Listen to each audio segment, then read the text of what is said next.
Good afternoon and welcome to week 2 of the European Challenger Series. I'm Aaron Medic Chamberlain and joined today by this beautiful hunk of a man, Andrew Vedius Day. We're going to be bringing you this week's games. How are you feeling today, Andy? I'm fine. Right? I'm feeling right, absolutely fine. Thank you very much. For those unaware, there was a very tight game between Wales and England yesterday. Didn't look that tight to me. It Pretty was sure a England won very it. close, intense game where the English stole it from the Welsh.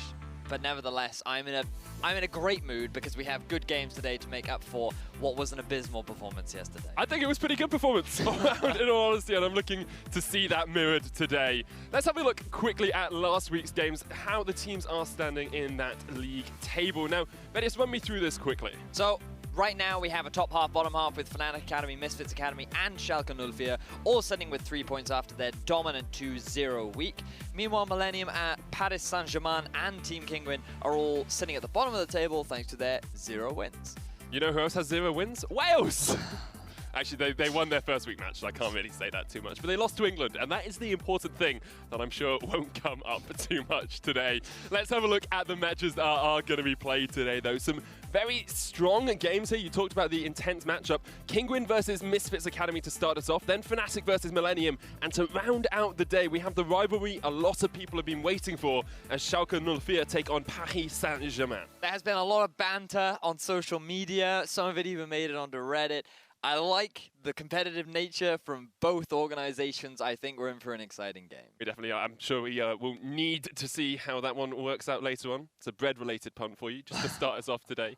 It's the yeast I can do for us. Stop it now. Please stop it. I will. Let's dive straight into the first match of the day, though. It's between Team Kinguin and Misfits Academy. Starting up, let's have a look at Team Kinguin. It's the same lineup as last week. Ice Beasto in the top lane, Tabasco in the jungle, Sebex in the mid, Woolite, AD Carry, and their support D-Lord. Meanwhile, on the other side of the rift is Misfits Academy with their top laner Jisoo. Jungler, new Pride Stalker has come in place of Kadir. Their mid laner Kozq, on AD carry is Yuki, and their support Dreams. One of the huge things in this matchup has to be Pride Stalker coming in for Kadir, because Kadir last week was a saving grace at times for that Misfits Academy squad. He certainly was. He stole a lot of Barons, he stole a lot of Dragons, he was a big facilitator. Stole a lot of hearts. A lot of hearts too. He was a big facilitator as to why Misfits Academy were able to win in that game 1 when arguably they shouldn't have.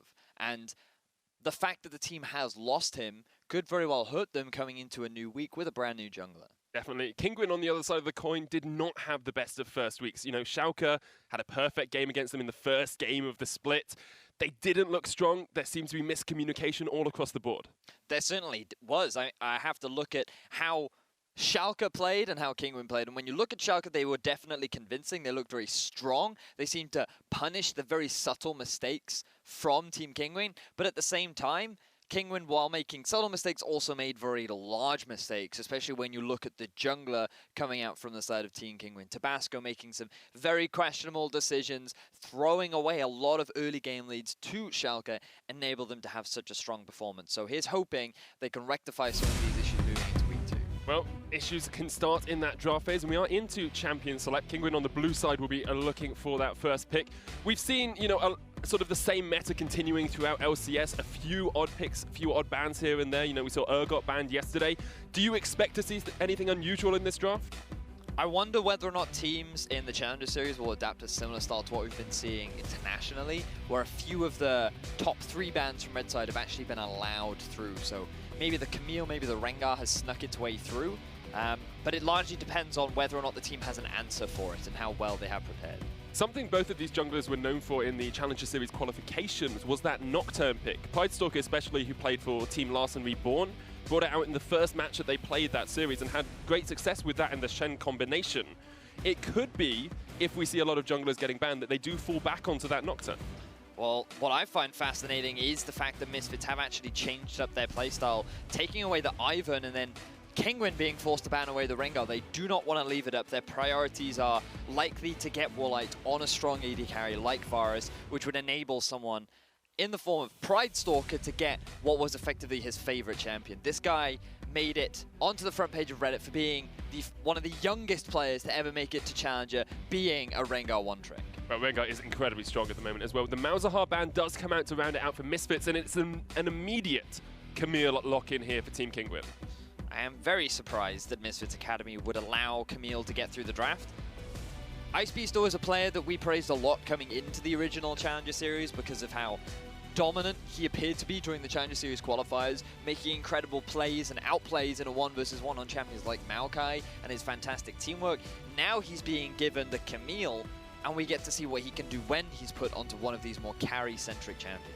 Misfits immediately answer. They say, you know, we want the strong power picks we've been seeing throughout the rest of competitive. Varus and Kha'Zix are those two incredibly impactful champions and give you a lot of versatility in your composition. If you're Kinguin now, though, you could look to just pick yourself up Zyra, given that Misfits Academy banned away the Malzahar. The next power pick has to be the Zyra, right? Like, there are a few answers to it. You still have the Misfortune available if you're Misfits. Lulu's something we've seen as well. Lulu is someone as well, yep, you are very right. You could look to pick up the Shen right now if your team... Oh, what am I talking about? Shen, never mind. Shen is a very good pick into Camille. Yeah. Therefore, Misfits Academy should look to get this rotation. I think that if you're Kinguin, you can pick up the Zyra, you can allow... you can force Misfits Academy then to either pick their top laner in Shen and pinch out the supports, or maybe you do the other way around, right? They pick their Zyra and then you ban out these top lane counters that Camille have. It is the Shen pick here for Misfits. You laughed at yourself a little bit saying, why would you pick Shen when you've got Camille? But Camille is a very versatile champion. You know, we've seen it in top, we've seen it in jungle, we've seen it in mid, we've seen it in support as well. Can basically be played in any role. I think the only position we haven't seen her played in is that AD carry slot. Maybe one day. Soon. Camille, 7.3, just put it into AD carry anyway. But Shen locked in for Misfits, and now we're going to see the second rotation of bans. Support focus for Misfits to start us off. Kinguin, you said might look towards mid for this next round, or even go for the support as well. I'm a little bit surprised that Kinguin decided to put so much value on getting themselves the jungler. It looks like that they have just matched from both sides, so it's somewhat difficult now for Misfits Academy to necessarily target ban or pinch. You're now just banning away things that you don't want to play against. So Dreams can look to go more towards his playstyle, which are things like the Bard, maybe even champions like the Thresh. He was known in summer of 2016 Challenger Series for playing that roaming pick potential style, and the fact that champions like Zyra and Malzahar have been banned away indicate that he may be edging towards that. He could also look to go for an early Karma, given that that is the next power pick. But with Syndra off the table, Ryze could also be high in priority. And this is the thing that you're seeing, right? It becomes slightly harder to predict because of how both teams have matched the positions, and their bans are a little bit more generic. Oh yeah, like you can see across the board, it's very sort of wishy-washy from these guys. They kind of want to take away a few power picks, but they're not really trying to pinch out specific targets. Jason, Syndra getting taken away here for our final bans. And now Misfits do lock in that Ryze straight away for CosQ. So they're looking to get a powerhouse mid laner. So far for Misfits Academy, they have drafted what is a very meta composition, very standard, very safe. You have good wave clear, you have good early pressure, you have pushing lanes in the bottom, and going up against a Corki, it should be fairly even, but you have fairly early push in the mid lane. You can look to make 1-3-1 plays, you can look to set up dives in the bottom lane, you have the Shen ultimate, you have the ultimate from Ryze too to make those cross-map plays. Like, Misfits have just such a well-rounded, solid, this is like the dream comp of current 7.2. It's an interesting idea though, because you have to think that no team should get a dream composition. What is it that Kinguin have done that has allowed this for Misfits? Well, they've just... The fact that they went for the early Camille has given a bit of freedom for Misfits because they could trade the 1 power pick for the 2 in the Varus and the Kha'Zix. Then Kinguin, by matching the positions, it's allowed Misfits then to get themselves the first rotation. So they've been able to get good power picks to answer a lot of what Kinguin have done at pretty much every stage of the game. Kinguin's composition isn't bad though. They have good siege with the Jhin and the Corki, really good at setting up for poke and taking down those towers. The problem you have is they don't have a primary front tank line, which is what you really want when you run these poke comps, because I feel a Rek'Sai would have had a little bit more value here, simply because of having that ability to just stand in front of these 2 carries that just deal damage from the back line makes your life that much easier, right? And when you have a Camille, you're mainly going to be setting up for a 1-4, and 4-1 comps are a little bit harder to execute because of how well you have to control the side lane wave. So maybe they'll be forced to send the Corki there, which is okay, but then you've always got that risk of how much easier it is for Rise to move from one lane to another. So yeah, it's the balance of Realm Warp and Package, really, isn't it? Trying to work out exactly how you are going to play those translations, those rotations across the map. And I think it's actually going to be quite interesting to see, because Kinguin first week really didn't look like they had that level of communication that you need for a strong 1-4. We are straight on to the Summoner's Rift, though, for our first game of the day. Kinguin versus the Misfits Academy. Misfits, of course, now with their new jungler, really want to focus down on how Pridestalker plays this Kha'Zix and how impactful he can be, because he's replacing Kadir, who had an incredible week 1. He's also going up against Tabasco, who, during the Challenger Series qualifiers, was more of the aggressive playmaker. He did go more towards champions like Lee Sin, which he was well known for. He synergized nicely with Ice Beasto, and now we see both these players on carry-centric junglers, more about aggression, more about snowballing and getting ahead. So if you are Tabasco, what I'd like you to do is invest a lot more of your time into the top half of the map.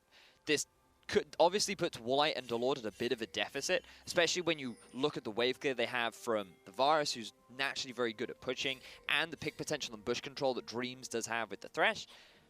It's going to be a little bit difficult for the Kinguin's bottom lane, but if they can make up for it by snowballing that Camille, it'll definitely make up for it. It feels very much like Kinguin have said, we need to get this Camille ahead, we need to get our lanes ahead, and picking Corki in the mid lane, incredibly safe, very easy just to play out the laning phase. Their bot lane as well is a relatively safe bot lane, although there is a lot of pick potential, as you say.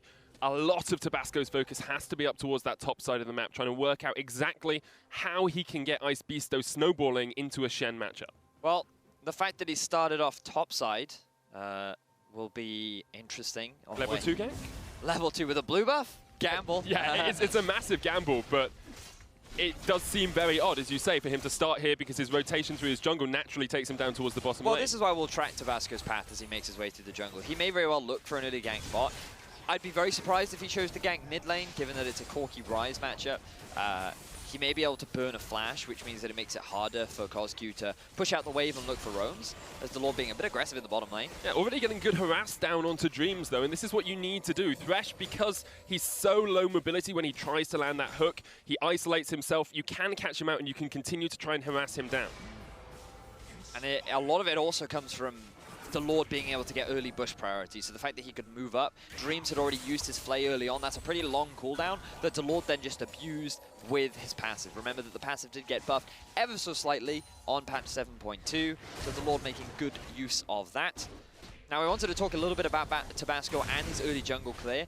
At the moment he's just done a full topside clear, and as a jungler, if you are to do this, this is something that we saw Amazing do in one of his LCS games, where he cleared topside, he then completely avoided the Scuttle Crab, went through behind the jungle, and just went for a very early gank top. The difference was he was playing Elise, he had that crowd control, whereas Tabasco on this Lee Sin is just primarily clearing out as much of his jungle as he can. And this is surprising to me because he's gained no river control. Sabex will get away, uses the cleanse here as well, because they knew Pridestalker was near that bottom side river, and because of the way KOZQ pathed, he actually went through Fog of War and was able to come back around the side of the mid lane. I'm wondering what Tabasco's logic is right now, because I feel that you should be willing to either fight for a Scuttle Crab or at least gain control of at least one Scuttle Crab, right? Because it's such valuable early vision that you should either path in a way that if you clear full topside, then just go up to the river, clear the Scuttle Crab, and then get your red a little bit later, right? Or you do blue Wolves, and then you go to red, and then you make your way back up, clear Scuttle, and then you look for a path top. Because now Kha'Zix having gone to red. Ooh, gank mid. Yeah, Sebek's going to get caught out. He's been exhausted as well. Here comes Tabasco, saves his mid laner. KOZQ gets the kill with the auto. Teleport coming in from Kinguin, though, and Tabasco trades it. Here's Ice Beasto. Wall jump, grapples in. Pridestalker caught unawares by this TP. Ice Beasto gets the kill and gets the double buffs. The play initially looked bad for Team Kinguin, but the collapse from Tabasco, followed by the teleport from Ice Beasto, is enough to actually turn the gank in Team Kinguin's favor. Getting themselves 2 kills and getting a double buff onto this Camille is going to be massive later on into the game. So notice that KOZQ, he used the root onto Sebex as he overstepped. There's no mana on top of Sebex, so there's no way that he can get out of this situation. Tabasco being level 4 and against a Rise is easily able to pick up the kill. Pridestalker had already used all of his cooldowns and summoner spells to get the initial kill onto Corki, which means that once Beasto has TP'd in, there is no room for him to escape. we talked about this top lane being a point that needed to snowball, and while there was no initial gank from Tabasco, Icebeasto has been able to get himself his own lead. I mean, getting a double buff when you're pushing into that Shen before he's able to get, you know, Tiamat or Titanic Hydra, any of that wave clear, would just allow Icebeasto to continually force that wave up towards the turret, maybe look for those, like, ganks in the mid lane. You've got so much mobility on the Camille with the wall jump and the grapple. It's going to be exciting for the next couple of minutes for Kinguin if they're able to utilize the advantage that they have now gained. It's horrible for Jisoo, though, because as a Shen who wants to look to make those cross-map plays, maybe set up a dive early in the bottom, it becomes really difficult. And because of how low he is, now Tabasco can look for a dive top. And it's delaying his 6 as well. There's a big wave pushing in. Jisoo has to back because of the fact that Tabasco could come in for the gank. And Jisoo now goes back, teleports back in. We'll get some of that wave, but delaying having that Stand United up is big. Coscu caught out, has no summoners, of course, and here comes Sebex for the chase. Coscu tries to get away. Pride Stalker coming in, will be able to get there, but not in time to save Coscu. Pride Stalker's now dead as well. Tabasco on this Lee Sin is making waves. Good punish from Tabasco to catch Coscu out of position. Instantly goes to the collapse with the immediate follow from Sebex. Enables them to get the initial kill onto Coscu. Now, all he's doing is getting a bit of vision. That's all he wants. He doesn't think he's in the wrong. He doesn't expect Tabasco to be behind him. Tabasco early on had already passed to the top side, which enabled him to come through the jungle. And Pride Stalker, I think, should have just left his teammate to die. He tried to salvage a situation which was not in his favor, and he ends up giving a second kill. And now look at Tabasco, level 5, 3 kills, 1 assist, already completed that Caulfield's Warhammer. He is one powerful Lee Sin right now. I just want to bring us back a little bit to picks and bans as well. And I know a lot of this game has been played around the jungle, but you talked about push priority in the bottom lane. You talked about safe early laners for Misfits. That doesn't seem to be how this game is going. It's been all Kinguin thus far. A lot of it has been due to the mistakes of Pride Stalker, in part. Committing so much to getting a kill onto Sebex was a mistake.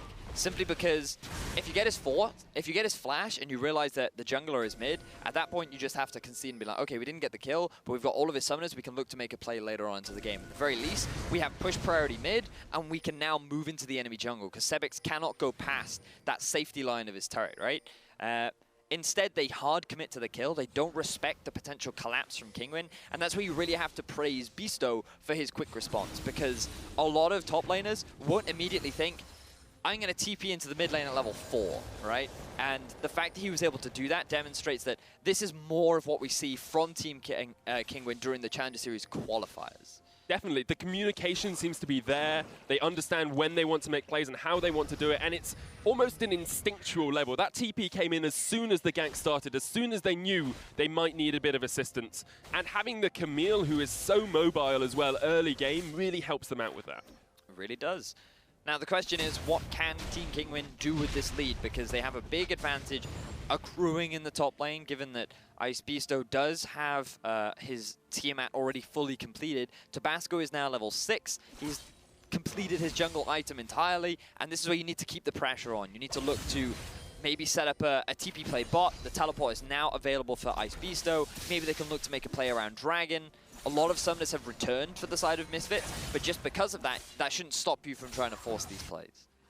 You were mentioning, though, in picks and bans that the ability for Misfits to react is pretty good as well. You've got Realm Warp, you've got Stand United. Is there not a risk if Kinguin go for that teleport gank in bot lane that they are just going to lose out because of the quick reactions from Misfits? But even if Misfits react this early on into the game, there's too big of a lead for Kinguin, where if it was a straight up 4v4, Kinguin would win, right? Well, especially when you compare the junglers. Like, just look at the item difference. If you have Tabasco in that 4 versus 4 fight versus Pride Stalker, I'll put my money on the Lee Sin. Especially like Ryze and Shen this early on into the game as well.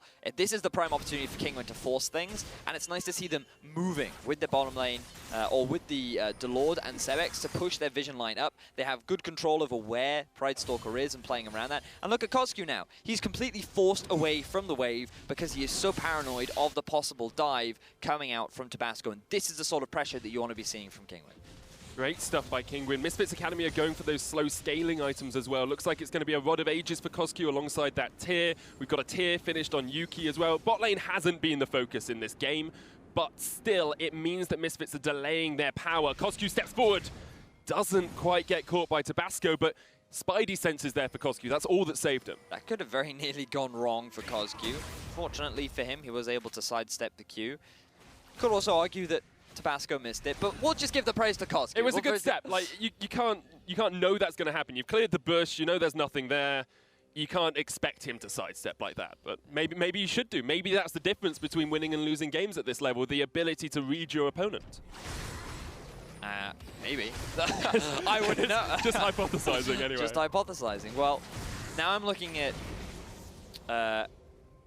I'm mainly looking at that dragon and thinking, those teams aren't going to want to fight for that, are they? If it was an Infernal or a Mountain, we would probably see that 4-man play in the bottom lane, but now it's much more on Kinguin to set up the play. And actually something we criticized them for in week 1 was their inability to make plays without telegraphing what they were doing. Here, they need to work around vision control. They need to understand that the enemy can react. They are going to get the Drake, which is great for them, but really this is just taking this so they can see what the next one's going to be. But this is a clean take of an objective, right? Because earlier on, we had seen them set up vision around the bottom half of Misfits Academy's jungle. And just look at the minimap right now. You can see the entire bottom half of that map is littered with blue wards, which means the Kinguin have full control. They know exactly where Pride Stalker is and how safe it is to take that objective. So it was safe because they had bot lane pushing in, they had mid lane pushing in, they had full vision control, and they were able to take the Drake cleanly without any sort of contention. Because if Misfits were to contest, you're going into a level 8 Lee Sin, who has an item advantage, the TP on Ice Beasto.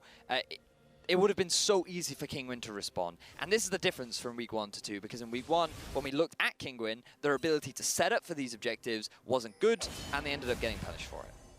Jisoo just cosplaying as a construction worker there. He needs to be near the tower at all times. Just like, just going to stand here.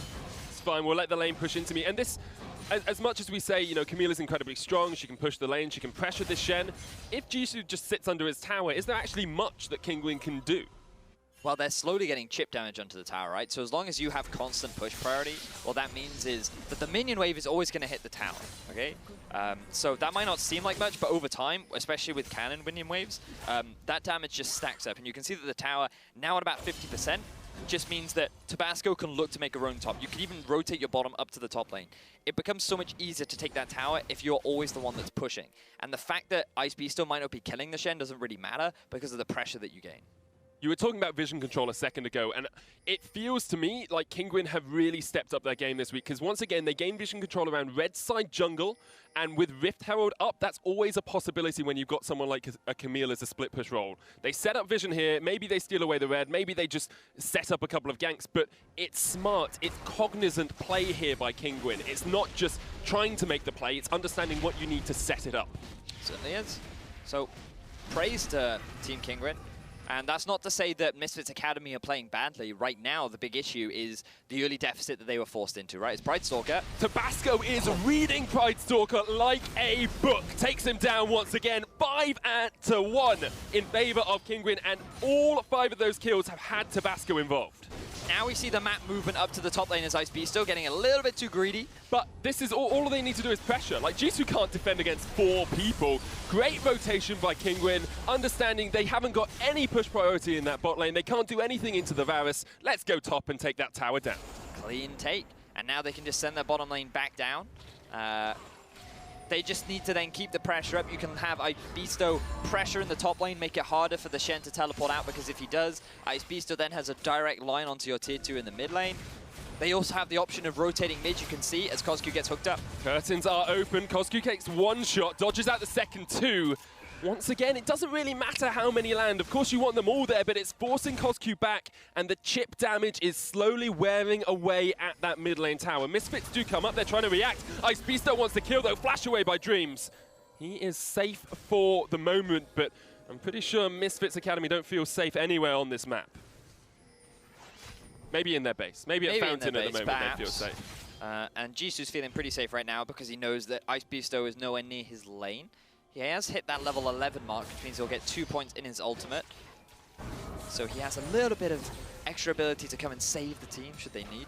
But I like what Kinguin are doing right now, setting up the 1-3-1. They're going to move Corki up to the top lane, and right now I don't think he has the package, but he has the turret safety, right? So he can just clear out the waves, he can push it, and then he can move back to the safety of his turret. He's still topside so that he can get himself the blue, and he has enough mana to wave clear. You can put Camille down in the bottom lane to force the 1 versus 1 again and create another situation to what happened earlier on in the game. And then you have the dual lane of Kinguin sitting in the mid lane, just applying pressure. Now, if you are Misfits Academy, you have to look at ways and how you can come back, right? And what you have to remember is that they have good scaling opportunities. Ryze, fantastic come the mid and late game. Once he's got that fully stacked tier, Rod of Ages is going to take a little bit of time to stack up. Yuki going for that full lethality build so that they have a lot of that mid-game spike as well. And if you look to play around Ice Beasto using the Shen, there are windows of opportunity that you can take advantage of. The problem for Misfits is that every time they try to make a map movement play, they end up getting punished macro-wise. Turret doesn't go down, and D-Lord actually caught with the chains. Wild Growth used. Here comes Dreams and Pridestalker. Misfits trying to collapse. Sebex has to flash. Pridestalker jumps in. Caught up, though. Here comes the TP. Yuki already gets one. Kinguin flash away. Here comes Camille. Ice Beasto jumps onto Pridestalker. Stand United saves him for the moment. Beasto flashes. Tabasco in, though. He's unstoppable. And Kinguin trade it 1-for-1. They don't get mid lane tower, and the priority in mid goes to Misfits. Misfits respond to the aggression mid lane from Team Kinguin, and they get themselves a kill, which is so desperately needed right now. Going to be difficult for them to get a turret with Jin still alive, but the poke pressure from Misfits Academy should be enough to force Team Kinguin back, and they may very well be able to get themselves their first turret of the game. So good response from Misfits to at least claw something back for what was turning into a very dire situation. It felt for a moment like Misfits had been a little bit slow as well, because they all went bots, and they were looking for that turret. Kinguin went for that mid lane tower, and look at the HP that's remaining. I like the movement from Shen as well. He was already in the mid lane, realizing the play was happening bot. They get the flash torn down onto the Lord, and Dreams and Pridestalker had already made their way towards the mid lane. So they're able to get the collapse. They know they have the numbers advantage.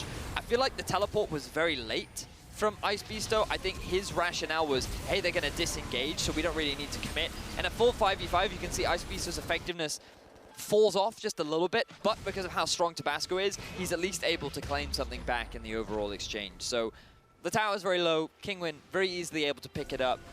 Net gain still goes in favor of Kinguin, but this is more of what we want to be seeing from Misfits, right? You want to see them trying to find these picks, try and force these plays, because as a team fighting unit, they actually have a lot of power.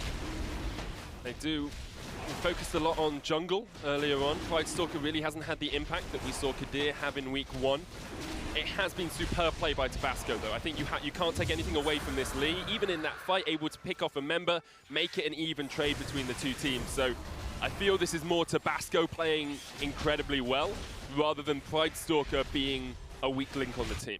We are identifying that Pridestalker perhaps doesn't respect as much his opponents, because I think back to that early just face check into his own jungle, thinking it's safe, not having an awareness of where Lee Sin could be at the time. And that's a difficult thing to judge, because I obviously have full vision where Pridestalker doesn't. But it's one of those things that you have to kind of think about, you know, like, where could Lee Sin be on the map right now? May he have stolen my red? Ice Beasto is pushing in the top lane and committing for that dive in the mid lane, you know, going for the kill onto Sebex when you don't have full vision control over your opponent. Just very subtle things that have allowed Tabasco to get these advantages, but you really want to praise Tabasco as he forces a play onto Woolite. Realm Warp comes in, Coscu catches Woolite, no escape for the Jin. It's a great collapse by Misfits Academy, and that's what they need to do. We've started to see the 1-3-1 develop. Seems like Misfits were ever so slightly quicker at catching someone out. Don't know what Woolite was even doing there, really. The dragon was gone. The mid tower's gone. There's no need for you to be walking through the river when you don't have push priority in bot. Free kill over to Misfits, and now we're seeing a bit of an objective clash with Team Kinguin, because, oh, hey, we've got top lane tower, we've got mid lane tower. Now what do they go for, right? The next clear objective is the tier 1 in the bottom lane. What Misfits Academy have done is they've actually put the Ryze into the Camille, which is now making things difficult for Ice Beasto, because he can't match the wave clear that Coscu is throwing out, and he's actually very aware of the amount of vision control. And this is the awareness we were talking just about, and Ice Beasto is responding very nicely to it. Flash hook, Dreams! That's a minion, my man. It's not what you want to be grabbing in. It does get him a little bit of gold, though, you know? It's about sending a message. What, to the minions? I'm pretty sure they got that message about a trillion kills ago. To Ice Beasto saying, I could have done it if I wanted to. Yeah. I could have. Could have threaded the needle. But instead, I chose to hit a minion. I'm watching you. It's also saying, you know, minions are worth more than I think you are at this time. But let's talk about Cosq into Icebeasto, because you said it was smart play. You know, they've got great wave clear. Icebeasto does have the Tiamat. He's also got that Trinity Force completed. Can he itemize to deal with the Rise? Can you go Hexdrinker more on Camille? You definitely can. I think it's more important that you get the Ravenous Hydra, because that adds to your wave clear, which will naturally make the lane easier. And because he is level 12, and thanks to his passive in particular, that will enable him to trade very nicely with the Rise. So it's not like it's a bad matchup, it's just Cosq comes in, clears the wave, leaves, right? Which makes it difficult for Icebeasto to put pressure onto this tower.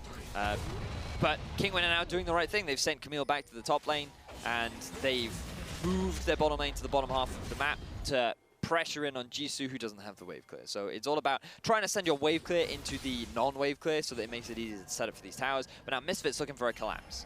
Exactly what you have to do. If you lose an objective on one side of the map, you have to go to the other side and try and get something out of it. But Camille, she's so safe. She's so safe. Jisoo, however, might not be. Willite and D-Lord were looking for it. Just a bit of poke damage, just a bit of chip damage onto the Shen. But now Team Kinguin know that all of Misfits Academy are on the top half of the map, so they can just keep pushing bottom. They don't need the vision. They can just push this underneath the tower to get it pushing back in their favor. Good awareness from Team Kinguin. But then, like, they know they can't commit because then they lose vision. So it's just one of these things we want to highlight that is improving in Challenger. Because the thing about Challenger in the past is it's very much always been about, let's fight, let's get lane dominance, let's look for plays. And it's nice to see more playing around vision, utilizing the fact that, hey, we can push now, we can't push now, how to better take advantage of turrets. And especially for Team Kinguin, who we didn't see this at all from last week because of how handily they got crushed by Schalke. It's a lot more intellectual play. It's thinking about exactly why you can do something rather than if you can do it. We are about 20 minutes in now, and Kinguin, it's been all them thus far in this game. 3 turrets already. That first line of objectives are down. They've taken 2 dragons as well, the Ocean and the Cloud for them. What is it that Misfits do now? How do you react to this now that your first line of towers is down? You just wait. You have good scaling. You know you have a good team fight composition. Your ability to poke with the Varus is very potent. You have a lot of pick potential with the Thrash plus Kha'Zix and Shen combo. You can set up flanks with the Realm Warp. There are lots of options for Misfits Academy. The important thing for them right now is that they don't give away any more big leads, especially if they're able to catch players like Willite out of position as they try to get vision control. And I like this roaming duo of Dreams and Pridestalker, always moving together as a unit. Reminds me very much of a similar playstyle that we saw between Ignar and Kakao, right? Where they're always moving as a unit, looking to get deep vision in, try and find picks. And so far it worked by them catching out on Willite. They've got good vision control over top side. And now Kinguin are being forced to play more reserved and giving up a lot of the pressure that they had earlier. And they're going to lose their first objective as well. Top lane tower is the target here for Misfits. Attempted reaction by Kinguin, but it's just a little bit too late for them. Cosq takes it, takes the passage out. And Misfits get themselves on the board. It's only a 2,000 gold lead. You have to look at it and say, Kinguin could be further ahead. They could be further ahead, 36,000 to 38. A lot of those kills sitting on Tabasco as well, which sometimes is a worry. You know, Lee Sin, very early game, very strong. Later game, having those extra kills on him doesn't do as much as if it were on Camille or on the Jhin. Well, I mean, if he hit a Varus in the face, he'd stop. Oh, yeah, well, yes. But true. You are quite right in terms of Lee Sin's late game potential. He doesn't really build full tank, and he can get pretty squishy, but he probably won't go full damage either. He's that sort of hybrid off-tank that loses a lot of value as the game goes on. A lot of the goal difference is actually coming out from towers, and now that Misfits Academy feel a little bit more confident, they're willing to contest his dragon. Realm Warp in. Icebeasto is still on the top side of the map. It's once again a Cloud, but we've seen a lot of roaming around the map. Both of these teams will want it. The curtain comes down. Here goes Tabasco once again in on towards the dragon. Cosq there. Tabasco smites it. They force Pridestalker away, and there's no smite for Misfits Academy, which means Kinguin get the Cloud. Cosq just helping Tabasco clear the dragon for some reason. I understand why Misfits wanted to disengage. The Jhin ultimate acting as a good deterrent. I'm just a little bit surprised that Cosq would use his rotation to actually chunk the dragon down to just then give a free smite as we see Yuki miss his ultimate. Icebeasto did teleport into that fight as well, so the flank potential was there. It was a little bit threatening for them. In picks and bans, we talked a lot about 1-3-1 and 1-4, how Kinguin can play out this game as it progresses. Misfits Academy are starting to scale up. You know, they're starting to get a few items under their belts. Are Kinguin always going to be able to continue with this split push, or is there going to become a point where Misfits are just able to contest it? Well, you have to remember that late game Camille is not someone that you can actually split push against. I haven't seen that much late game Camille. Usually games are over by about 25 minutes. Once she gets 2-3 items under her belt, Shen can't stop her. There is no way that you will be able to out-trade her. I find it fascinating that Kinguin are actually grouping up as a 5-man unit, because this is somewhat what Misfits want, to then force the 5v5 where Varus and Ryze can have a much more of a bigger impact. But regardless, they just get a bit of poke damage down onto the turret. Kinguin, they have the ability to set up what I believe should be a 4-1, right? So you have the Camille go off to a side lane, you set up a slow push in the top lane, and then you act what is effectively a 1-3-1, but you're using minions rather than a player. And then you have the Corki Jhin as a really good siege tool in the mid lane. The risk you have with that is Misfits using the Realm Warp to go for a flank, Thresh landing a hook to get a pick. There are very subtle things that could be used to punish the 3-man squad or the 4-man squad that's setting up a push in mid lane. But that's what I'd like to see from Kinguin. If you're Misfits, you just want to keep grouping up. You want to force Kinguin to group together so that you can have enough time to farm up and get to a point where you are the stronger team fighting. And right now, they're actually getting to a good position where their 5v5 would actually be very potent right now. It's just difficult for them to actually force these plays because of Ice Beasto in the side lane. Kinguin can just disengage, right? You can just allow Ice Beasto to take a turret, and maybe you lose your tier 1 in the mid, but you gain a tier 2 in the bottom. And because of all of the map control the Misfits lost early on, that's why we're seeing it being difficult for them to actually push back against Kinguin. We're starting to see Vision contest around Baron. You know, it's always an objective as you get later on into the game, but I want to just come back to Kinguin's Vision, because it's a lot weaker than it was early game. When they had a specific objective in mind, you know, the Dragons early on, they had great vision control. Actually, Realm Warp here on towards Ice Beast, so he flashes away. Kozku flashes back in, though, gets the Rune Prison. Here's the Stand United in as well. Wall jump, grapple away. Ice Beast trying to retreat, goes back into the Redemption. The rest of his team is coming down river, and he might be able to keep himself alive for the moment. Warlock came in with a heal, but wasn't there in time, and now needs to be careful, because Kozku and Jisoo can turn on this. Sebex on his way. The Corgi jumps in with the Valkyrie onto Kozku. They're still almost full HP. Kozku and Jisoo just 2v5ing, and Misfits Academy react. It's a triple for Kozku. Kinguin fall to pieces. No idea why Kinguin tried to save the Camille. The whole point of a split pusher is to draw multiple members from Misfits away from your main pushing unit so that you can then set up for an easier push. Now Tabasco, he's the one that's in trouble. Oh, Jisoo doesn't land the taunt. Here comes the hook, flash away though by Tabasco. Baron on the card, so you can see Misfits thinking about it. They pinged it a couple of times. Tabasco can steal. We saw Kadir do it for Misfits Academy time and time again last week. Can Tabasco do it for Kinguin and keep some hope for them in this game? Pride Stalker is low, 2,000 HP on that Baron Realm Warp. On towards him, 1,000 now. Here's Sebex, here's Tabasco, here's the smite. Doesn't quite happen. Sebex steals it, you absolute monster! Kinguin, hold on to hope in this game. Kinguin are able to get themselves the Baron in what could have been a huge swing for Misfits Academy. Gets upset by Sebex coming in from the flank and taking it with a basic combo of Corki. Unbelievable that Kinguin are able to get that objective and walk away with only the loss of Tabasco. Misfits played it right as well. Sonic Wave came in, they stopped. It's like, no, we're not going to go for Baron. They went through it again.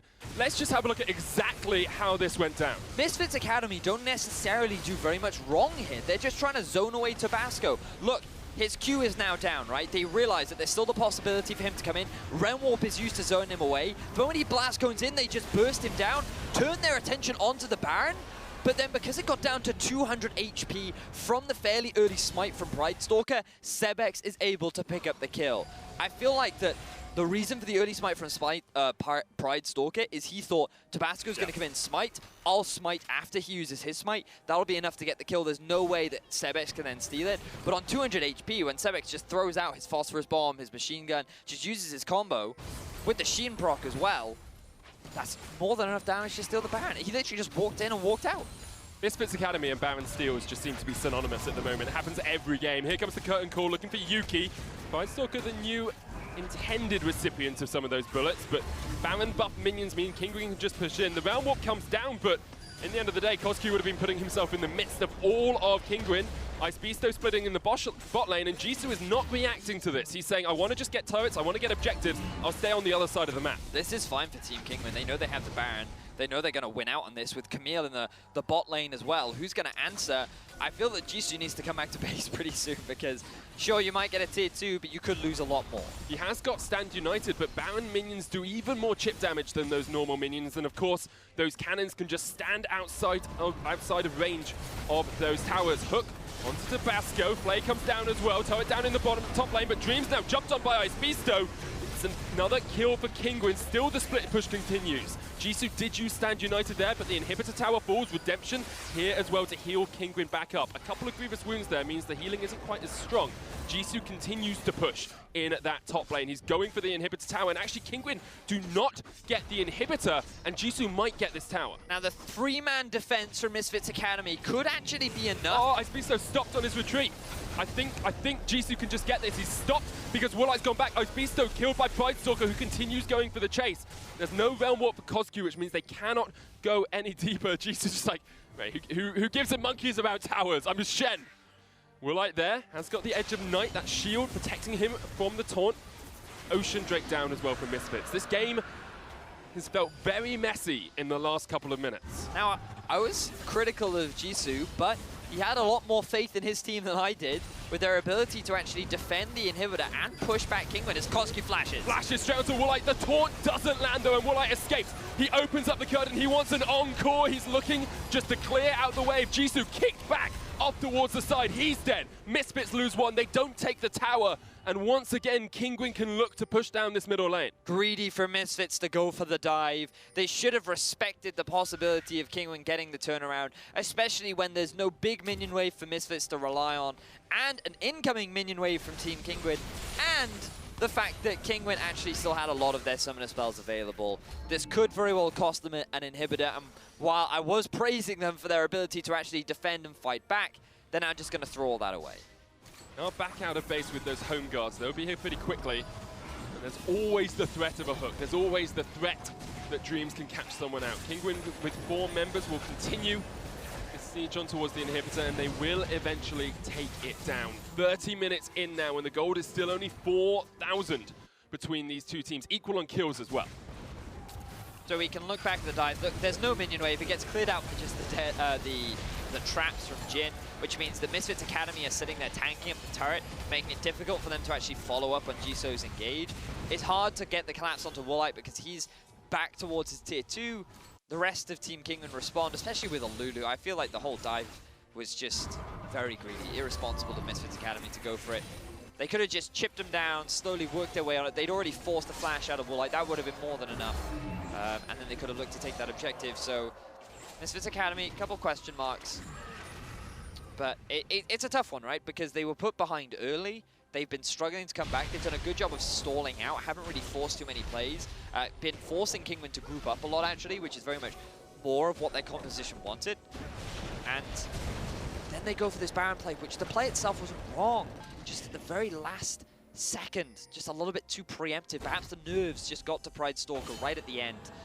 And then that's just given freedom to Kinguin. And then again, Misfits playing well, doing a good job, surprising me, in particular with the Shen commitment to the top lane. But then again, just being a little bit too greedy, going for something that they couldn't do. And it makes you think about the difference now between Pridestalker and Kadir. Was it Kadir that was making those calls to go for these plays, to set up for these objectives? And how is Pridestalker fitting into that role? Sweepers used here by Misfits, trying to clear out that red side jungle. Vision gained once again by Kinguin, not as much as they'd like. And actually, Jisoo stayed in that top bush for a long time, so he's got flank potential here. Kinguin will collapse onto Jisoo first, teleport in by Ice Beasto straight away, but he's going to be behind the entirety of Misfits if he completes that. He stops. Jisoo caught out, though, with the deadly flourish, and the Shen is down. Kinguin can continue to look for the fight. Tabasco hooked in. Turret falls in bottom lane. The inhibitor is the next target. Here comes the curtain call. Pridestalker in the front line. He's down. Kinguin continuing just to take this fight as Ice Beasto continuing to take objectives. Kozku low, hook from Dreams though, and Woolite tries to get onto the kill onto Kozku, can't quite manage it. The Nexus is the target here for Ice Beasto though, he's going for those Nexus towers, and he might get one before Misfits can react. D-Lord just distracting. First Nexus tower down, I now think Ice Beasto needs to back away. It's a little bit of an overcommit if he continues to stay. He's going to go for it, though. Kozku has now made it back to base. Note that Dreams is still yet to return. 1v2 for Beasto. He'll get the Nexus tower, and he'll get out as well. Great play by Beasto, confident in his ability to dodge away from the Rise, and he gets so much. Now, you can see Misfits Academy try to force the fight. The 5 versus 4, this is the point in the game where they want to try and go for this sort of a play. The TP comes in from Ice Beasto, but then the immediate disengage from Misfits Academy think, oh no, we can't because that flank is going to ruin us. But that actually means that the 4-man unit just leave Jisoo out to dry. They're able to trade 1-for-1 overall, and the good disengage, the good kiting from Kinguin where they just move in between the minion wave using their long-range harass to win out on this fight is looking very favorable for them, but then Sebex just gets caught out here. Good hook from Dreams to capitalize on this. Woolite thinks that he can get the kill onto Kozku, gets baited into the minions as well as Yuki, and then they're able to get the turnaround, but they lost so much of their base in exchange. G-Lord did a great job after that replay ended, actually just distracting and delaying the backs. They got 2 Nexus towers because of it. If Kozku had got back in time, they wouldn't have been able to get all of those objectives. And now Baron's on the cards once again, and really this feels pretty much like it should be Kinguin's. They've started it up, Pride Stalker's just around the corner. Maybe we'll see another steal. Tabasco trying to just keep him away from this objective. Blast cone used, nice. Knocks him away. Baron has been disengaged though. Ice Beasto jumps in onto Kozku, Stand United, being used. Kozku isolated, still alive somehow in the backline. The curtain call comes down from Woolite. He's trying to snipe. He can't quite land the shots. Misfits Academy are able to stop the push and stop the Baron. But now Kinguin can just move straight back to it because now Kozku, with no summoners, no realm warp, and nowhere to be seen, there are very little answers the Misfits Academy have to stop Kinguin taking this Baron. And Baron goes down, and you have to feel this is the beginning of the end for Misfits Academy. They lost 2 Nexus towers, they don't have any defenses on their Nexus, only 1 inhibitor and 1 turret remains for them on the entirety of Summoner's Rift. And if you just looked at the gold differences, if you just looked at the kill differences, you'd think this was a very even game. I mean, 6,000 gold at this point isn't massive. However, the way that Kinguin have been able to take objectives with cross-map plays has been phenomenal. Certainly has. And a lot of that comes down to this Camille pick. We wondered why it was let through. We wondered whether or not Misfits Academy would have an answer to it. And the fact that Ice Beasto was able to get himself that double buff level 1 is really where the pressure started for Misfits Academy. They have had no ability to stop Ice Beasto in the side lane. They went for that early collapse, which Kinguin responded to horribly. But rather than just pushing, they tried to save their top laner. They end up all dying for it, but it still doesn't result in a Baron for Misfits Academy. It has indeed been a very messy game, but now Kinguin should be able to clean things out pretty easily. Looking for the final tower on the map.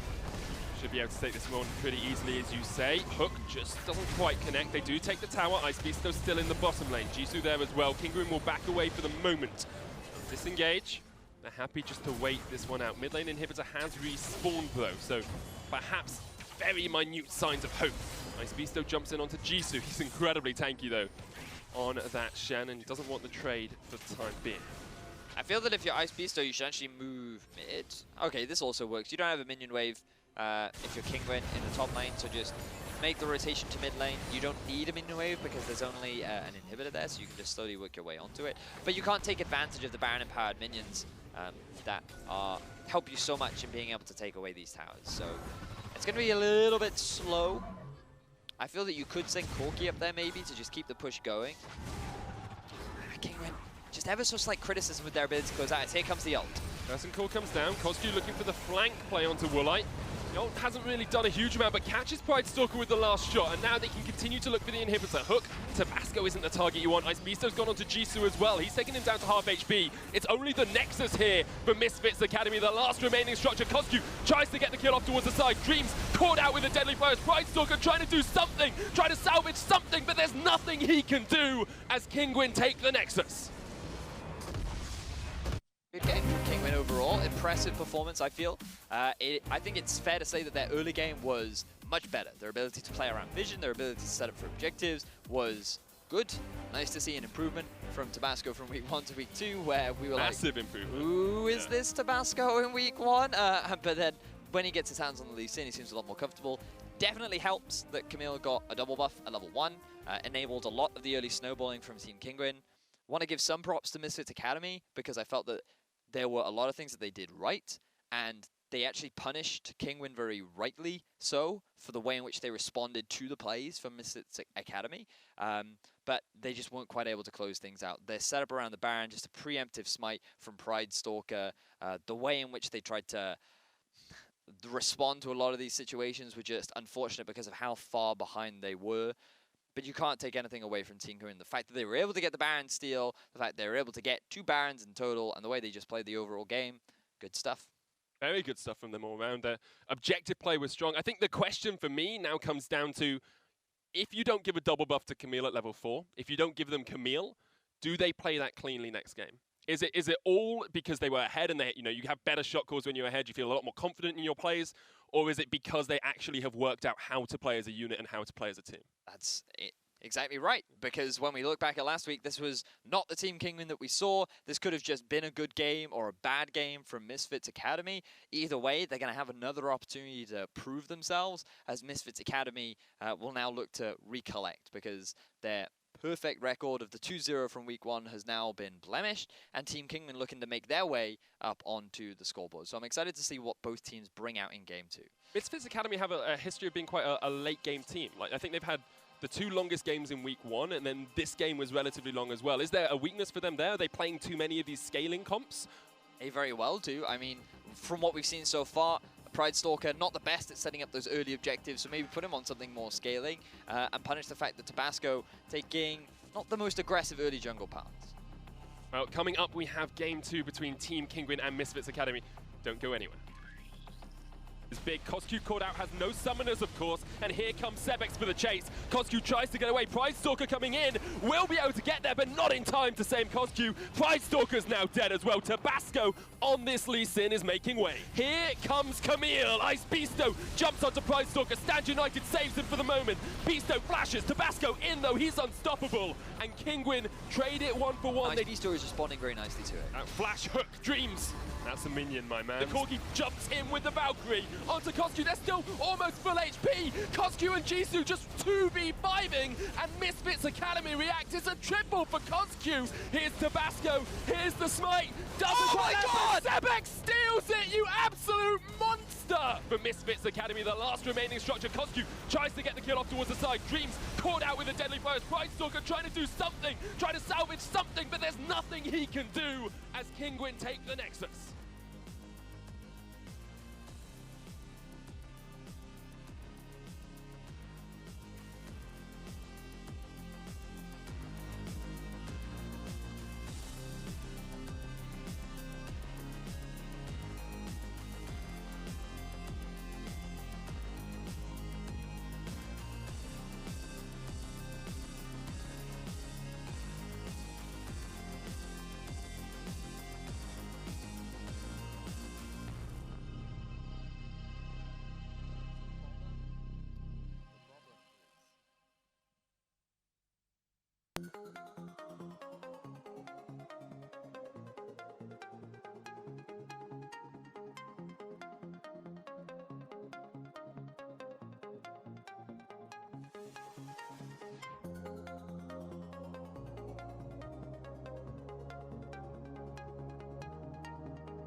Welcome back to our coverage of the European Challenger Series, where we're about to get into Game 2 between Misfits Academy and Team Kinguin. Picks and bans just about to come out here, Vedius.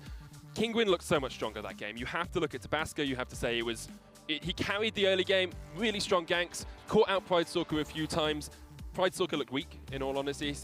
Overstepping a little bit, maybe not communicating as well with his team as he could be. Yeah, I think maybe it's a bit of nerves, especially when you compare his Kadir last week, who had such a grand performance and was a big facilitator in the success of Misfits Academy. Having to fill that role could be a lot of pressure. Still a young player, making his name known here on the Challenger Series, especially a Kazakhs champion that's very snowbally. Could be a very fair amount of pressure that maybe he couldn't deal with in this time. Nevertheless, he has another opportunity to redeem himself. And what I'd like to see from Misfits Academy, maybe play something...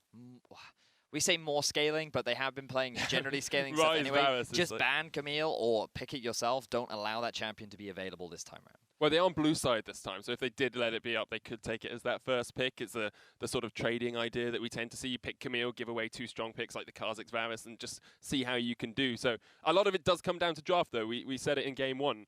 How do you work around? What strategy do you employ? They seem to try and counter the 1-3-1 with, or 1-4 with a 1-3-1 of their own. Didn't work out for them because they lost so much in the early game.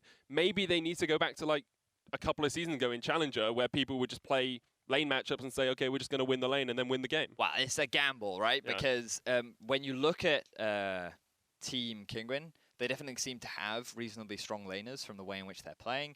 The big criticism for Team Kinguin in particular was they don't seem to properly know how to play their composition, or they didn't in that game.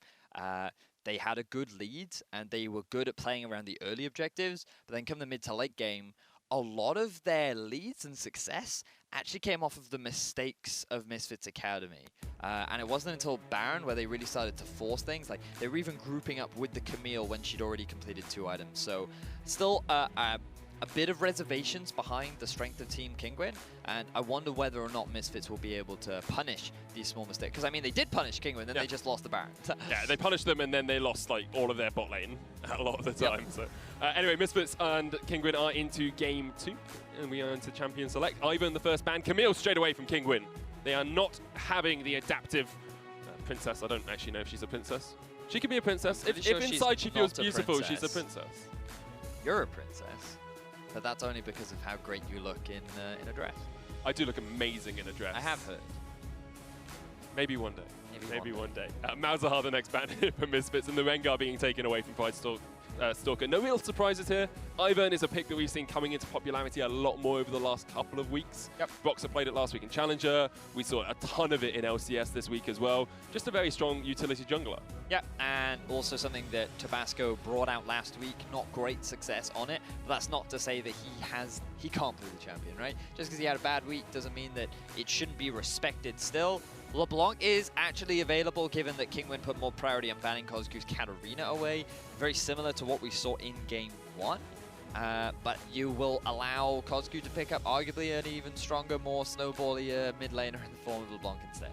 And Kozgu played okay on the rise as well. Got that triple kill bot lane when Kinguin kept pushing in, so having him on one of the power picks is vital for Misfits Academy if they're going to work well.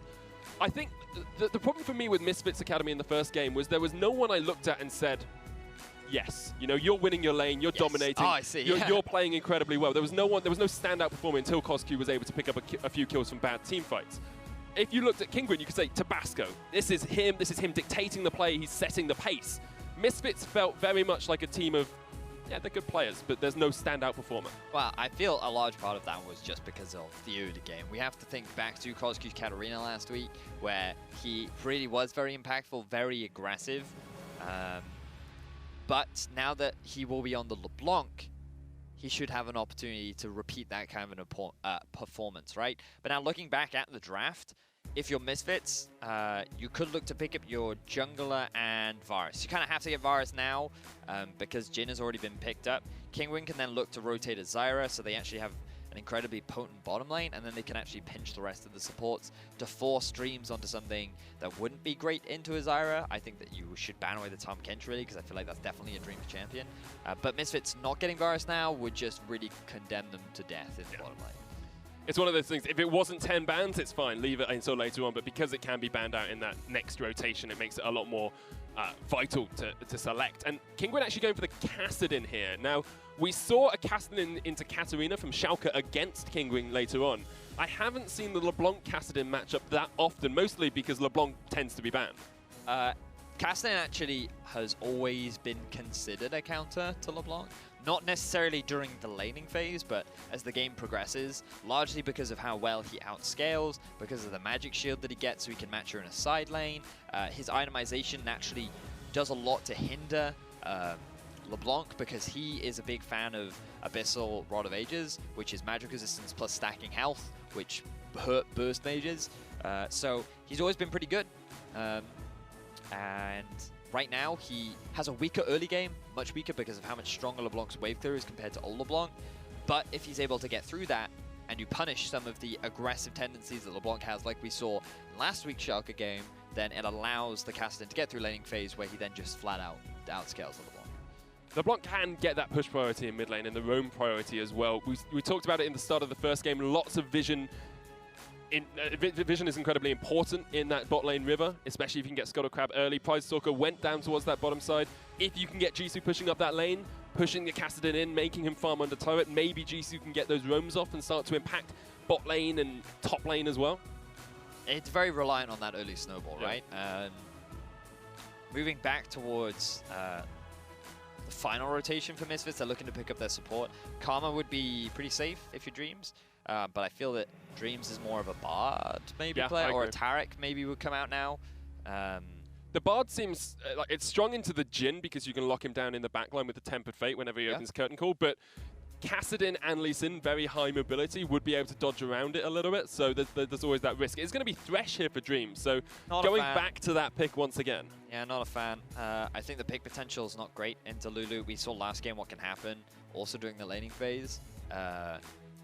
Originally, I was of the perception that just because of how powerful Varus is pushing, you should have the push priority. However, Lulu demonstrates that if Lulu just walks up and forces the Thresh back early levels, he can't trade back, which means that the AD carry is naturally forced back because he doesn't have the assistance of the support, which enables Jhin to at least keep the lane even, right?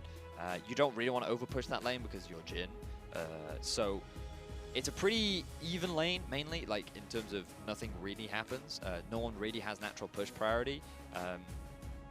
But the all-in power of Misfits Academy is very potent, right? So if they are able to get a pick, the LeBlanc roam coming down to the bottom lane is a big factor which could enable Misfits to start the snowball. They have a decent teamfight comp, but it's very much like what we saw in Game 1, right? Where you have a lot of pick potential. The difference now is that LeBlanc has been subbed in for Ryze, and you have a Maokai instead of a Shen. So have a little bit more team fighting power, a little less global impact, but I felt like they didn't make much use of the global impact in Game 1 anyway. So what I'd like to see from Misfits Academy this game is utilize the LeBlanc strength they have in the early game, use Pridestalker to invade, be a little bit more aggressive because you have the support from your mid to move with you. Kassadin is not going to be able to offer anything in the early game, and that allows you to get the advantage over Tabasco and prevents him from getting that snowball that he had in Game 1. A lot of the snowball came from a couple of early picks as well, and then Tabasco was just willing to sit in the enemy jungle and do whatever he wanted. It was a Nautilus pickup last as well for Ice Beasto in that top lane. We saw him play it, I think, once at CSQ. It's a strong pick, but it very much just feels like a tank into a tank. I don't really like Nautilus right now because I think he was very reliant on the courage of the Colossus. And with the nerf to that, I think that it significantly hindered his ability to be impactful in the game. Well, we are getting on to Summoner's Rift for our second game of the day. Team Kinguin, 1-0 up, have secured their first win in the Challenger Series. Misfits Academy trying to equalize that scoreline. We talked a lot about what we expect to see in the early game, what we'd like to see from Misfits Academy, being a little bit more aggressive in the early. Want to track the jungle pathing from Tabasco once more, because if he's going to gank anywhere, you could go for a gank mid, punish the fact that Kozq is looking to play aggressively. Bottom lane is another possibility. Like, there really aren't that many. Like, you could gank top because there's a lot of CC from Nautilus, especially early levels. But I feel like Tabasco could be in some trouble here. I don't think there are that many lanes that he can really gank. Maybe he prioritized counter ganking, right? Maybe he just invests more time into early vision, looks to try and punish Pridestalker for setting up those ganks like he did in Game 1. And he was very adept at doing that in Game 1, able to spot out Pride Stalker, understand where he's going. Jisoo and Pride Stalker are just actually going for an invade here. They'll be spotted out by a ward. Immediately, Sebex reacts as well. Starts to move up. Tabasco and Ice Beasto will walk away. Still just around the corner. Chucks out a Sonic Wave. No connection, though. Misfits Academy don't get anything out of it. Vision control in that entry point was vital. And it means that Tabasco is not pushed behind. So Tabasco once again starting top side of his jungle. Similar for Pride Stalker. This isn't too surprising for Pride Stalker because what he wants to gain is vision control over bot side river. Maokai is naturally going to get pushed in by the Nautilus because of how often he just spams his E. So it's fine for him to be under turret. He has the safety. He can even ward his Tri-Brush if he wants to. And you can see once again the bottom lane actually getting that early push from Delord again, just forcing Dreams back because it's difficult for him to trade back against the Lulu. It's the power of having that help pick shield as well. You can harass without fear of losing your health in response. Delord just continuing to get those little extra auto attacks down. Mid lane, Coscu's pushed it up already. 6 CS to 3, just forces the wave in, tries to make Sebex have to farm underneath his turret, tries to just continue to harass the Caster as much as possible so that he can start looking to work with Pride Stalker, to be that roaming gank squad that they need to be to get ahead. Jungle path thing this game is actually very interesting because Tabasco always taking pretty unique routes where he's actually gone red to Raptors into his Wolves, and then he's going to blue. Oh no, he's just going to go straight for the Scuttle Cow. Okay, this is fine, getting the early level 3. I say early level 3. He's going to get level 3 at about the right time, then look to get that early vision.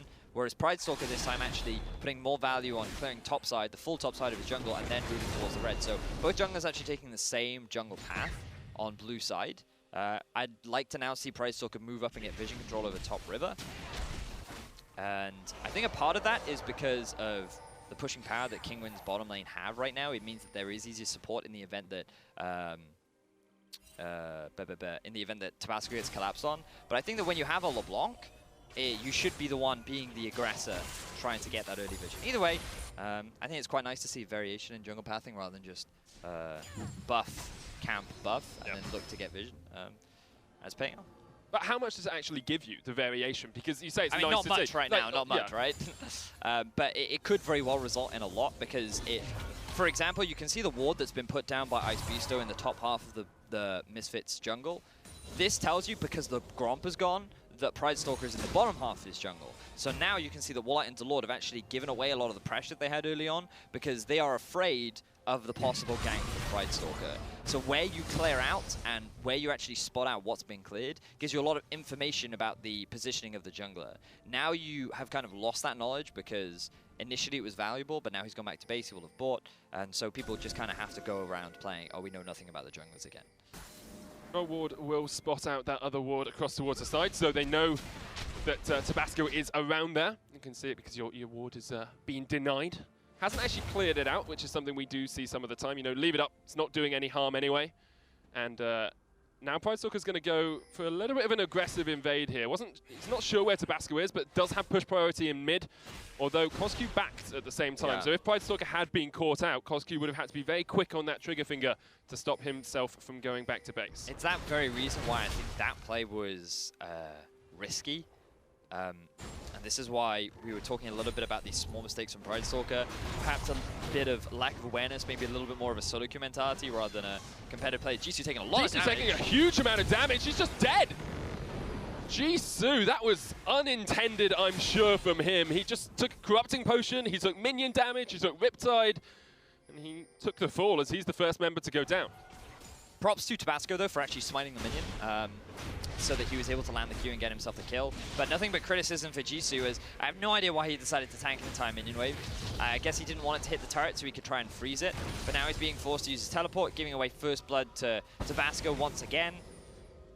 I don't know, is the short version of that. There's no reason for Jisoo to make that play.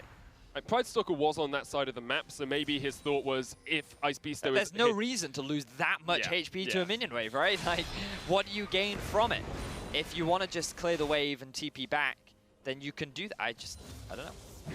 I do not know, friend. Sebex caught out with the 2 chains here from Coscu. Not yet level 6, so can't Rift Walk his way away. Ignite used as well just for the harass, and Stalker's waiting in the wings. Going to see if perhaps he can elite himself in. Here's Tabasco. Coscu doesn't take turret aggro.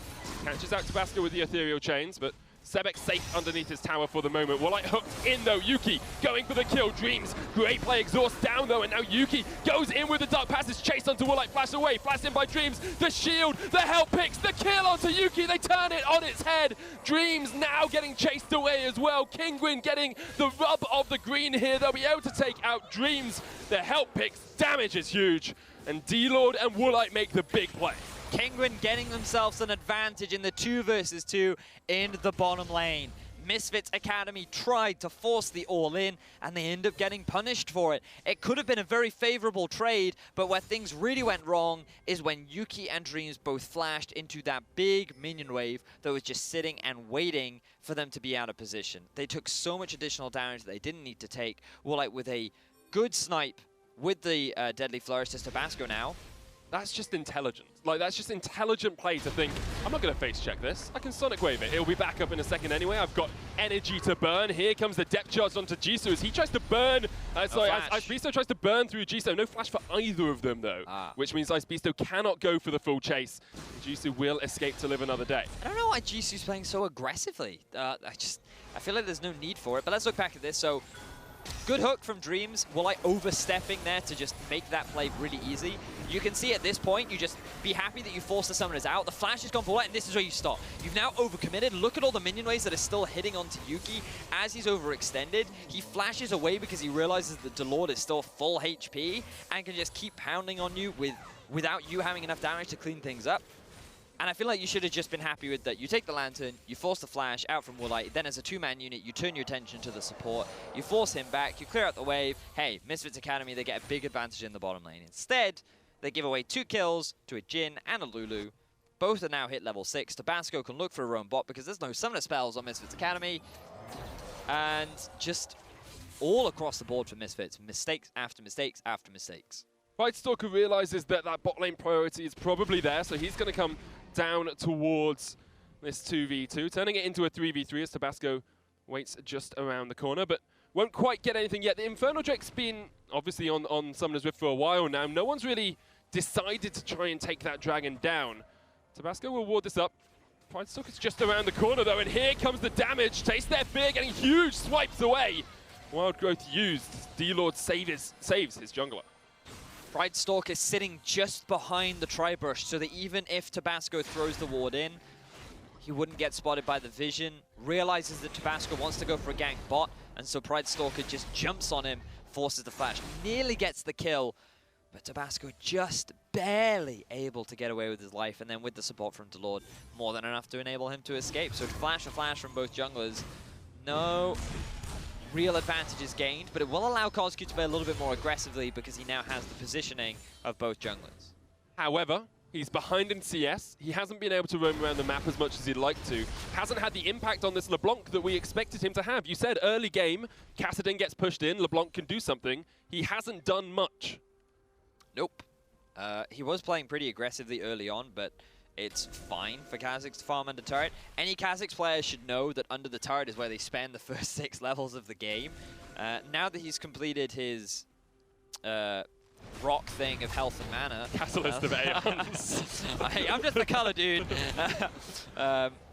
But yeah, now that he's completed that, he can work towards the Rod of Ages, and then because he has all that stacking health, which is super valuable against bursts, Woolite gets hooked up again. Hook once again onto Woolite. No Wild Growth here. Exhaust down, the heal used as well. But because Dreams and Yuki are behind from those earlier kills, even though they get everything, they cannot escape. The Curticle comes down. Dreams is not quite dead yet. He is now as the final shot connects. And they get the dragon. Misfits Academy losing out across the map. Misfits Academy once again trying to go for the all-in in the bottom lane. They responded better this time by actually disengaging because they realized that Sebek was moving on the map. They realized that their jungler was nowhere near to help them out. And they end up losing anyway because Woolite had his ultimate available.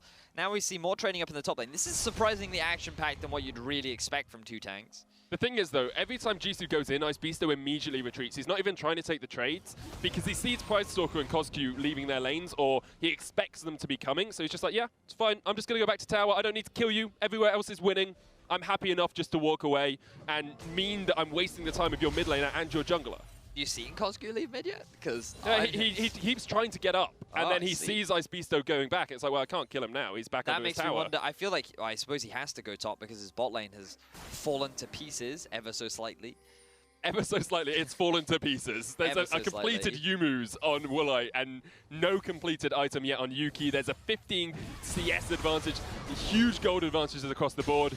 And like bot lane has been a catastrophe here for Misfits Academy. Well, as a Brit, I like to look at the bright side. You know, I look for the sunshine on that rainy day. As an Englishman, I had a big bright side yesterday when Wales lost. Can you remember that? No, I don't remember that happening. Now look at both junglers in the mid. Trying to get in, flash away. Cosq actually flashed in there. I thought it was Sebex flashing away, but it was just the Void Whip. So the reason for the flash from Cosq was because he knew that Sebex would rift walk away, and he wanted to preemptively land the chain as the rift walk was coming out. So it's a thing that Nocturnes also do when they throw out the Tether Blade. They know the opponent is going to flash the Fear, so you flash in advance. So even when they flash, you don't actually get far enough. Yeah, you're close enough to the blade the chain that you still end up locking them down. I like the idea from Cosq, just a bit of a mishap in terms of the execution. And that's kind of the summary of Misfits this game. A lot of their ideas have been good.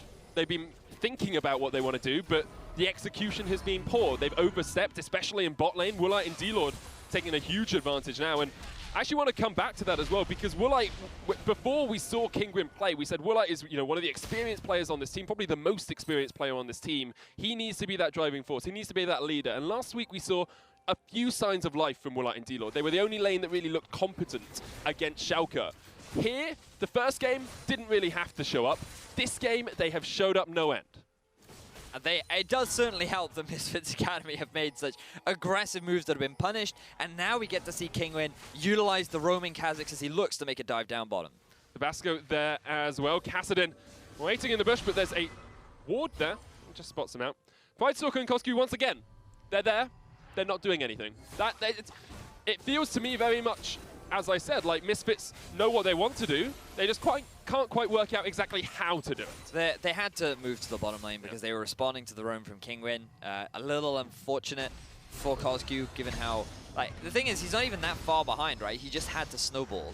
That's what this matchup is very dependent on.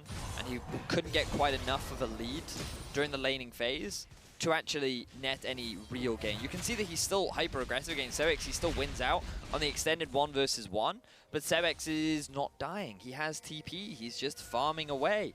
Often why Kassadin is considered a pretty safe pick. The big difference between Challenge Series and say somewhere like Korea is Korean teams are very good at utilizing the early strength of LeBlanc, and maybe if they can't snowball the mid, they'll utilize the push advantage to snowball top, snowball bot. And because of all this early action that's happening, the deaths on bot lane, the flashes and deaths on top lane, LeBlanc has nowhere to roam. He didn't make map movements with Pridestalker into the enemy jungle, didn't try to punish Tabasco. And it's now resulting in a LeBlanc that has had nothing to do this game. Just push mid, farm, yeah, sure. Win out against Sebex. And the fact that he's gone for it early, I don't like this. I really don't like this. Why? The changes to Abyssal, I just don't think it's good. It's more of a defensive tool now rather than it was before, where you had that passive mana magic resistance reduction. It's now just improves magic damage, right? But if you don't do much magic damage in the first place, it doesn't really improve very much. I feel like the Morello is way more valuable in terms of getting that early snowball. I don't like it. I don't like it. I can understand that. I think maybe Cosq, the argument on the counterpoint is he says, I'm not snowballing. I can't find a way to snowball. Let's just be a little bit... But now you're conceding the lane to Kassadin, who's always gonna... he's just gonna snowball. He's gonna outscale you, right? In the side lane, Kassadin's gonna have the advantage. In the later game, Kassadin's gonna have the advantage. Oh, Sebex jumps in because Tabasco's here. Cosq kicked across the wall. The Sonic Wave inches away. Pridestalker, though, gets taken out. Cosq tried to jump back in. Tower down in the bottom lane. That's first turret, but the teleport in as they look for Cosq. Jisoo's come down as well. Tabasco and Sebex have retreated. And it looks like it's going to be pretty good here for Kinguin. Get tower, get a kill, and get out. Misfits Academy are just falling apart now. Yuki, he's caught out. Yeah, there's no escape from this apart from flashing across the wall, but straight into the curtain call. He's trying to put on his dancing shoes. He's tapping on the stage, but the curtain comes down straight on his head. And Woolite is unstoppable. 6 kills to 0, a 4,000 gold lead in favor of Kinguin. They are just dismantling Misfits Academy right now. And while you have to give praise to Kinguin, a lot of the advantages have just come off the mistakes from Misfits Academy. In game 1, it was a very different affair where we saw the early leads being built up by Tabasco, by Ice Beasto. But this game, it's just top lane dying 1v1, bottom lane dying 2 versus 2, Coscu going for this itemization and them losing out in the 2 versus 2 against LeBlanc Kha'Zix losing to Kassadin Lee Sin. Like, that should not happen. I mean, this late in the game, yes, if you concede the lane to a Kassadin, yes. But I'm now wondering how do Misfits Academy come back? Because they were so reliant on getting the early advantage, using the LeBlanc to roam around the map. Very much from what we saw from Vitality earlier on. When GBM got that LeBlanc, getting 2 solo kills, he really made that LeBlanc work, right? But this game, you haven't seen that early snowball, and Coscu is really struggling to have an impact. He is, and I said between the games, do Misfits Academy need to go towards these more lane-winning champions? Do they need to say, oh yeah, we'll go for the aggressive, mechanically intense champions that will just win the lane? It doesn't feel like this has worked for them at all. They've gone away from their usual scaling composition. Dive top. Yeah, they're going to go up towards the top side. D-Lord there, Pride Stalker going in, but he's just caught out. This is misplay after misplay by Misfits, and they're all at ends. Coscu comes in once again, but he's all by himself. Wild growth from Woolite, not really doing much as Stepex continues to chase. He can just jump in. He's not afraid of the Misfits. Coscu has to flash away from the Deadly Flourish. Jisoo there as the front line, isn't really doing much against Stepex. The curtain call comes down. Dream's going to tank that one up. Not quite connecting, but Misfits start the fight, and Kinguin say thank you very much. We'll take that, and we'll take your top lane tower. These are the kind of plays that Misfits Academy wanted to be making 5-7 minutes ago. Using that LeBlanc to try and move around the map. The Dreams Pride Stalker combo that we saw work actually very well in game 1 to allow Misfits to slowly edge their way back into things.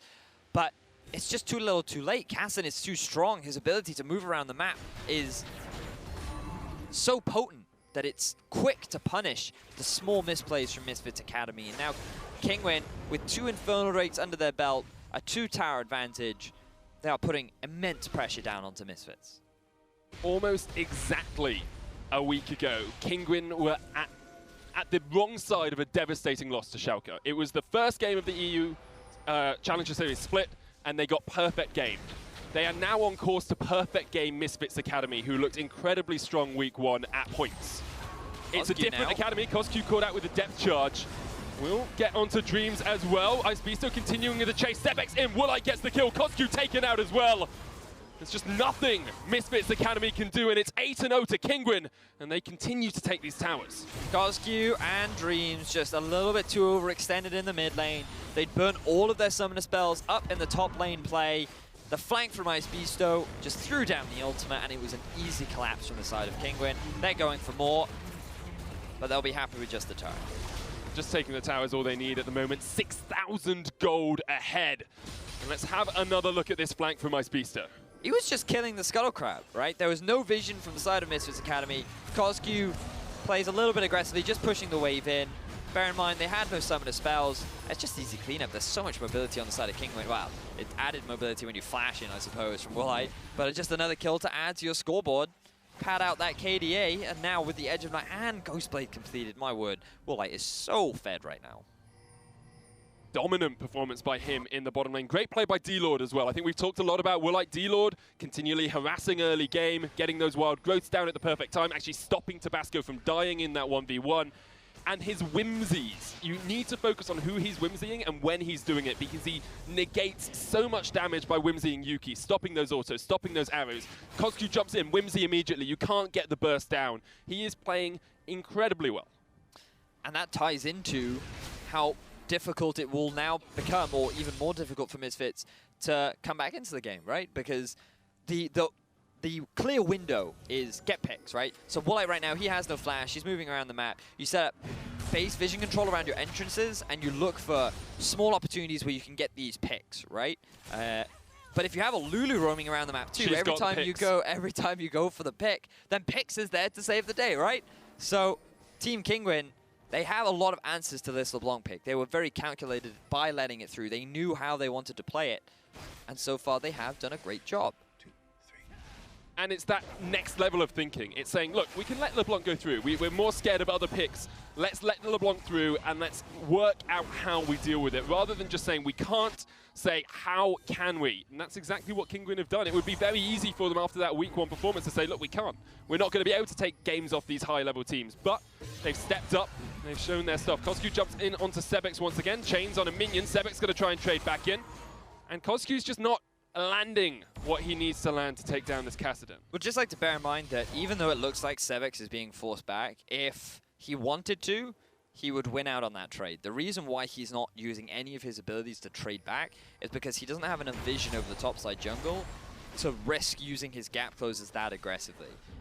This is just good awareness from Sebex, realizing that I can't afford to go for this all in, even though he knows he's much stronger, because Kozku, with no cooldown reduction, has big windows between those abilities, right? So it's very easy for a Kassadin who naturally, once he gets a couple levels under his belt, has fairly low cooldowns, to punish this big window of LeBlanc. Gone for the Mercury Treads as well, just to make sure that LeBlanc can't do too much. Now has Abyssal, Rod of Ages at 8 stacks almost completed. It feels very much like the scaling composition coming out from Kinguin is just going to win out the day. They haven't even really had a rough game. Like, usually when you have something like a Kassadin in the mid lane, you have a rough early game and then you get back into it. Here, it's just been Kinguin from the word go, and a lot of that does come back down to what you continually say, misplays from Misfits. They're just overstepping. Third Inferno definitely helps them as well. It's quite a nice bonus to have, a cherry on top of the cupcake. The thing I just find quite funny is the fact that LeBlanc, even if you can't snowball mid lane, you can snowball the side lanes, right? And then top lane dies, and then bot lane dies too. The only way in which Misfits couldn't snowball was if they're both side lanes threw away their early game, and that's exactly what they did, which is just making Kozku's life so difficult. He had nowhere to roam, he had to win mid lane, and Sebex played way too defensively. He clearly understands the matchup to a very good degree, in which that he did not give Kozku that snowball. Game's slowed down a little bit now. Oh yeah. It feels like Kinguin are just waiting for their next step. They're gaining vision, they're trying to step forward into the jungle, moving that control ward line up step by step by step, but Misfits are being able to respond, you know? They're behind by a long way, but they're not losing anything at the moment. There's no gain of advantage for Kinguin. What is the next step? What is your next move if you're Kinguin? Well, it looks like they're going to try and TP in behind Kozku here. Ice Beasto there, Pride Stalker's on his way up. The hook lands, Kozku knocked up with the depth charge and taken down by Ice Beasto. You punish the over-aggressive tendencies of Kozku, and now Pride Stalker's next on the list. Going to try and void Assault, and then will flash. He will get away, but now Baron is on the cards. All of Kinguin are up towards this top side of the map. It looks instead, however, like they might have been going towards mid. They'll start up the Baron, spotted out by that far side alteration. Here comes Jisoo. He's still a Maokai. He's still a tank. Wild growth on D-Lord. Chains come down as well. Kinguin trying to turn on towards Misfits as they engage. Price Stalker in the back line. He can't jump into that. Will stop Kinguin getting the Baron. It's another delay from Misfits Academy. Slowly trying to get their way back into this game. Kinguin largely just using the Baron to bait Misfits Academy out towards a fight. The fact that Jisoo was the initiator and the fact that the other two members of Misfits Academy were in that choke point behind the Maokai meant that they could do free damage, force Kinguin away, and then use the Lantern to get Jisoo out to safety. I like the play from Misfits, good response to dissuade them from the Baron, and the fact that they didn't hard commit and allow Kinguin to just clean them up and then turn into a Baron is good awareness from Misfits. But you still have to criticize them, right? Because Kozku not showing the same restraint that Sebex was demonstrating, not respecting the possibility of a collapse from the jungler, the top laner. And that surprises me, given as to how much of a veteran of the challenger scene Kozku is, right? He has been around the competitive scene for an incredibly long time, and you would expect him to show that level of respect, especially given as to how convincing Kinguin were in Game 1. Very easy to get frustrated, though. Curtain call onto Yuki. 2 shots hit. If all of these connect, Yuki's just going to die. Woolite snipes away his opposite man, and it means Kinguin can quite easily take down this tower. Nothing but props for Woolite landing all 4 of those shots. Yuki wasn't even in the wrong place. It was just Wallite being a very good Jhin player. Now they're pushing in. Look, Maokai still isn't there. LeBlanc being forced to walk back because of Sebex. Free inhibitor tower going over to Team Kinguin after what was a very clean pick. They have been so clean this game. It has been step by step. It's been logical. It's been very smart and intelligent play, and now they're going for the inhibitor. KOSQ is going to come in here, lands onto D-Lord, Wild Growth used, TP in by Sebex. Just trying to force Misfits Academy back. Yuki is back up, but KOSQ's low, and that will be the inhibitor falling. Here comes Jisoo onto Sebex in the midst of the entire team. KOSQ low though, Yuki's joined the fight once again. Redemption, Ice Beasto there, Jisoo still on the backline doing work. Woolite somehow surviving for a while, but not for long enough as Jisoo takes him down. This is great for Misfits, they've got 3 kills, they've got so much damage onto Ice Beasto as well. The snipe with the arrow, and it's only Sebex surviving. 4 for 1 in favor of Misfits. Misfits Academy actually being able to win out a fight is monumental for this lineup. Kinguin invest a little bit too much into getting themselves the inhibitor. They don't respect the flank from KOSQ. They do not respect the tanking prowess of Jisoo. But now going for the Baron, this is a very risky decision. Incredibly risky. Sebex is still here. Misfits are low. Pride Stalker not the tank. Quadra. He wants to be. I see a Quadra too, and Sebex wants it. Oh! 1, looks for 2, doesn't get it. Dreams almost dies, somehow survives. It's not a Quadra, but he stops the Baron and he takes down KOSQ. I was just waiting for his E to just come across all 3 members and wipe them Here's out. a force pulse for you. But It's like 1 for 1, stops the Baron. Kinguin now making their way towards the Baron. All 3 members that were setting up for it have now just been forced back. DeLord clearing out the minion wave. There's a control ward there as well, but Misfits are in their base at the moment. They've started up. Woolite is very strong. He will take this down pretty quickly. Here comes the TP in by Jisoo though. Kinguin still on that Baron. Jisoo trying to get here in time. Ice Beasto jumps across the wall with the blast cone. Baron down to 4,000. No jungler yet for Misfits, but they've gone away from the Baron. Jisoo's forced them back. Now they're going to go for the Baron. It's 1 by 1. Here comes the curtain call. The box down as well by Dreams. Ice Beasto the front line for Kinguin. Jisoo jumps in the hook onto Ice Beasto. Now, Kinguin need to work out how to re-engage this fight. They're onto Jisoo, who is miles away from the rest of Misfits, who don't seem to want to go in. Jisoo, low, hook. KOSQ, though, onto Tabasco, jumps in, gets the chains down. Here's Sebex. He's looking for that Quadra he missed out on just a moment ago. Jump. There's 1. Jisoo runs away. Misfits on the back foot. Pride Stalker caught. Ice Beasto landing, hook after hook after hook, and Kinguin take down 2. The big problem for Misfits Academy was their unwillingness to engage on that fight. KOSQ could not find a good flank. Jisoo just soaked up so much of the damage for so long, but Misfits Academy could not capitalize on it. Eventually, the front line goes down. Sebex arrives to start cleaning up the fight, and KOSQ... Yeah, he's dead. Yeah, he is in fact dead. Should be a free Baron for Team Kinguin. And now they're in a prime position to close out game 2. But there goes the perfect game. Man, oh no! There it goes. Oh, Vedius. Gone. I'm slightly disappointed by that, but again, it's just Baron play after Baron play here. Jisoo, they switch onto it, and now Kinguin re-engage. Okay, so watch Jisoo in this fight, right? Look at how long he soaks up 4 members of Team Kinguin. Even Ice Beasto is hitting onto him, right? 4 members of Misfits, but they're getting zoned. They're not doing anything. There is no damage output. There is no support for the rest of their team. He even only lands the ultimate onto Ice Beasto, isn't able to do anything. KOSQ comes into the fight at the very end and he can't even get a kill because of the support from Team Kinguin. And now finally Sebex joins the fray and all Misfits can do is retreat. And that's a great hook onto Pride Stalker as well. I mean, Yuki and Pride Stalker are next to each other, so you're probably going to hit it on one, although Yuki did have the Edge of Night. Tabasco will spot out Jisoo here. No, someone's around the corner because of that scry as Blue Tabasco going ham straight into the backline, and actually Woolite's here to join him. And we'll just force Misfits Academy away. Yuki was quite low there after taking a bit of poke beforehand, but now Dragon on the cards. It's going to be another easy take for Kinguin. Their objective control has been monumental this game.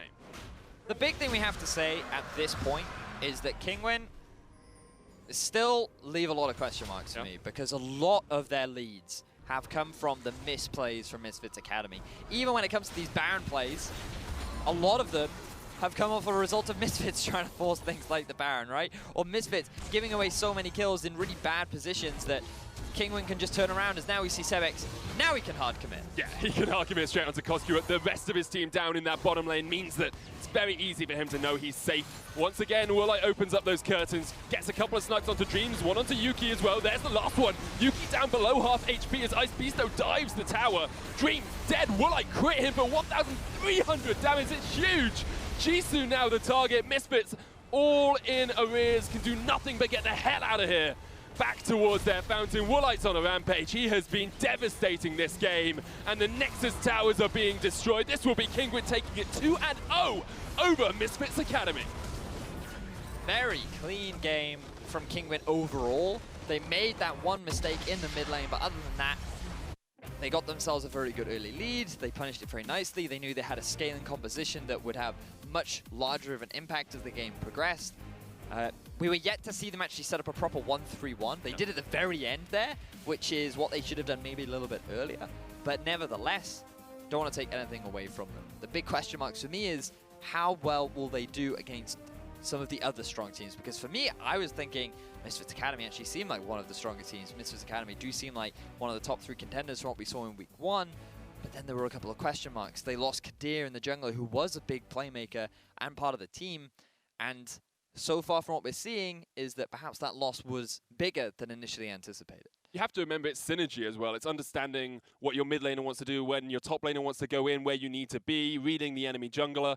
Pridestalker, he was good in CSQ, but he didn't really show up today, and he wasn't playing the same sort of style as he was in CSQ. In CSQ, it was go in, if I die, I'll get some kills. Here, he was very tentative. A lot of the time, we saw him coming into fights late, trying to get in from the back, and it's just like, no one's low enough for you to actually do anything on this Kha'Zix. And we saw very small misplays in terms of respecting his opponent, having good vision control, and knowing how to properly play around the early game. So still early days, still many weeks left of the Challenger Series, but congratulations for Team Kinguin, and perhaps some work to be done for the side of Misfits Academy. That's one series under our belts, and we've got 2 to go still. After the break, we'll have Fnatic Academy taking on Millenium. We'll see you in 210 seconds. Like hooked in though, Yuki going for the kill. Dreams, great play, exhaust down though, and now Yuki goes in with the dark passage, chased onto Woolite, flash away, flashed in by Dreams, the shield, the help picks, the kill onto Yuki, they turn it on its head. Dreams now getting chased away as well. Kinguin getting the rub of the green here, they'll be able to take out Dreams. The help picks, damage is huge. It looks like they're going to try and TP in behind Koskyu here. Ice Beasto there, Pridestalker's on his way up. The hook lands, Koskyu knocked up with the depth charge and taken down by Ice Beasto. You're very easy to get frustrated though. Curtain call onto Yuki, 2 shots hit. If all of these connect, Yuki's just going to die. Woolite snipes away his opposite man, and Woolite's on a rampage. He has been devastating this game, and the Nexus towers are being destroyed. This will be Kinguin taking it 2-0 over Misfits Academy.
Welcome back to the European Challenger Series.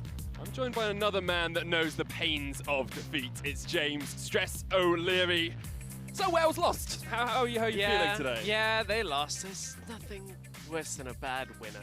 I'm a great winner, mate, as are the English team, unlike the Welsh team, who just seem to be losers. I wouldn't know about winning. Anyway, let's do it. First cast for me for Challenger Series. Yeah. We've got some stacked lineups. Oh, some great lineups. Let's dive straight into them in the second game between Fnatic Academy and Millenium. Fnatic Academy will have in the top lane Kikis. Their jungler is Dan. Mid is Niski, AD Carry, Mr. Rollers, and support Cly. Yeah, as you can see, a little change for Fnatic that we'll get into in a second, but their opponents for this matchup, Millenium veterans here in the European Challenger Series. In the top lane, it is Mimic. In the jungle is Steel. Mid lane is Pretty. AD carry Pinoy, and their support is Norsgaren. And you talked about the change already. Dan has subbed in for Boxer, who of course has moved up to the Fnatic LCS squad. This is the same Dan who played for Mouse Sports and Unicorns of Love in 2014. Yeah, and you know, Dan's got a bit of a pedigree in Challenger. We've seen, as you mentioned, Mouse. We've seen him on Unicorns, and he's a solid jungler for Challenger Series. It is slightly worrying when you look at how instrumental Broxer was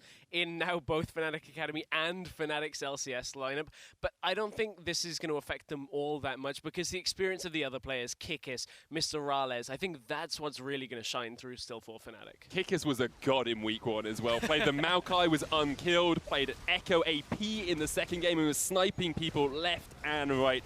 He was basically the dominant threat on Fnatic Academy for most of their games. Yeah, he truly was, like, unkillable, and that's what we've come to know from Kikis, especially at this level. He did it on G2, when he dropped down to Challenger, took them all the way up, and then in their first split in LCS actually won the split. So, you know, Kikis has got a history of doing this with Challenger teams. I'm excited to see how it works out for Fnatic Academy. Their opponents, Millenium, a little bit of a struggle last week, though. That's the problem, because while Millenium, we're normally talking about how, hey, they're going to win, they're going to do great in Challenger Series. Honestly, they look okay right now. But that's not quite good enough when everybody else looks so scary. That's the problem, though. Like, if this was any other Challenger split, I'd say, you know, possibility top 2, maybe top 3.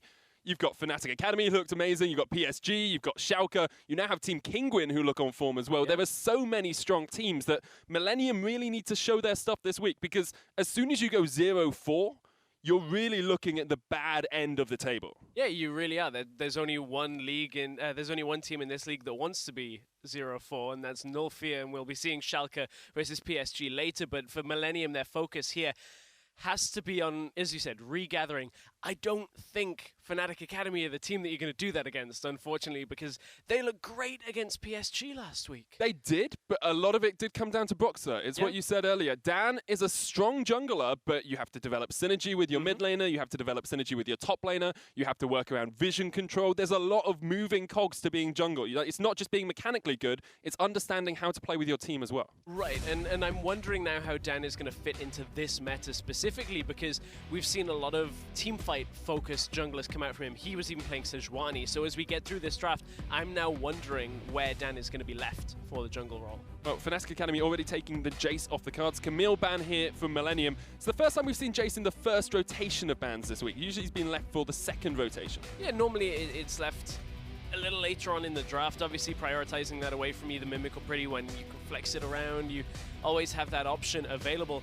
A lot of mid lane and poke focus being taken away from Millenium with the Corki here as well. As you said, a lot of these bans not this early on in the draft. The likes of Shen still there that we may see taken away. The support priority, the Zyras, the Malzahars normally banned out in this first rotation for Fnatic. Fnatic will be looking for that strong power pick, though. It's what you always want to get on blue side, and Millenium will be trying to say, okay, what can we leave open that we can get on that second rotation? And this is interesting by Fnatic banning out the LeBlanc. They don't want it Obviously, they kind of were wondering where Millenium are going to go on their last ban because the Kazakhs, the Ivan. Ivan is what I expect Fnatic Academy to look for.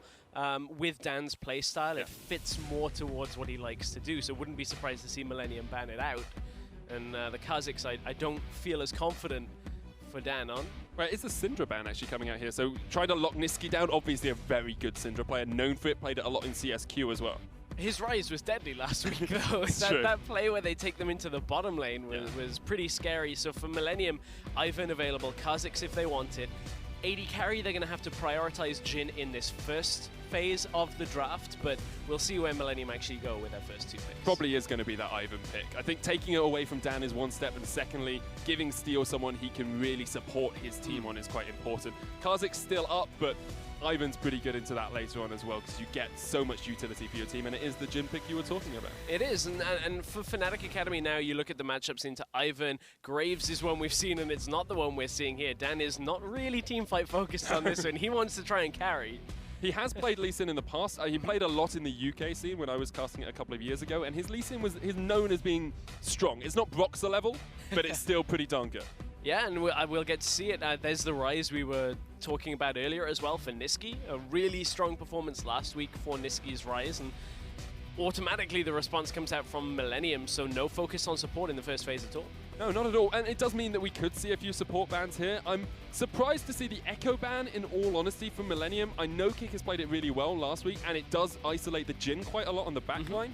But I still think there's a lot of top lane available. That means you don't have to focus that Echo down. Right, but what they're trying to take away from Fnatic with that Echo is a strong side lane alongside this Rise. If Fnatic have that smothering playstyle where they can just continually push with the Varus in mid and take control of the side lanes, that's what Kikis was doing so well last week. Without that, we'll see where they turn from that. Taking away a lot of the anti-tank matchups, Millenium may be looking for something like a Maokai first if they want to end up playing a tank in for themselves, taking away that Rumble, taking away the Echo. It feels like the Maokai, doesn't it? Like you're saying, we don't want anything that's going to destroy our top laner in lane. Maybe perhaps saying, oh, there's the Maokai ban, yeah. So Nautilus is still on the cards. We saw it last game. Poppy is still there, although not really meta at the moment. She's kind of a step below. She's A tier rather than S tier. Yeah, and we're in a situation now where we're looking at more unorthodox matchups for the top lane, as you're talking about, like whether it'll be a Trundle into a tank matchup or something like that. We're also looking for support still with so much available, and that's a blind Fiora into the top lane. Cosplaying as Lee Sin, she's blind Fiora, but yeah, Fiora very strong. You know, she does win out a lot of matchups into tanks because she can just harass them down until later on when the tank gets a few items and can deal with her. And we've seen a couple of Fioras over the last week or so in competitive play, high split push potential, really good dueling potential on top of that as well. So whether Fnatic can actually shut the Fiora down in time before she just takes over the entire game is another question. Yes, get in! Urgot has been picked. We saw this banned out in LCS. I think it was the Fnatic game, if I recall correctly. I might be wrong, but it was banned out. It works so well in top lane. You get a huge amount of harass, and you build lethality on him as well. It is beautiful. I'm so happy we get to cast an Urgot game. I'm happy we get to cast an Urgot game. Of course, this is very difficult to deal with up in the top lane. It's something people have been playing with in solo queue here and there, trying to play these anti-carry matchups with Urgot, where you just kind of press Q on them and they die. You have so much in the way of shields and heals. Karma got locked in as well now, so for Fnatic, potentially very strong side lanes if this Urgot can actually get ahead and maintain the way through the Fiora, and then difficult to get on top of Mr. Rales and Cly in that mid lane. So Fnatic have a fairly clear-cut comp.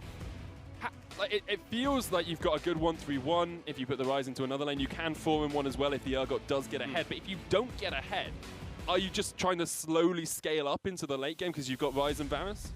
At this point for Fnatic, yeah, they've got a lot of potential to siege. The same kind of happens with the Urgot as well. Although it's normally into Jace, now every time Urgot is with the team stepping forward to a turret, you've got to be careful of that hyperkinetic position reverser under the tower. We never get to see him play, so no, that's true. You got to at least bring that out. You have to remember the name. At this point, Millenium's comp on the other side has a fair amount of team fighting that's scary at the same time. Like this Cassiopeia, if Fiora gets the kill in the fight and gets that massive heal, there's a lot of difficulty to deal with Millenium, whether you can actually get on top of Jhin, kill the Cassiopeia, especially with that Lulu that was picked up as the last rotation. So for Millenium, A lot is banking on Pretty and Pinoy in this game.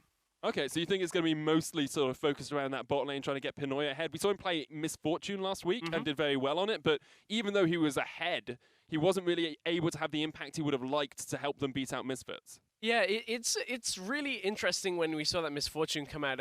The North American teams are playing it a little more, and of course that focus is more towards team fighting, and we haven't seen all that many challenger teams team fighting very well because the game kind of gets you get an early lead and snowball fairly heavily. So I kind of like this a little more from Millenium, going a little safer rather than trying to burst people down with a Misfortune, shred through their armor. Kind of protect the carries in this one. Mimic, of course, we're going to have to watch him in the top lane as he's going up against this Urgot. Excited to see it now in European Challenger. Haven't seen it all that much elsewhere outside of solo queue. I haven't really seen this at all recently, but I'm very excited, and I'm sure the players are as well as we get onto Summoner's Rift for this first game between Fnatic Academy and Millenium. Millenium will be looking to redeem themselves. Last week was not the best performance for them.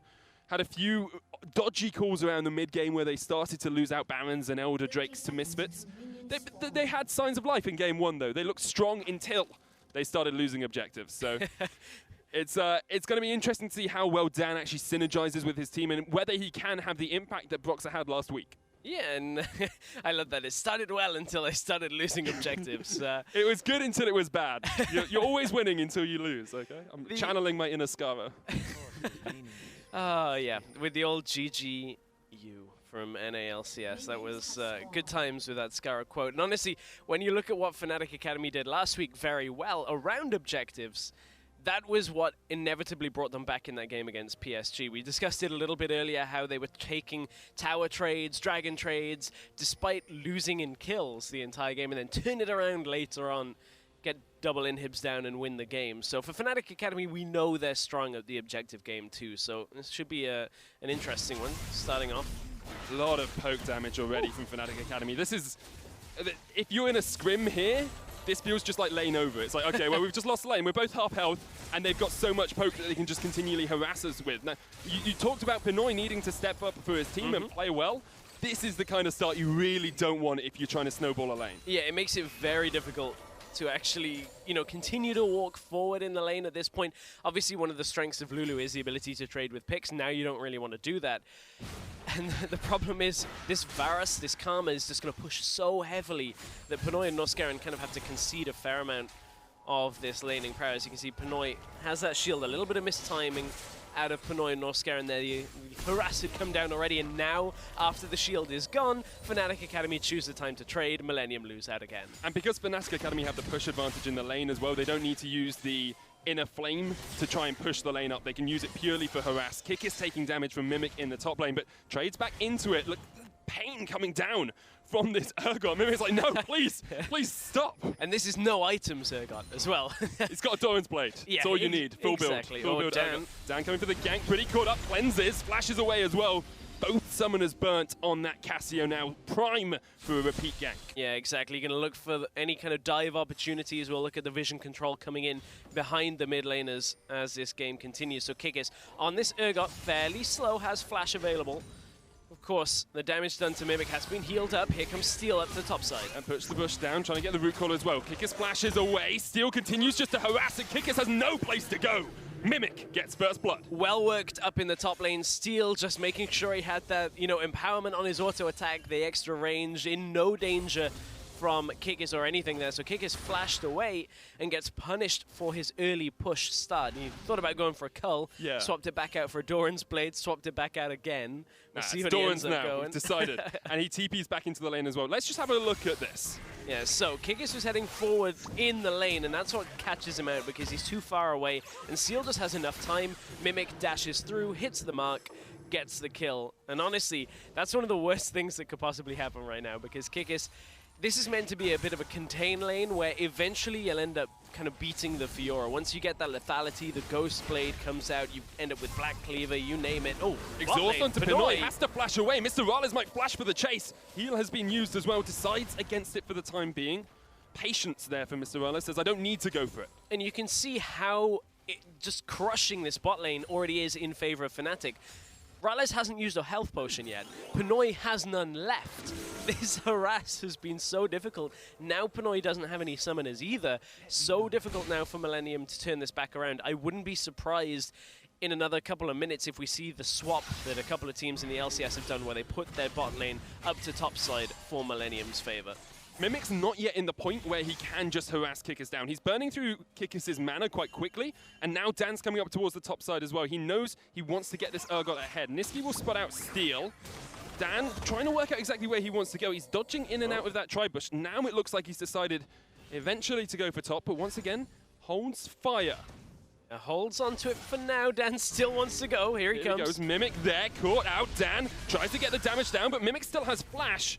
Just harass coming down. The wave is pushing towards Kikis, and if he can freeze this well, perhaps he can deny Mimic some of that farm. Well, the problem on that attempt there was the fact that Mimic just walks his way out, just riposts a bunch of the damage, and Kikis couldn't land a lot of those Acid Hunters because of the wave in front, didn't want to trade into such a big minion wave either, and as you said, it's now pushing in towards Kikis.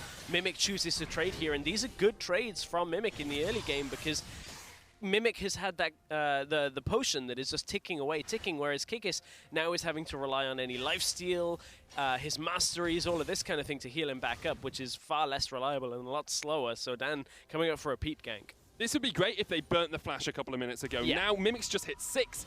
You really don't want to go for this. It feels a little bit like Dan's just saying, I'll stay around. Mimic's 6, he might go in for the grand challenge. He might go aggressive. Just in case he does, I'll be ready and waiting. The problem is, though, Urgot gets so tanky that it's real tough to actually go aggressive under the tower like that, especially with Kikis being level 5 on that tipping point around hitting level 6. Of course, Mimic has to be careful of just getting caught under tower. Oh, that was so close.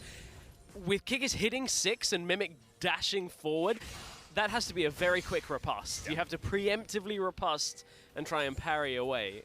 You have to get rid of that hyperkinetic position reverser. If you get caught out, especially since he took aggro from the turret as well, he would have just got taken out. But able to get away, and Mimic still just keeping himself safe in that top lane. A lot of those trades earlier on, you were saying, you know, these are good trades for Mimic, and it's about burning Kikis' mana to a degree. Like, sometimes you'll take a little bit more damage in the trade, but you have the extra lifesteal that you were talking about, and then if Kikis no longer has the mana for Acid Hunter, which is a very mana-hungry skill, you can just go in later for a gank. Pretty lands the petrifying gaze. Dan is low, still only level 5 as well. Dan's just dead. Nisqy runs away. Millenium coming out swinging this game, 2-0 up. Yeah, this is much better out of Millenium, and we were talking about how would the impact of Broxah being out, Dan coming in, actually affect things. Well, it's not so much Dan's fault in a lot of this situation, but this is not the same kind of aggressive early game that we were seeing out of Broxah. Even on the Ivan, he was going aggressively into the enemy jungle. Now Dan is playing against Ivan and hasn't been able to find any footing. They were looking for Pretty in this and were not anticipating Steel being around, despite the fact they had seen the attempt on the blue buff. Right, he just took Millenium. the blue buff. Exactly, they'd just seen him around, so of course he's there. And now his red buff's gone, Dan's so Steel been is 4 taking buff everything. to buy Millenium here, and now Nisqy is the target. Flashes from the root caller. Will escape for the time being, but that's the flash down. And once again, Millenium just starting to flex their muscles a little bit in this game. Mimic's still taking a huge amount of harass from Kikis, who now has a Tear of the Goddess, so that mana is a lot safer for him. But eventually that Fiora will be able to get ahead. Even with 1 kill right now, she's still behind, mostly due to range into not range and the tankiness of the Urgot. Eventually, she will be able to take those 1v1 trades and take out the kill. Yeah, I'm looking to see when Kikis actually starts putting points in the Terra Capacitor, the shield that he ends up getting, because you end up maxing it second. Obviously, you want the damage from Acid Hunter first. And that's one of the real things that makes him oppressive and difficult to deal with, because once that's got a couple of points in it, you can start landing the autos, you slow the target. Mimic theoretically will struggle to get away. And it's if Kikis ends up at 2-3 items, maybe then he can start winning the trades. But I doubt Mimic is particularly, used to playing Fiora into Urgot as a matchup. So we're going to have to let this one unwind as we're watching it as well. Depends how much solo queue Mimic's decided to play. Yeah, I know, right? Just Urgot has been a terror. And at the moment, he is terrorizing Mirik. You know, he's ahead in farm. Even though he got taken down early on, he's still being able to win out this lane to some degree. Fnatic are putting a lot of priority up towards that top side, though. We continually see Nisqy start to roam up here, clear out some vision. Dan's been there a couple of times as well. Bot lane. I've just realized we haven't really talked about it a huge amount, but look at Pinoy's CS. Look at that. It's a 25 CS discrepancy because of that early push that we had coming out from Fnatic Academy. And this is a lot of why Fnatic are putting the priority on top side with the vision control, because bottom is going so well for them already. Here comes the curtain call. Yeah, Mr. Wallace takes one, Clyde takes the other. Neither of these are going to kill, but they do force Fnatic back and give Pinoy a moment to breathe in this lane. Yeah, pushes Fnatic back. Now, if Millenium actually recall out from this as well on the bot side, look for that top lane swap, they might be able to kind of offset some of the difficulty that Pinoy and Norskeren are having by looking for that top tower. It's a move we've seen a couple of teams make. This is later on in the laning phase than you normally would expect it, and Fnatic Academy have already decided they're looking for that bot lane tower. They haven't done much damage to it at all yet, but if they can continue that push, Millenium, look at how they're going to try and capitalize on this. They're going to try and cut down through the jungle, try and catch out Cly and Dan as they're warding. Probably go for Dan first if they can. Cly stepping forward. Dan still there. Root caller misses, but Daisy comes down. Dan, half HP, has to flash. Cly now here. Nisqy joins the fray. He wants to get onto Pretty, who cleanses away. And there is the knock-up onto Nisqy once again. Fnatic Academy running for the wins. Nisqy needs to join his friends back towards his tower. He will escape for the time being. But Daisy says not today. You don't. Continues with the chase. The knock-up there as well. Steal there. Dan did smite away Daisy. And Steel will run away. Not the trade that Millenium wanted. They missed the root caller to start with, but they do force Dan's flash. It looks like Kick is flashed in top lane as well. Yeah, he did just flash top side, and now TP's up back into the top lane. So it looked like we didn't have full vision on where exactly he was standing in the bush.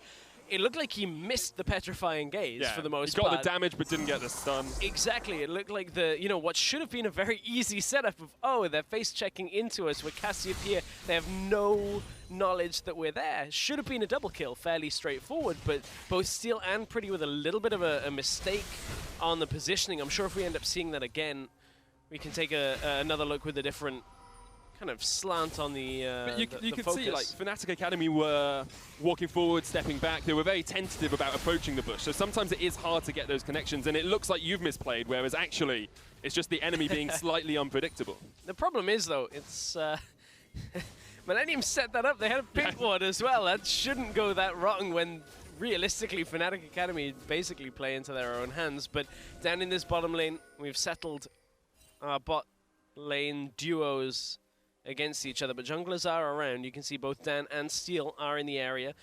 Nisqy's moving down to try and realm warp over. Still only rank 1 as he's level 9, so has to get fairly close for it, but isn't really able to get in there.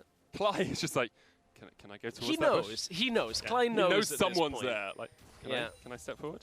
They're waiting. Millenium are channeling like their inner Fnatic actually with these death bushes. Well, the thing is, there's this lane ward is telling them exactly where Millenium are, because they're not in lane, they're not top, they're nowhere else. Pinoy nearly dies. Yeah, but the curtain call does come down. Daisy on the chase towards Rales, slowed up, flashes. The knock-up coming in, just a couple more autos, and Rales is dead. Norskeren takes him down. Even though they knew Fnatic could not deal with Millenium. Couldn't escape the cupcake. It was all a bait out of Pinoy, moving forward into the lane, losing almost all of his health, and just healing it back up off the honey fruit. I mean, that was kind of Fnatic playing into Millenium's side again, where Millenium are just sitting around, trying to just hide in a bush and get kills as much as they can. This time, Mr. Rales comes forward, and a little bit of the experience that you would expect out of Mr. Rales doesn't really show itself there. Getting baited into this aggressive play onto Pinoy with the ultimate there. As soon as the ult's down, Mr. Rales realizes there's not too many ways to get out of this. If he had it here, maybe he could have done something, but I think after getting knocked up by Daisy, it was curtains for him anyway. It was. Nisqy's going to use the ghost here. He's caught between Steel and Pretty, though, and Pretty will happily sink in his fangs. Realm Warp to try and get away, dodges back into it. Oh! That's awkward. Oh, Steel's going to really notice him as well. Oh. Oh, no. Oh, Nisqy. Oh, you poor man. That's obviously, like with Realm Warp, where you are in the circle is where you come out on the other side, and he just mispositioned it. That's really awkward. I wonder whether he did it in minimap or just off the edge of the screen. Because for a moment I was thinking, oh, okay, he's out, safe, he's yeah. fine. Realizes it's half over the wall. But the thing is, like, Dan has come in as their new jungler, right? We had Broxah, who was amazing last week. Dan hasn't had a huge impact. But what you need when you've got a new player, well, I'll let you talk about this and I'll come back to my point. So we'll watch the bit of an awkward magic trick here. Look at the placements. He won't do that again in a hurry. That's like when they're doing the soaring a person in half trick and it actually goes wrong at that point for Niski. That's not the kind of magic trick you want at a kid's birthday party. That was a little dark. Sorry. I was taken aback slightly. I worked as a doctor for a year and I haven't seen anything that dark. So. You'd probably want the Ivern candy instead. Yeah. That would be way Sawing better. a cake in half. And then in the middle there's actually... Oh, no, like, no, not if it's Daisy. Like, that would be kind of brutal quite as sad well. as well. Yeah. Anyway. This got really dark. Yeah, I'm going to go back to my point about Dan. So Dan, new player, doesn't quite have the synergy with the team that you'd like, obviously, because he hasn't had enough time to practice with them. What you need from your experienced heads is them to play safe, to understand how they can play the map, and to be experienced heads, to be smart heads in the game. That's not what that is a massive misplay from Niski. We saw another one from Mr. Rales in the bottom lane. Those are the two heads that you need to be saying, okay, look, we can win this. Kikis has been standout throughout the entire Challenger Series thus far, actually. Kikis has been one of the best players just mechanically and in terms of his strategical play. The rest of Fnatic here are letting down Dan. Well, the difficulty here is, like, Kikis isn't having a massive effect on... as Dan comes in. Pretty Penfine Gaze will land. Fangs come down once again. Dan does get taken out by the burn. Pretty with a perfect gaze. Kikis comes in though. There's the position reverser. Chains misses. Not scaring off towards the side. Klai is low. Pinoy jumps forward. Gets the kill. Karma down. Kikis the new target for Millenium. He's gone. Mr. Rales is gone back to the fountain as well. The curtain call comes down as Niski tries to round warp out once again. I'm sure he positioned that one well and does escape. However, Millenium now 8-0 up will take mid lane tower. Millenium in a commanding position against Fnatic Academy, and Fnatic Academy just look like they're on so many different pages against this Millenium lineup. Like, Dan, the call here should be they know Cassiopeia still has ult, and Dan just runs. At no point during that entire exchange was Dan looking backwards, trying to just, you know, tweak where he was looking, and considering Broxah, the replacement that Dan has now come in for, was able to do it on the LCS stage. Of course, a little bit of a difference. Dan just wasn't really looking to turn away from that, runs headlong into the fight, and Millenium just clean up. Couldn't really equalize anything with Kikis coming into the fight either. He's not strong enough yet. And this is looking so good for Millenium. Incredibly good, especially after their week one was poor by most respects. Like, Misfits Academy played well, but not outstandingly in any of their games, and was still able to take the 2-0 over Millenium. Fnatic Academy, a lot of people were saying it would be them and Schalke going into the LCS next split. This Fnatic Academy, you've changed one member, and it's an entirely different team.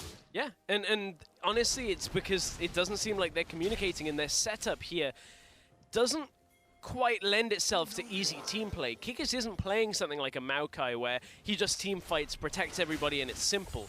He's playing a containment lane against Mimic, so if Mimic roams and Kikis doesn't at least even up what Mimic is doing, it becomes very difficult for him to have an effect on the map. Unless he can somehow get a turret the other side while his TP is down.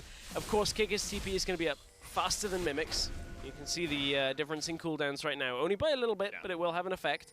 But Fnatic are now trying to make a play on the bottom side. There's so much vision control in this bot side river that... Oh, they're going to go. Onto Pinoy. Mr. Rales low, though. Whimsy. Here comes Dan, kicks Pinoy back, but he's straight into Mr. Rales' face, and Pinoy just snipes him down. Dan unable to get this Jhin. He is jinxed in this bottom lane. He can't get a kill for love nor money, nor scare, and has two, and Pretty cleans it up. And the Millenium roam plays off again. It pays dividends for them as they come down. Steel was here, Redemption was used, and Pinoy stays alive. Between the heal, the Redemption, Millenium grouping very effectively, and for the second time today alone, we've got a Challenger team that looks like they're on track towards a perfect game. Of course, it wasn't a perfect game earlier, but look at how dominant Millenium are looking in these exchanges. Pinoy never close to dying. There was always a shield, a heal, redemption. Everything came through onto Pinoy to keep him alive. Millenium are using this composition very, very well. And honestly, with a 4-0 Cassiopeia and a 3-0 Jhin, this game is almost done for Millenium. They're going to catch out on Mimic for now. Does flash away, can jump across the wall as well. The Acid Hunters won't chase. Realm Warp. They don't want it, though. Don't take that. No. Don't take that, Niski. He's learnt his mistake. He won't chase in. I want to come back to talking about Millenium and their improvement once again. I really want to focus on Mimic and Steel, because they're the two Korean imports on this team. They're new. Last week they didn't really show up. Steel especially just didn't have great games. He's 0-0-10 on this Ivern. He's been involved in almost every single kill in the game. His objective control has been strong, his warding has been strong, and his positional play has been outstanding. Steel is really showing up this game. He absolutely is. His Ivern play, you know, going in, pretty much taking full control of the jungle camps from Dan is to be commended. He's 2 levels up on Dan as well. They're going to very slowly solo down this. It's all right. Daisy will tank. Yeah, Daisy, it's fine. Daisy's just being such a good helper here. It's like, this is what it takes to make a cake, you know? It takes time, it takes patience. You've got to leave it in the oven for a while, let it brew. Brew? Let it brew. Cakes don't brew, unless you're making alcoholic cakes, in which case you can brew a cake, I guess. But I haven't heard of many alcoholic cakes. Run Raisin? Run Raisin, there we go. They're going to take the dragon eventually. Eventually. Got it. But that's 2 dragons secured from Millenium. They've got Ocean, they've got Mountain. They have everything they need to start to close out this game. The next step, top lane tower, probably. And right now, Dan's like just going in for red buff. There's nothing he's really obtaining that is of significant worth right now. They've established topside vision control around the Baron buff, and as you said, like top tower for Millenium is going to be a bit of a target as the next point of contention, so KGS does have to respect that. That's where Millenium are coming through. They'll sweep out the vision, move up to the top side, but Fnatic Academy aren't doing anything on the map. They aren't able to actually put themselves in a situation to fight back because they're so far behind. Talked about them perhaps running this split push composition. You said, that, like we talked about saying their composition is well defined. They know what they want to do, but it's never really felt like Fnatic Academy have stepped into that role. Yep. Now we see Niski splitting in the bot lane into Pretty, but Pretty's 4-0. And if Niski oversteps at all, he's just going to get killed by the Cassia. And it looks like Fnatic Academy are expecting the mid lane push out of Millenium. Like, this was, you could see this topside push coming a mile off. And Fnatic Academy, if they were going to react with a mid push of their own here, they should have been doing this like 30 seconds ago. The wave needed to be pushed out. They needed to at least group and try and push back, but now they've lost another tower with no response. Fnatic Academy did not read that play, and it just means they're hemorrhaging objectives. We talk about it time and time again. You have to make cross-map plays. If you're behind, that's how you get back in the game. Yes, you give up a tower. You can't defend the tower. Go somewhere else and do something else, because otherwise you give away objectives and you get nothing in return. And this is where it's punishing Fnatic, because if you look at Fnatic's vision only, it looks like they have a lot of wards on the map. But when you actually toggle it, all of their vision is on their half of the map. There's no vision on where Millenium are going through the river, through the jungle on their side. So Millenium get free reign. Fnatic can never put themselves in an aggressive stance because they don't have the vision control to do it. So without Millenium making a mistake here, it's going to be very tough for Fnatic to get back in. Millenium's vision isn't superb either. They've got no wards in that red side jungle of Fnatic, which means Mimic is slightly overextending the further he pushes up in this lane. They've got now they're starting to play some control wards. We can see Steel coming in here and saying, okay, we can garner a bit of vision, gain a bit of control of this blue side jungle. But up until this point, they only really had 2 or 3 wards in the river. Only a couple of wards, but it might be enough for them to start Baron. There are a couple of pinks through the jungle as well. Millenium trying to bait it more than anything. Of course, Fnatic not falling for it yet. No blue trinkets for Fnatic available, so they have to kind of do it the hard way. Face check a couple and hope they don't get caught out. But you can see how mistakes are made in this sort of situation. Because they've got no vision. You have no idea if they're doing Baron. They've got a Cassio, do it incredibly quickly. They're using things like Realm Warp to check it. You've got 3 Farsight alterations to try and get vision because they know they're so far behind. And that's smart decision making. They're like, we can't clear vision. just get a lot of alterations. And Dan steps forward once again, but that's dead. Once again, where's the vision? Nothing. You have no idea what Millenium are doing. Yeah, and they're kind of waiting for Mimic to buy time on the bot side. Kikis backed away, but is still not really at the strongest point. He's almost at Edge of Night, which isn't the standard solo queue second item that we've seen time and time again. We've seen a lot of Ghost Blade as an item alongside that Muramana coming out on Urgot. Of course, there are matchup differences, that type of thing. So Kikis looking a little bit more for the safety alongside that lethality. Daisy jumps onto goes Cly, trying to get the knock up. There it comes, Cly has to flash. Millenium will just reset. They had started the Baron up there, but Fnatic were able to get in safely. However, Dan is not in a safe situation. He gets caught by the first shot. Second and third don't connect. The fourth does. Norscaven here. He's bloodthirsty Lulu, and Dan really has no escape from this. He is gonna die unless he makes one of the most amazing escapes I have ever seen in my life. Norscaven takes him down. Easy peasy lemon squeezy. This whole passage of play, though, has been just slow out of Millenium. They could have recalled and bought.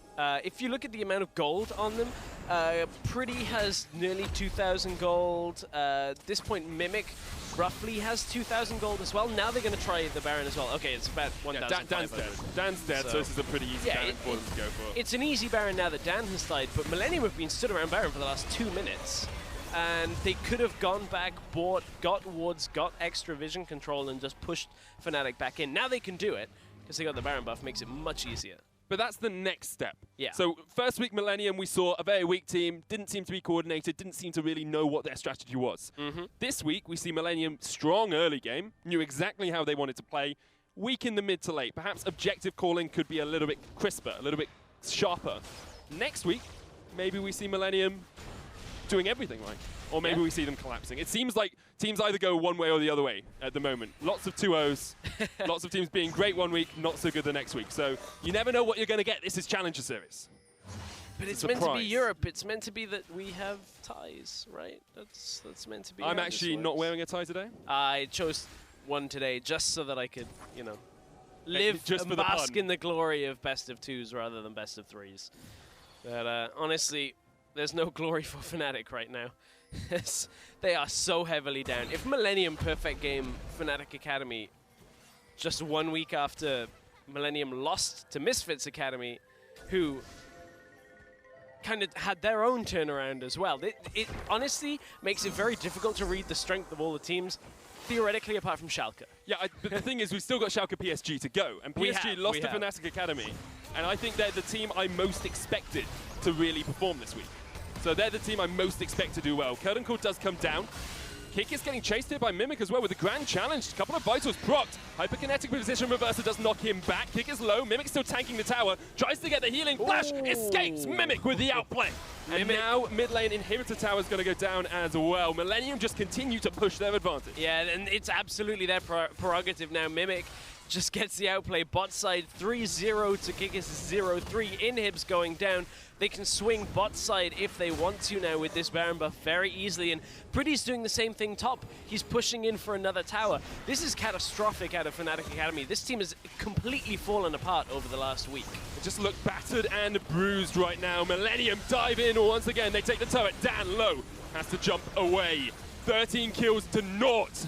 Millenium are destroying Fnatic Academy, and they're taking down this second inhibitor of the push. Cassio's in the top lane. That's where Millenium are going next. Yeah, that's the next objective. I mean, it's so difficult now to stop this. 4-0 Cassiopeia, 3-0 on Jhin. Everybody is so much further ahead for Millenium. Oh, Dan's going to try. Dan goes deep, does get the kick onto Benoit, but it was incredibly delayed. Millenium will take Dan down. Are they going to do it? Is it going to be a perfect game at this rate? It looks like it, in all honesty. Third inhibitor's going to go down. It might be a perfect game with all objectives destroyed as well, which is something we don't always see. Millenium going to continue to push. Nexus Tower is their next objective. Daisy starting off work on towards them. Niski gets onto Pretty. Petrifying Gaze doesn't quite connect. And Millenium will retreat for the moment. However, Kick is now knocked up. Pretty still standing as that front line. Mimic just taking down towers by himself. He doesn't need the rest of the team. Kick is caught out. Here comes the curtain call. One shot, two shot misses.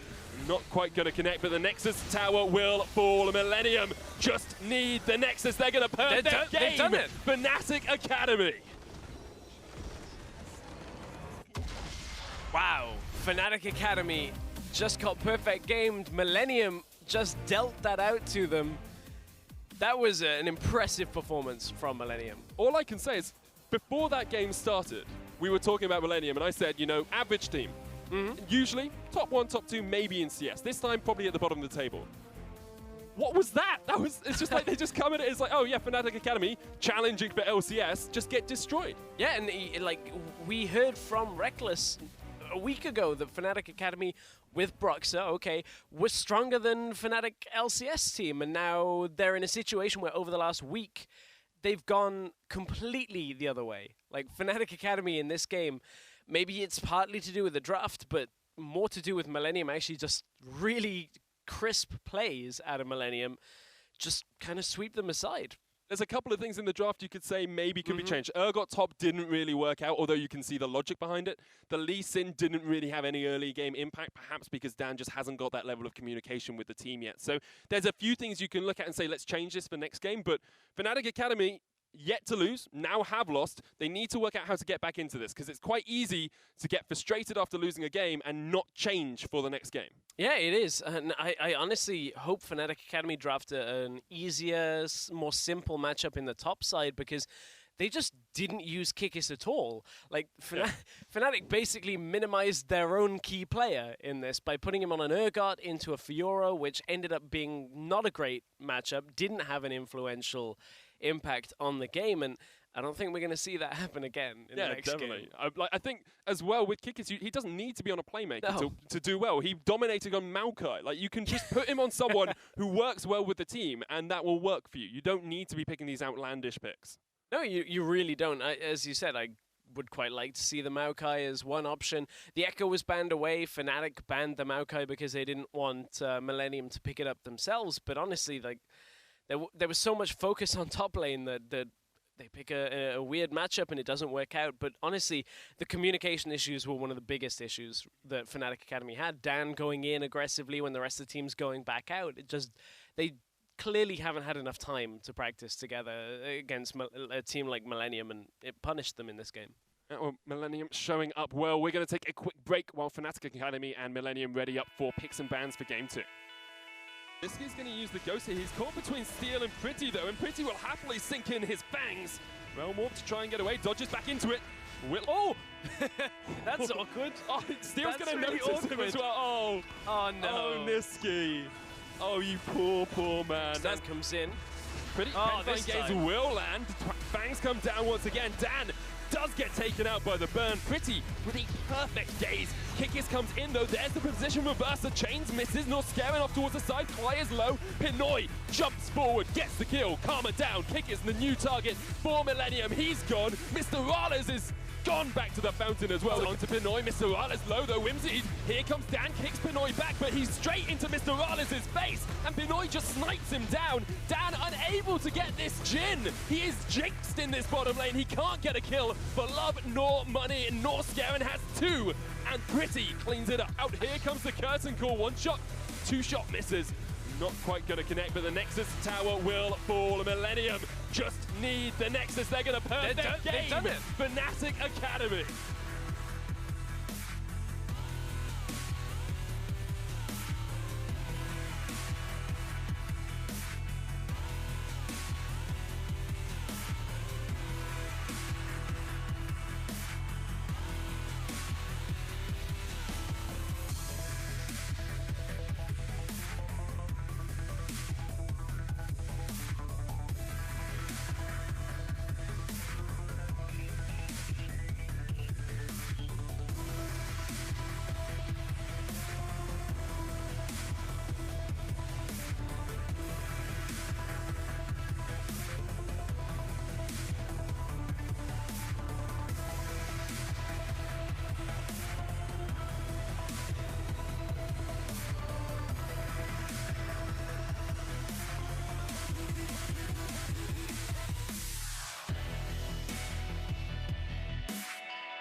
Welcome back to the European Challenger Series, where Game 2 between Millenium and Fnatic Academy is about to get into picks and bans. Strong stuff from Millenium, in all honesty. Yeah, stronger than the Welsh rugby team, that's for sure. Not difficult. Pretty sure my grandmother is stronger than the Welsh rugby team. So. Wow, that's good to know. I want to take a moment to go a Sit little. right there. No, it just maybe go a little ham on a discussion that a lot of people were having to do with Fnatic Academy, and how the perception of trying to fix that LCS team by kind of hamstringing their academy team, and whether that was a good thing or a bad thing.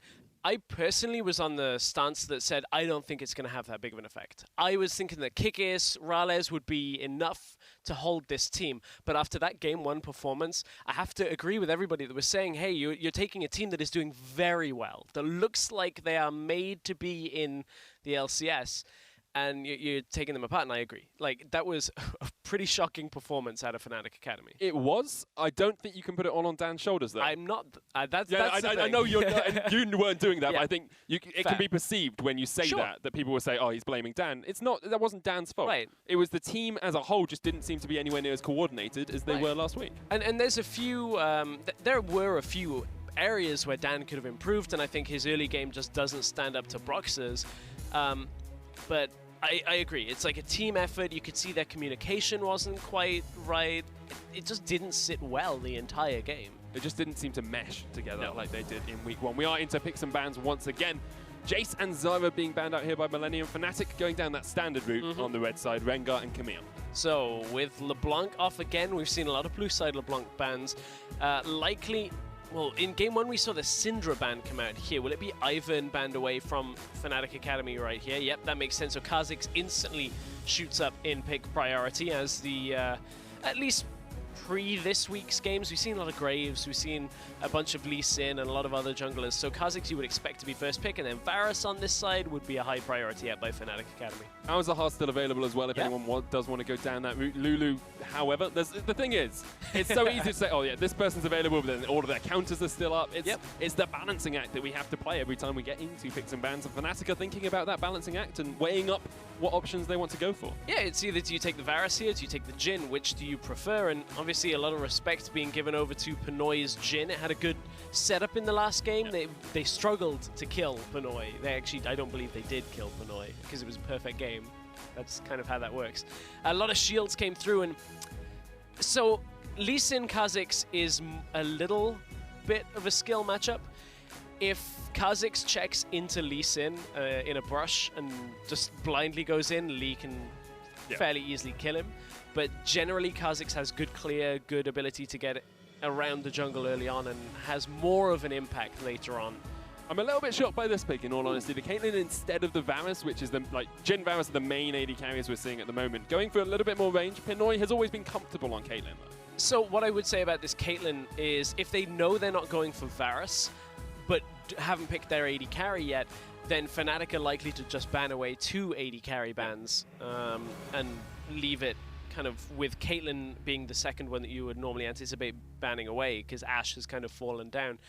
The Lulu ban is interesting as well from Millenium here, because yes, okay, Lulu in days gone by has a lot of flex priority, but without the Malzahar being locked in already, all this is basically doing is taking Fnatic away from playing Malzahar and obviously providing shields. With Shen still available, I'm a little surprised that Millenium didn't put any priority on that, but it already would be playing into a rumble now. And Fnatic Academy haven't put the priority on that either. Ban comes out. Yep. I expect probably quite a lot of top bans coming in from Fnatic, and Millenium, where are they going to be looking? Because there is support and mid, really, that you want to try and isolate. Yeah, and at this point, as you're saying, it's support and mid because the Rumble's not flexing, because Lee Sin's already locked in. So Syndra's still available, Ryze still available, Corki still available to take away from Niski. But that's not where they're going. They're actually going away from the mid lane. They're going for bot lane. Of course, obviously, Caitlyn is a little susceptible to champions like Thresh because less innate escape, but a lot of AD carries suffer for that as well. Yeah, Jhin being a prime example of it. In all honesty, can get caught pretty easily. But the Thresh is the ban. Cly, of course, a very good Thresh player, known for it for quite a while, so it's it's a respect ban in some regards, but also they wanted to narrow a pool down somewhere, and support is where they can do that. Yeah, this is just a really weird draft considering the current meta. Yeah. Like, so many meta picks have not been targeted out. We've had, you know, some getting let through, the priority on Jhin instead of Varus, and No with a Shen ban pick in the first timing rotation. out now as well. Maokai is available for Millenium if they wanted. Of course, we know the lane matchup itself isn't great, but outside of it, the team fight is fine for Maokai. I think Maokai probably is the pick for Mimic, in all honesty. You need that front lane tank. You've got the Lulu to facilitate him as well. You know, you go in, wild growth. You've got so much CC coming out from that. And then alongside that, take a strong, aggressive mid laner just to help you have that priority around the mid lane and around the river. Yeah, and Fnatic are looking to counterpick the mid lane on the other side of that. So with Cassiopeia open, if they end up running the Ryze for Millenium, which is available, Ryze Maokai would make a fair amount of sense here and provides a difficult team comp to kill, but that's a Cassiopeia pre-locked in, so yeah. I wouldn't anticipate Niski going Ryze unless he feels very confident in the matchup.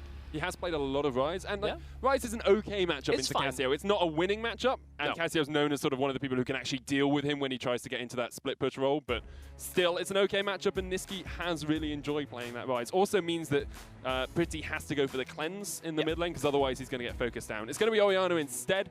A great team fight composition here from Fnatic. Yes. Yeah, really good. You've got the Equalizer, you've got Shockwave coming through, but honestly, Millenium, they're not too shabby on the old team fight themselves. So you've got everything in here. You've got tankiness coming from the Maokai. You've got good engaged setups, at least, if you can catch people out with Petrify and Gaze to start things off. You bring the Maokai in.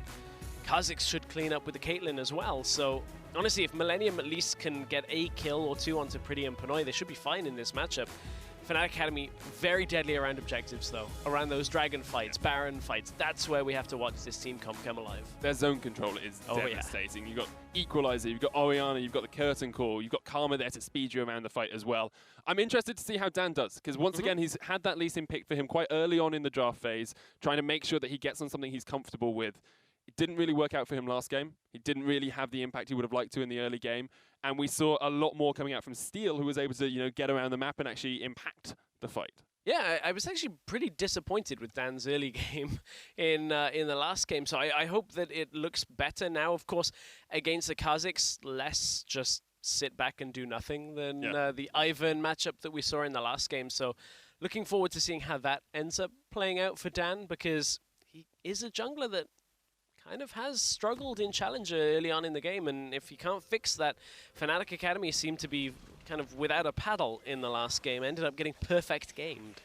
And we are on to Summoners with Fnatic Academy, trying to right the wrongs that they had in that first game, hoping at least for a kill or for a tower or for something that gets them on that scoreboard. They've given Kikis a strong top laner once again, and actually, first, I thought this was going to be a lane swap. My mind went back and I was dreading it. I was like, oh, 10 minutes of just slowly farming under turret. It's not going to be a lane swap. Fnatic just setting up towards the top side to start things off. Actually, I say it's not going to be a lane swap. It could still be. I sincerely doubt it will be a lane swap. I hope it won't. There's just too much risk in it because, of course, the changes made to mitigate early lane swaps with the bot lane tower, with the tower health, that kind of thing. Against Caitlyn Lulu, you'd lose that push fairly heavily. But honestly, what this is more of a setup to do was initially to see whether Mimic was scouting up into the top lane brush. Of course, normally top laners kind of sit further down. You're going to try and help Steel start on that blue buff. That's going to be the beginning of this pathing, so not really anything coming out for Fnatic Academy by sending their bot lane up there. Yeah, nothing at all. They back, they get into the lane in time before that minion wave gets in. Don't lose out anything. They have got a little bit of push with the Karma. However, the range advantage from the Caitlyn and the Lulu harass is going to make that quite a difficult lane for Mr. Rales and Clyde. They're probably going to take quite a bit of free damage just trying to get those minions. Yeah, and we've seen the rise of Lulu after some of the buffs that came through and some of the matchups that go favorably. So expecting to see a little more here and there. So Steel's going to start his blue buff. Of course, Mimic's not going to fall too far behind from that start because Kikis kind of did the same over on that pull. You can see now Pinoy and Norscaran put some damage down in exchange for a slower push onto the wave. We'll see if they can actually even it up. I want to talk about jungle pathing for a second. It's something we saw a lot in the first series of the day. Dan here's gone red wolves, and then he'll probably go blue and look for a gank or for scuttle crab. Yeah. Steel went blue buff Gromp and then took a little bit of time getting over to the other side of his jungle. What is the benefit here for Steel, and what is Steel looking to do? Because he's not going to get to that Scuttle Crab before Dan gets there. Yeah, I mean, one of the benefits of Gromp as camp is obviously some of the isolated damage that you kind of end up getting from this Kha'Zix. Honestly, it's this thing where Dan's going to end up bot side way before Steel, so it's not a benefit for Steel in this case. Pinoy has to be careful here. Will likely have to burn Flash. Here comes Dan.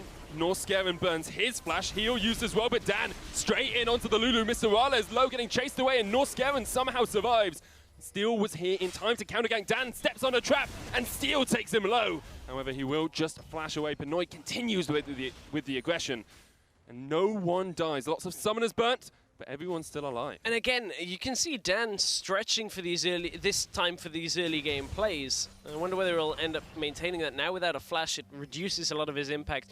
Steel was slightly behind on that play, but still was in a fine spot to come down and assist. Trading a lot of summoners, 3 summoners each team.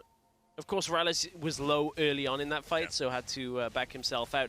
Interestingly, though, Mr. Rales now burned all 3 health potions through, so that means Norscaron and Pinoy should be able to at least harass down, have that damage stick. That's one of the regularly the benefits of having 3 health potions, but against Caitlyn, Lulu, they kind of get taken very, very early. Does still have his heal though, so if he goes really low, you know, he's still got that summon to try and keep himself alive. We've seen Kikis burning through Mimic in the top lane. It's to be expected, you know. Mimic is melee, Flame Spitter comes down, just clears out the way, pushes it in, and gets the damage on towards a Mimic as well. You expect him to go relatively low in the early trades there, and actually, in all honesty, I think Kikis needs to step up this game. Now they put him on someone a little bit more conventional. He needs to be one of the focus points, because if he can really get ahead in this lane and then start teleporting into fights and getting the equalizer down, he can be the game changer. Oh, of course, and he can end up snowballing the team fairly heavily from that as well. We know that Rumble has that good laning phase up against the Maokai, not really threatened by anything Maokai can offer, so it's not uncommon to see Kikis, or what would be Kikis, coming out, you know, 30 CS up would be kind of an acceptable spot for Mimic, where he's like, oh, I can still have impact in this game. But Kikis still a Maokai at the end of the day. Yeah, exactly. You just turn up with your ult on and everybody kind of survives. Millenium did a very good job of surviving in the first game. No kills yet either. 5 minutes in, both early game junglers looked for that gank in the bottom lane, weren't able to get much. And now, you know, Millenium are happy just to gain vision control of the river. They've got both the Scuttle Crabs. They've got a couple of wards starting to peek their way towards the Fnatic jungle, trying to just spot out Dan as he goes for these plays and for these ganks. Trying to spot Dan, but Dan is trying to do some vision control of his own. Control ward placed in that river brush. So we'll see whether Dan can actually locate Steel, who Steel hasn't actually backed away yet. This is his first recall coming through. And we'll see what he buys. Actually buys that Skirmisher's Saber. Can be the difference between, you know, dying in an exchange. We saw a whole number of times Jankos nearly dying. I believe it was up against Vitality. Just the Skirmisher's Saber was enough off that damage reduction. But Dan is looking for an impact with his double longswords. Looking for impact in the bot lane. They want to try and catch on to Norscaron while he's not got his flash available, but it's a difficult lane gank to come through here.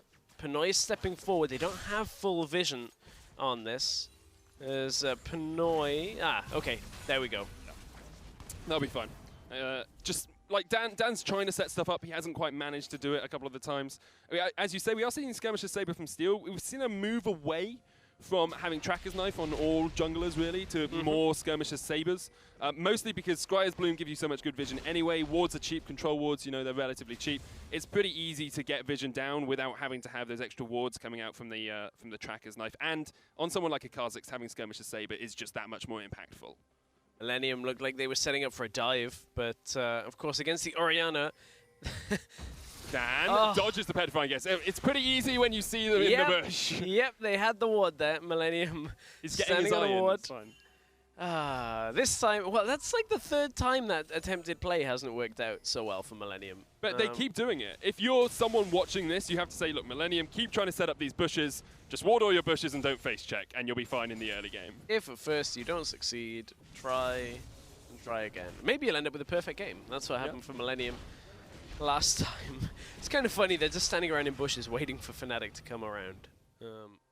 The thing is that, though, it's not a strategy that actually should work at high-level play. Because no one should be face-checking. You should understand that you shouldn't be able to like just walk into random bits of the jungle where you haven't got any vision. And you know the mid laner's not there. It's like, we know he's missing. Where can he be? Maybe in one of our bushes. Let's just not go there. And that's the thing with the blue buff coming up as well. You have to anticipate that Millenium being off the map would be looking for some sense of vision control around that minor objective. Because he's still looking for the top side perhaps, but Dan's has a ward, or at least, Fnatic Academy, whether that was Kigis or not. Kigis, yeah, just went down there to get that one in. So, understanding, timers, knows that the Kha'Zix will probably be around that blue buff, donating it across the pretty. Gains vision on him. He's low. If Dan was in a good position, perhaps he'd be able to come in here and snipe away Steel, but he's doing his own jungle rotation at the moment, making sure that he gives the blue across. And actually, Steel takes the equalizer to the face, almost goes down. I didn't see if Kika stole the Gromp with that. That would have been that would have been nice if he had. But yeah, that's all you have to do. Just continually show the enemy jungler that you know what he's doing. Put the fear of God into his heart. Nah, Steel got it. Steel got it. Steel was the one that got the Gromp. That would have been a funny play. I was watching Kikis move on the map, but it's bot lane that we have the next set of plays because Dan and Niski are down here. Shockwave, gets the minions. It's about sending a message, as Vedius would say. But you have a ball delivery system there with the Lee Sin. Does Niski not trust in Dan or the other way around, that just doesn't work for them? Why would you not go aggressive there with the Lee Sin? Okay, they didn't have the biggest minion wave, but if you're using Shockwave and that type of thing, you're already kind of committing to it. Exactly. It felt very much like Niski was like, oh, we can't make a play. Let's just press R. Maybe I'll catch someone. Maybe we'll be able to do something with it. Instead of actually methodically thinking out the play and saying, this is exactly what we need to do and this is how we can do it. We saw Mimic actually pushing Kikis back because Kikis had used the equalizer. Mimic knew he could go a little bit more aggressive. Now also has that Spectre's Cow, so a bit of magic as it's starting to come on towards that Maokai. Mid lane again, Steel's looking for it, but this time there isn't a ward there. There's no Shockwave on Niski after that bot side play, but Steel doesn't feel confident in going in on this play either, so wondering whether Pretty was contemplating about an ult flash in that mid lane, but Niski was kind of turning away from it already. Niski's not running the clans, so if that ult flash does connect, it's pretty much Orianna dead. That's one of the issues with Orianna. She's like very low mobility, can get caught out if she mispositions at all, and of course with the Cassiopeia we've seen a rise of that ult flash coming back. Steel once again positioning around towards this mid lane, but both teams are playing incredibly safe this game. It's so passive, and actually we see the rotation that you've been talking about coming out here from Fnatic, taking their AD carry and their support up towards the top side. And this is what happens when you inevitably are losing bot tower. Bot tower should theoretically go down first for Millenium, as it's already fairly low. This Caitlyn-Lulu combination just push the entire time, so this is how Fnatic offset, ever so close with Millenium getting the first tower gold from that. So now this is just Fnatic compensating for that loss, getting some gold in exchange, and now they're going to try pushing on the next wave. It's only Mimic around, so we shouldn't be able to stop this. It's smart from Fnatic as well, because they knew, bot lane tower was going down anyway. They continue the push. It's just a tiny bit of poke damage. They do, however, lose out on the dragon, so Millenium were able to make a cross-map play because they knew 4 members of Fnatic were engaged in that top lane. And that's Millenium's prerogative right there, is they have the ability to go for Dragon. Fnatic Academy giving a lot of respect over to the fact that Pretty had just left the lane. They weren't really able to group, but maybe the worry of Maokai slowing them down into Cassiopeia showing up, Pinoy and Norskeren had recalled as well. So just the threat of people being off the map was enough to push Fnatic Academy back. Nevertheless, it's still a win for Millenium. They get the extra gold from Tower First Blood. They get the first Drake of the game as well. They're in a good spot in Game 2 now. Having that Mountain Drake will help them out a lot. Realize there's a slight graphical bug on the screen showing an ocean. It was a mountain that they took down first. And the thing is, right, Millenium here are playing intelligent intelligent League of Legends. They're saying, look, we'll just take it slow. We can scale up. We've got Cassio, we've got Maokai, we've got Caitlyn. Everyone's great at 6 items or so. Fnatic Academy, however, don't really mind that. They've got a great team late game as well. Neither of the junglers have had much of an impact. That's not a bad thing about either of these junglers. It's just, it's a very hard game to actually do anything early game because of how safe everyone can be. It is. Mimic, he's still fairly safe despite 3 people around him. He just clears the wave off. Ult is not available. Yeah, Cutting comes down. Mimic kicked back, actually almost out of the call, but Rales will get the kill. Dan manages to get a gank in the bottom lane. So, I was saying he was safe, and then I checked it, just used his ult. And I like what Fnatic Academy did here, is they attacked the teleport user with Caitlyn and Lulu on the opposite side of the map. I misread the play coming into this, as Fnatic Academy had just enough people coming down to the bot side to easily take that tower, and Fnatic Academy are trying to do the same thing again, where they look for 2 towers rather than 1. This time, not a whole lot of minions around. Steel actually missed the minion, so they'll get a little bit more damage on this tower than he would have liked, but still, half HP isn't TP huge. coming in, TP is coming in. This is going to be quite an interesting fight because we also have Nisqy coming in from the mid lane, and Mimic is actually not in the best of situations. It's a 3v4 in the start of the fight. Nisqy taken low. Mimic gets onto him. There is the shockwave, only catching onto Mimic though. And Fnatic Academy will get away. Caitlyn's gone towards mid lane and now looks for the mid lane push as well. And that's all that was about, was buying time. They used a lot of summoners for Millenium to get down to the bot side because Caitlyn was already rotating with now a minion wave. And Pinoy is going to get a fairly early mid tower. We've seen mid towers for Orianna staying up 30, 35 minutes because she's got such good, consistent wave clear. Well, now, no mid tower available for Fnatic Academy. So despite trying to beat Millenium around the map and trying to get multiple towers, it's Millenium still taking those first 3 outer towers down quicker than Fnatic Academy. Smart play from Millenium as well, though, because we talk about it all the time. You have to do something. If the enemy is engaged somewhere else, go somewhere else and just go to the other side of the map and get something out of it. And it's exactly what they did. They knew they could defend the bot lane tower. They knew they wasn't gonna fall. And so they said, okay, we don't need Pinoy. Pinoy can stay in top, push that wave up, and then come mid, and we'll get another tower. And as much as Orianna has got great wave clear, she actually has to be there to clear the wave. Yeah. Yes, she does. It's not like a Gangplank or Ziggs. Oh, remember the days of Ziggs, Ezreal, Gangplank. And it's just like, you couldn't push a wave anywhere. That was the worst. And then it got replaced by Victor. Yeah. All those wave clear champions. Fnatic trying to finish the job on top side here. They're trying to make this without actually making a play first, though, which is the difficult side. Now, they know Mimic doesn't have TP, so he can't actually join this, so it's not all that bad of an idea here.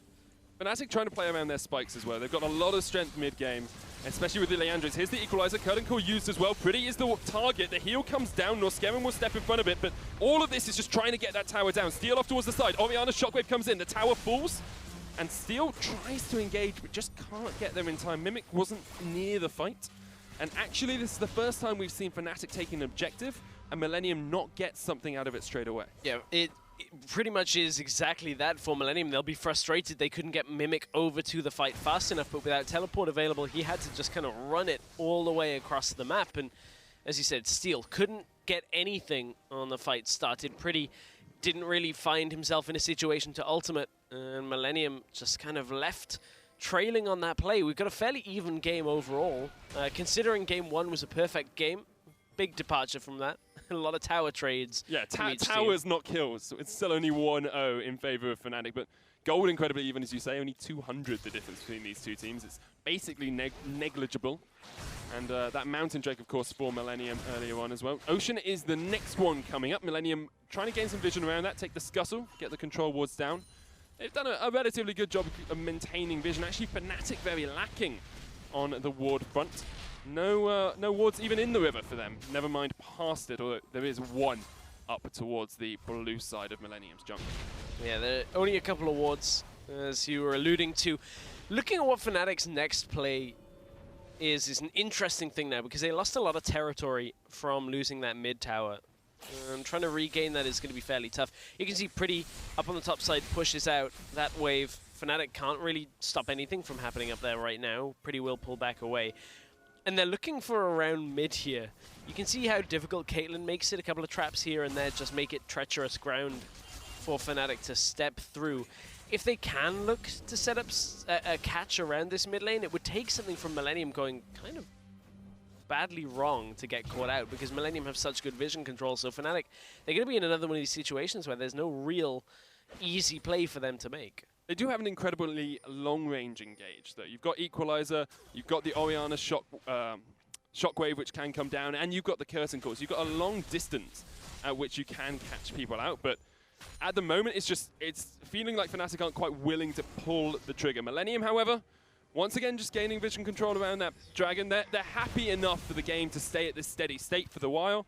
And eventually, they will start pushing in when they start to get a few more items under their belt. Still no completed first item on the Caitlyn, only the Abyssal Scepter on the Cassio. No one's really at those big power spikes they want to be at yet. Not quite. Steel, however, is at that spike where he just takes all the Drakes on his own. Doesn't really matter. Isolation damage. They got that Mountain Drake earlier, now they're going to add the Ocean to it. As, honestly, Fnatic don't really have an option of stopping at too many wards in the river. That triangle of control wards set about Fnatic, they're not really able to go anywhere on this map, unfortunately. You're talking about the long-range engage from Fnatic. It is so difficult to get it to work right now. You've got a Maokai that's fairly tanky on the opposite side, who's gone Swiftness Boots to just make sure he can cut right through the fight, catch up, catch out whoever he wants. Nearly at the point where Maokai kind of becomes unkillable, so Fnatic need to somehow deal with him. How do you deal with him, though? Because you can try and burn him down. You've got Leandries, you've got an Orianna who does quite a bit of damage as well, and the Jhin, but there's no, like, the DPS, the long damage in a fight really isn't there for Fnatic. Yeah, a lot of it is like one-shot damage, right? Where you're looking for the targets. So here comes the long-range combo, but Pinoy with the heal will keep himself alive. But there goes the wave clear, because Cassiopeia is on the bottom side, so this is actually a pretty good play out from Fnatic. There is a counterplay coming, though, because Maokai and Kha'Zix are coming around the side. They stop the mid lane tower going down, so once again, Millenium able to defend. That mid lane tower is a thorn in the side of Fnatic Academy. They just can't quite work out a way to break it. Well, it's so difficult up against this Caitlyn, has the Hurricane, the traps are set in the mid lane as well. Just continually with the Peacemaker pushing, and it means Fnatic Academy just lose a lot of vision around the mid lane. Kikis now pushing up the top side. There's no tower up there, so basically just trying to just push the wave as far as he can away. It's an interesting game here from Millenium and Fnatic. Very slow-paced in comparison to our previous game and some of the other ones from earlier today. And a lot of it is because Fnatic Academy don't really look like they know what they got to do. Whereas this is worlds apart from their performance with Broxah, where they were just kind of catching Pilot from PSG all the time. Always trying to get those fights started with the Maokai, with the Echo. They've departed that playstyle so much today, and they don't look comfortable. Compositionally, it's quite a different lineup as well, though. Yeah. They haven't got those divers. It's much more about fighting as a team, working out exactly how you can catch people. I agree with you, though. It feels like they're not willing to take the first step. They're not willing to go for the aggressive play because they worry that it will misfire, it will backfire on them as well. So they're not going for the equalizers from long range. They're not going for the chase. They're just waiting for Millenium to misstep, and the Millenium from this week does not look like they're going to misstep. No, it doesn't look like it at all. Just a really strange situation we're in where Fnatic Academy, they're not trying to team fight. They're letting Millenium spread out into the 1-3-1, and we're just playing the ping-pong game of just push the wave out, push it back, push it out, push it back. And it just means that Fnatic Academy aren't getting anything, and the problem is, yes, Orianna has good scaling. Yes, Jhin is pretty decent. But you're against like Caitlyn and Cassiopeia. You're giving them time. Yeah. And Millenium with time are going to become very difficult to kill. You're going to have, you know, everything coming from Norscaran with the shields, the heals. You got a Maokai that'll stay alive. And Fnatic Academy may end up running out of ways to kill Millenium, which, you know, when you've got such high damage dealers on Fnatic Academy is a strange thing to kind of think about. But it is, but also Fnatic Academy's damage, a lot of it, especially Rumble, is focused more around mid-game than late game. Right. And all that Fnatic Academy are doing here is bringing the late game sooner, because they're just saying, okay, look, you guys can farm, we'll farm, we don't need to go for kills, everyone will get 300 CS by 30 minutes and be at 4 or 5 items. Whereas Millenium are very happy with that. Fnatic seem happy with it, but I don't think they should be. No, no, they really shouldn't be happy with it right now. That's not to say Fnatic Academy can't get a team fight to end up winning the game, but you can see, like, hey, we're trying to catch on Pinoy. Oh, he's got a Lulu and a Maokai, and you can't really do anything against him. I mean, Caitlyn's already at 2 items. It's not quite the point where Caitlyn just takes over a game completely, but Caitlyn's push and wave clear is still strong. The same with the Lulu. You pair them together. And as soon as anybody from Millenium finds a Fnatic member out on their own, the fight kind of just ends already.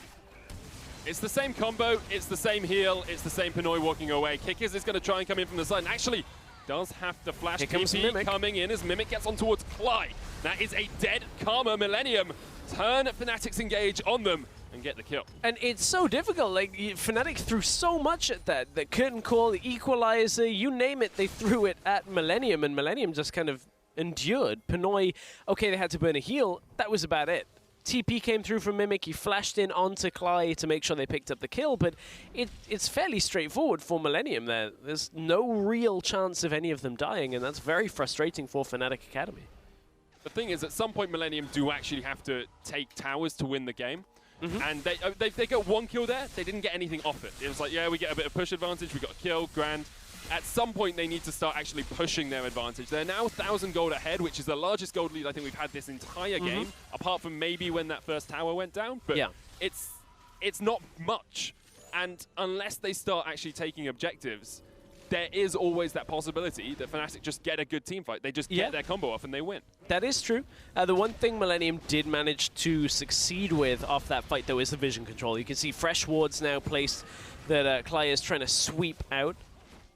This kind of vision control means the next time they get a catch like that, they turn for Baron. And from that, that's how they can crack the game open, because they have such good pushing power. Look at how much was used. Pinoy doesn't even drop really under half health. Kig is forced to flash. In comes Mimic. It just goes right onto Cly.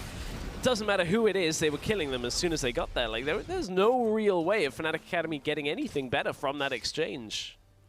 I'm just trying to work out how you make that trade better, because like you've got the long range and you can see what they're trying to do, but you don't have enough damage to kill Pinoy. So someone needs to be there in the front line. Maybe have Dan looking for a flank when you do it, so that you can try and kick Pinoy back. But apart from that, that's really all. And the flank's so difficult because of the vision control that Millenium have around the river. And this has come to a fairly stale point where every time a dragon comes up, Steel just goes, okay, well, I guess I'll solo it, and then wait 6 minutes to do anything else. Like, that's a Cloud Drake on top now as well. Millenium haven't even been threatened, and considering Fnatic Academy are in an even game state, basically, it's near impossible for them to get fights started.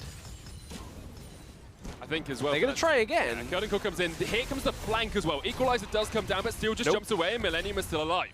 Millenium and just... Pinoy just clears this up, and life steals up. It's fine, yeah. Millenium just easy. They're just going to push it back out. Look, Mimic's running up again. Like, if Fnatic Academy try and engage, then okay, maybe, like, Mimic will just turn it all the way around again. Like, the angles that Fnatic Academy are trying to cut into fights are just borderline useless against this composition from Millenium. Like, the only way they are going to get that fight and kill Pinoy is if Dan is coming in from the side, kicking back a squishy target like Pinoy, and getting the kill that way. Like, and then Nisqy has to burn Ghost and Flash. And that was just Mimic running towards him. It wasn't anything else. And vision control is what makes that. Mimic was able to get into that bush, no vision from Fnatic Academy. Perhaps a little bit of aggressive pathing as well from Nisqy, because he knew Millenium were around that river. Probably should have gone a little bit further up behind that wall, and now Millenium can start up the Baron. They'll do this incredibly quickly. Yeah, well, Kiggis doesn't have Equalizer. Mr. Rales doesn't have Curtain Call either, so some of these big team fighting tools, Dan, can he go in there? Dan tries to steal it away, doesn't get it. Shockwave on Steel, he manages to survive. Norscaren's still alive as well. Dan gets the kill.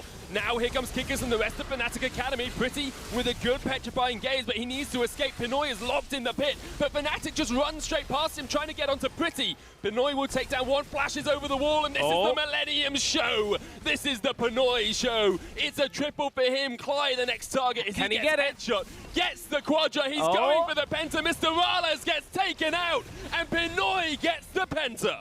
Pentakill for Pinoy, and Millenium have taken over the entire game again. Millenium off the Baron play. Fnatic tried to come in. They didn't have their team fighting tools properly available to them. And honestly, Fnatic Academy almost ignored Pinoy. Yeah, they left him in the pit. Like 0 health. They were trying to chase down the Cassiopeia, completely disrespect the Caitlyn, and Pinoy gets all the time in the world to finish that pentakill, and they're going to crack the first inhibitor tower. And that is the beginning of the end for Fnatic Academy. Now the inhibitor towers are going down. They missed out on some of their big damage spikes. They can't siege properly into a Caitlyn who's 6-0. Let's have another look at this Baron for Millenium. And Millenium, so they turn on this because they have the vision control. They know that this is kind of their ability to do the Baron at this point. Fnatic tried to go in. Dan doesn't quite land the steal just because Steel has that better timing. Dan ends up dying, and it's at this moment here. Fnatic have 4 people basically versus 2 or 3 here. Steel so low, he's never coming in. And they all kite up. Instead of turning on Pinoy, who they did have vision of at one point, they just try and chase Pretty. And Pinoy just cleans them all up. I thought for a second Mimic had stolen this, by the way. So did I. Oh, I thought Steel was going to steal it for a second as well. But great penta from Pinoy. And Millenium looking clean and crisp. Pinoy, however, caught out now. Does get locked up. Here's Dan. Kicks Steel in. Pinoy gets shockwave. Fnatic trying to turn this one around. Noskarin has to flash away. Steel jumps away as well. Mimic, however, is a frontline threat, as is Pretty. Dan will get a double, but he's going to fall as well. Millenium picking up 3 kills, chasing away Kikis, chasing away Mr. Rales, and looking for this mid lane tower. Finally, Dan tries to go for that play around the side, but it's too little, too late at this point. Now Cassiopeia is strong enough to deal with the rest of the lineup, and Millenium are going to 2-0 Fnatic Academy here. It looks like it indeed. Kikis and Mr. Rales going to try and defend. There are only 10 seconds up before Klai is respawning, so it looks like Millenium will just go for the inhibitor first and then retreat. But Fnatic Academy, it's that mid-game, the early to mid where they just did nothing, or at least it felt like they were doing nothing, allowed Pretty to get so far ahead, allowed Pinoy to get so far ahead as well. Fnatic started this fight really well. They caught out Pinoy. Yeah, it was so much better than before. Dan finally finds the way around the bottom of the fight here. Lot used to keep Pinoy alive. Dan hit Steel instead of Pinoy, but Pinoy ended up falling anyway. But here comes Pretty into the fight, unmatched on the damage right now. Nobody can deal with that output from the Cassiopeia, and Millenium just kind of walk it into the base. It's the consistent damage we were talking about as well, you know? Yeah. Kikis has Equalizer, you've got Curtain Call, you've got 4 shots from Mr. Rales. There's no auto-attack based champion, there's no Twin Fangs, there's no spammable skills. Arise might have worked out better here for Niski because he scales up a little bit better and would have been able to have that consistent DPS in fights. But Millenium playing it very well, understanding exactly what they need to do. 9-5 up now, inhibitor fallen.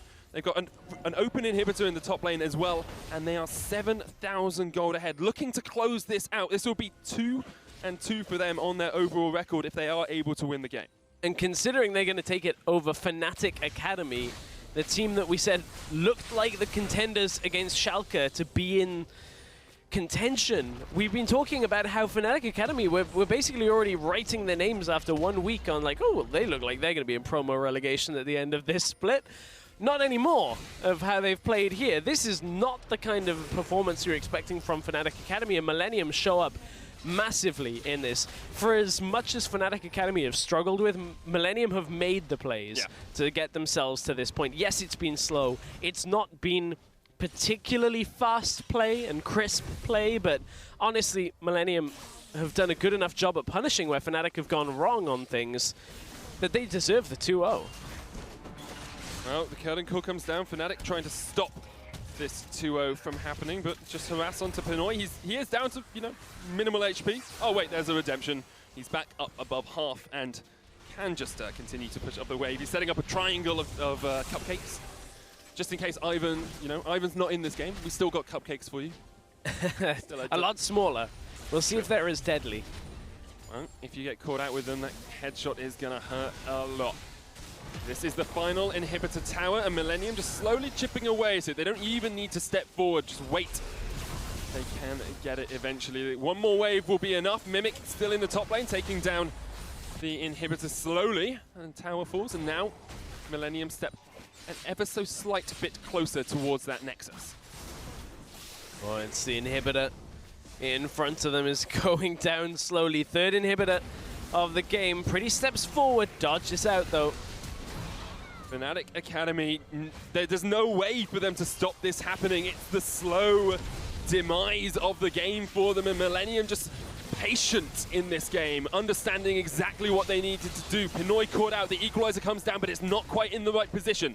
Last inhibitor falls, Millenium looking for the final push, they're looking for the jugular, and they're looking for the Nexus turrets. The first will fall to Steel. The second Mimic steps forward, he's going to take that one down as well. Now it's the Nexus, and Fnatic just cannot answer the push of Millenium. The Nexus goes down, and Millenium 2-0, Fnatic Academy. That was not what people were anticipating coming into the day, but Millenium looking great in that series. Like, actually, the playmaking ability of Millenium, in my opinion, has gone up over the last week, and the playmaking ability of Fnatic has gone through the floor over the last week, and that's worrying. Worrying for Fnatic, good for Millenium. Would you say it's a trend that you're worried about? It is. It's good to know. Yeah. I think the thing with Fnatic is, though, you have to remember, Broxer steps up to LCS. I know their teams scrim against each other. He's still going to have an influence on this Fnatic Academy team. And if they can get down to a level where he understands how he wants to play, how the team wants to play around him, they can still be amazing. They won 2-0 last week, so they're not in like near the bottom of the table. They're in a good position, and perhaps with a little bit of coaching, with a little bit of help from their friends in Broxer and Amazing, they can get down to the level he needs to be for this team. That's what I was going to make a joke about that. You can say they can still be amazing. I was like, they could put him in. It wasn't just Dan as an individual. Oh, definitely. That has kind of caused us to have second thoughts about Fnatic Academy. It's the entire, like, the draft, the strategy, the playmaking attempt. Like, it's clear from seeing how well Broxer did in the LCS that actually he was fairly instrumental in Fnatic Academy up until the point where he left. So now they seem to be desperately without a leader. And considering you got Rales and Kikis in there, like, one of those guys has to take the helm and actually kind of lead the way. It's difficult to do, though, because you are focusing on yourself. You're focusing on making sure you win your matchup. You need someone who's a dedicated shot caller. I know Broxer was talking about how Cly takes a lot of the shot calling prowess in the middle of the game. Maybe there was just a little bit of a lack there, a lack of the understanding between the players. But all credit to Millenium. That was strong performances by them. I don't think anyone would have expected that. I just want to say, last week, I did say that Millenium were my dark horse. You did actually. I thought they were really good.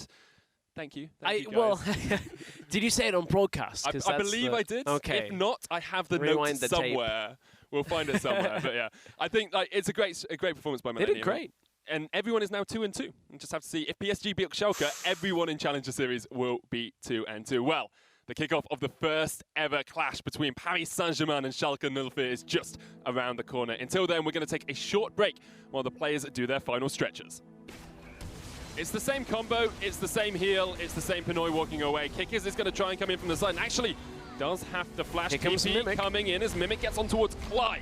That is a dead Karma. Millenium turn Fnatic's engage on them. Can he get it? Headshot, gets the Quadra, he's going for the Penta. Mr. Rales gets taken out, and Pinoy gets the Penta. And they're looking for the Nexus turrets. The first will fall to Steel. The second Mimic steps forward. He's going to take that one down as well. Now it's the Nexus, and Fnatic just cannot answer the push of Millenium. The Nexus goes down, and Millenium 2-0, Fnatic Academy.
of these two footballing behemoths. But before we do, let's run through their lineups, guys. So, on the teams. I don't know why I just did that. Schalke. Let's start with Schalke. It's probably a good idea. In the top lane, Smitty J. Jungle is Lulex. Mid is Selfie. AD carry is Upset. And support is Vander. Yeah, that is the Schalke 04 lineup. They did very well last week, scoring a perfect game. On the other side of the rift, it is Paris Saint-Germain. In the top lane, it is Steve. Jungle is Kyrie. Mid lane, Blanc. AD carry, Pilot. Support is Sprattle. And as you rightly said, they had a convincing Game 1 win. And if you guys hadn't noticed, I have joined back onto the caster desk. We are going to be doing a TriCast for this final game, given that we felt it deserved twice the amount of knowledge. Well, the thing is, it just is representative of yesterday, isn't it, right? Because 2 Welshmen equal about a single Englishman. I think that's the sort of... Okay. this isn't about rugby. This isn't about... Oh, should we talk about the Wales football team as well? No. We should talk about how cool this matchup is. That's PSG true. against Schalke. And honestly, everybody coming into the split was like, both teams look great. However, after week 1... PSG, there's still a lot of reservations, and we have to now look at like how long will PSG survive in this matchup? Is this a matchup that they can actually get ground in? And that's exactly the question that a lot of us have been thinking about coming into this week, because personally, I think the Schalke is just going to steamroll over. They've had a bit of fun and banter on social media. We've seen a lot of back and forth between the two teams, and I think that it will be Schalke that ends up crushing their croissant today. Are you ready for it, though? I That's am the question. ready for it. Yes, I am. All week I'm it took me not. to think of that one. At this point, I'm not with the puns on this one, but Schalke 04 last week, I mean, that perfect game. You guys are casting it. I was sat at home thinking, oh, okay, this is looking good out of Schalke. Lulex looks amazing. And his early game plays in the jungle were just off the charts compared to what we've normally seen from Lulex in days gone by. He just looked great, constantly catching out Sebex. They caught out Tabasco and just punished them over and over and over. And once they attained this early lead, they didn't stop, right? They were constantly punishing the mistakes demonstrated by Team Kinguin, and they were always looking for opportunities to further snowball that advantage. And it just looked like a clean, LCS team, right? It is a roster full of former LCS players, and it looked like that they had just come off the back of another LCS game. And jump onto the other side, though. PSG have an incredibly stacked roster when you just look at them as individuals. You know, Pilot, top of the solo queue rankings in EU. You've got Yellowstar there as your head of esports. You've got the background staff. What was it in week 1 that just stopped them being as good as we thought they were going to be? Unfortunately, it was partly to do with Pilot. Not necessarily Crash always landing. his fault. Yeah, well, you know, there was a big targeting indicator on Pilot for the last week. But we're into Champion Select. First time these two teams are meeting against each other. This is one of these setups that we're thinking this could be the playoff match for, you know, looking at who's going to go into LCS. It's definitely going to be an important one for both teams. Now, what I thought was very interesting was actually when we look back at last week's ban, Schalke put a lot of emphasis onto banning away the Malzahar. Right. Regardless of what side they were on, they always wanted to make sure that their opponents did not have that available to them. So I'm curious as to whether or not they're going to put the same sort of priority on that, or whether or not they're going to stick to more meta stuff. We're going slightly differently on this one because that's a Kha'Zix ban coming out. So rather than the Malzahar focus, it could still be the last ban. Ivan first pick. When you see a Kha'Zix ban already, you could be looking at that for Schalke now. Varus is out of there as well. Zyra is high priority too. There's the possibility of a Lulex Lee Sin in there as well, something that he was very well known for in the past. The fact that there have been so many AD carry bans also suggests that we may see a Jhin priority coming out from the side of Schalke. I'm surprised by the Ashe ban, in all honesty. Most people are going back to the Caitlyn instead of the Ashe now as kind of that third tier. Ezreal as well, pretty strong up there. But this is going to sound kind of strange, but Korean Ashes are always so good. And Pilot, we've seen his Ashe time and time again. There's the Jhin you were talking about, Vedi. I think after the Ashe ban, that's where it changes from Ivan, but now Kyrie gets it.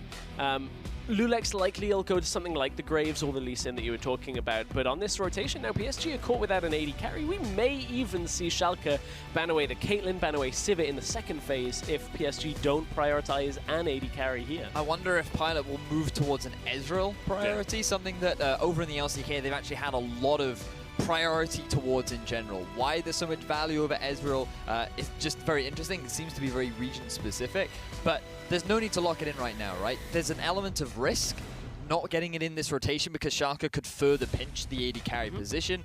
But the great thing about AD carries is as long as they get items, they have value, right? So let's make sure if you're PSG to guarantee some strong laners. Getting the Shen means that they have fantastic global pressure. The Ryze gives you priority over mid, but it does enable some power picks for Schalke. Yeah, and now with the Jace available, you've got the Jace into Shen matchup in the top lane, which just means Jace can push, and then you look to Siege. Of course, could flex some mid, depending on how the second phase goes here, but PSG... I mean, is this support AD carry? Something's getting pinched after this pick. I feel like you have to go for Misfortune. The advantage is you could actually pick your jungler now, pinch junglers from the enemy team, and then you trade, because Schalke can't pinch both support and AD carry, so you're likely going to get one or the other. And they've actually gone for the Karma here instead of the Misfortune. I really like that. The flexibility as well from it. You can take it AD carry if you really want to.